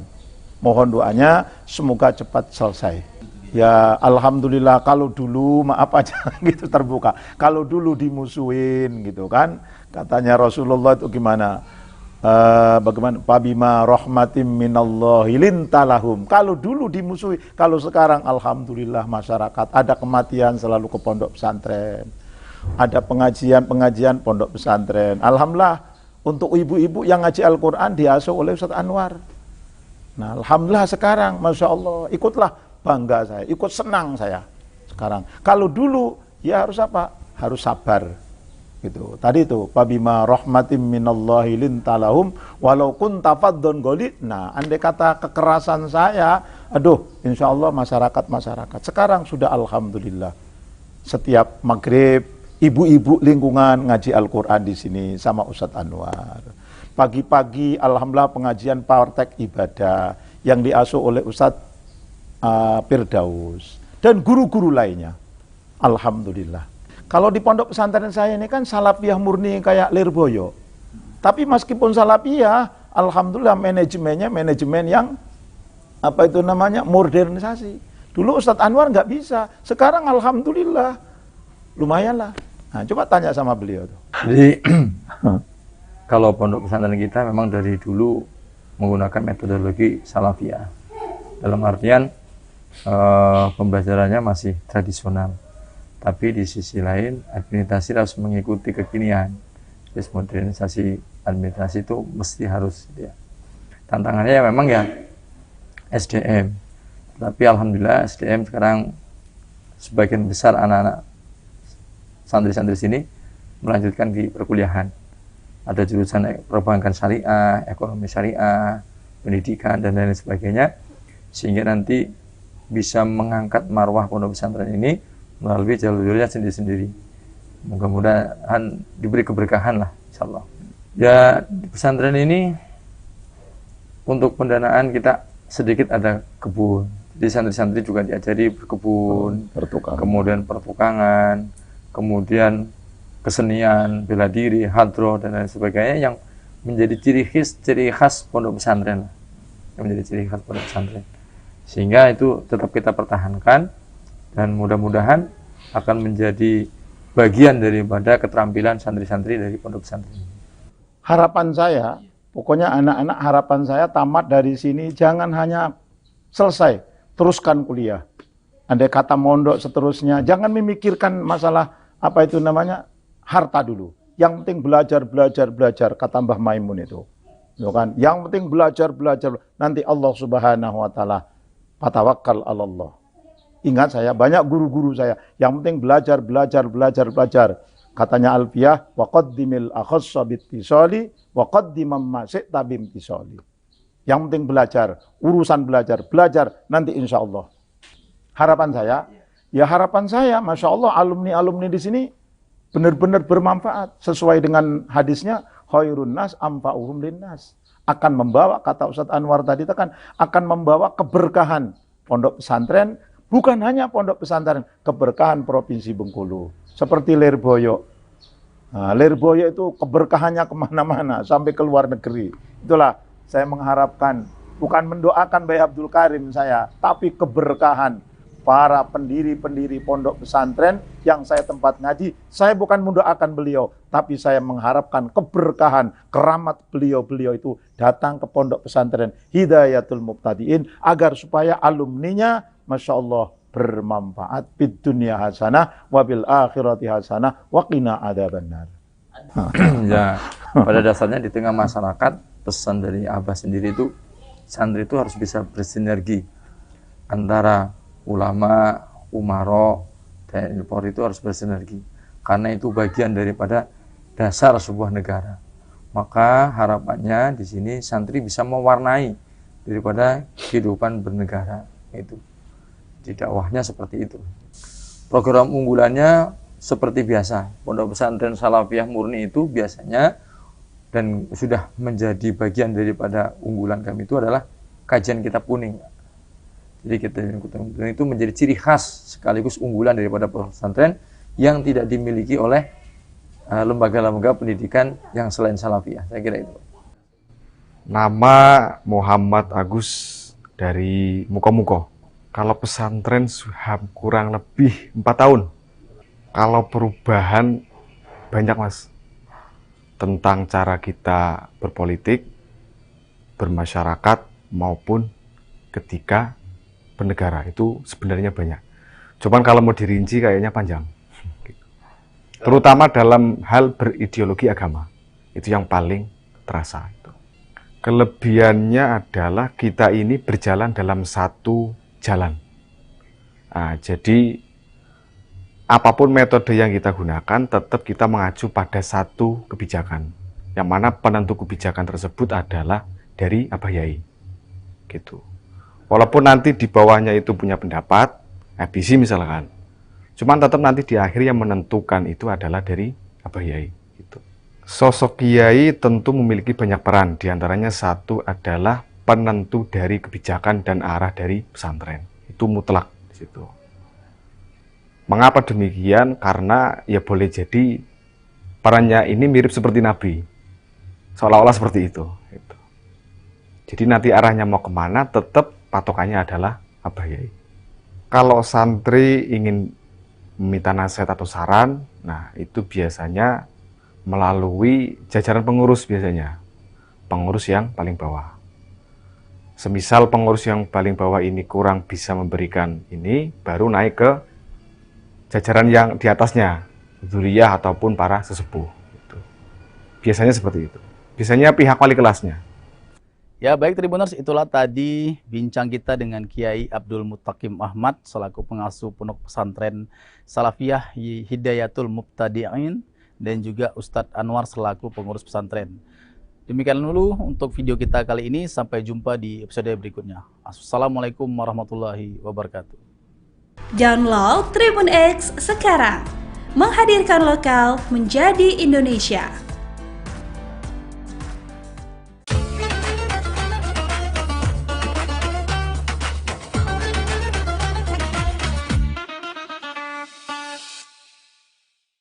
Assalamualaikum warahmatullahi wabarakatuh.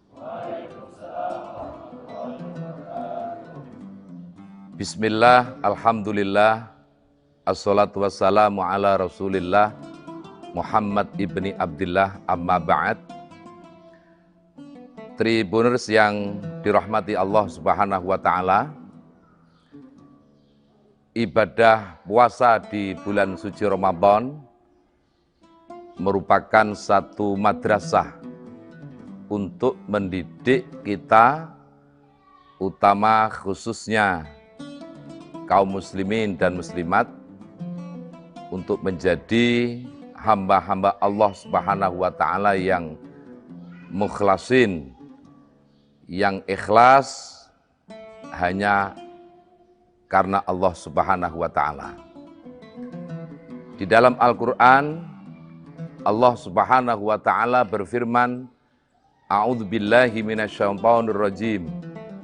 Ya ayyuhalladzina amanu kutiba alaikumusiyam kama kutiba alal ladzina min qablikum la'allakum tattaqun. Wahai orang-orang yang beriman, diwajibkan atas kalian semua untuk beribadah puasa, sebagaimana orang-orang sebelum kalian, agar kalian menjadi orang-orang yang bertakwa. Dari ayat ini, pertama, Allah khitabnya yang diperintahkan adalah orang-orang yang beriman. Artinya ibadah puasa itu tidak mungkin dikerjakan terkecuali orang yang hanya benar-benar beriman kepada Allah.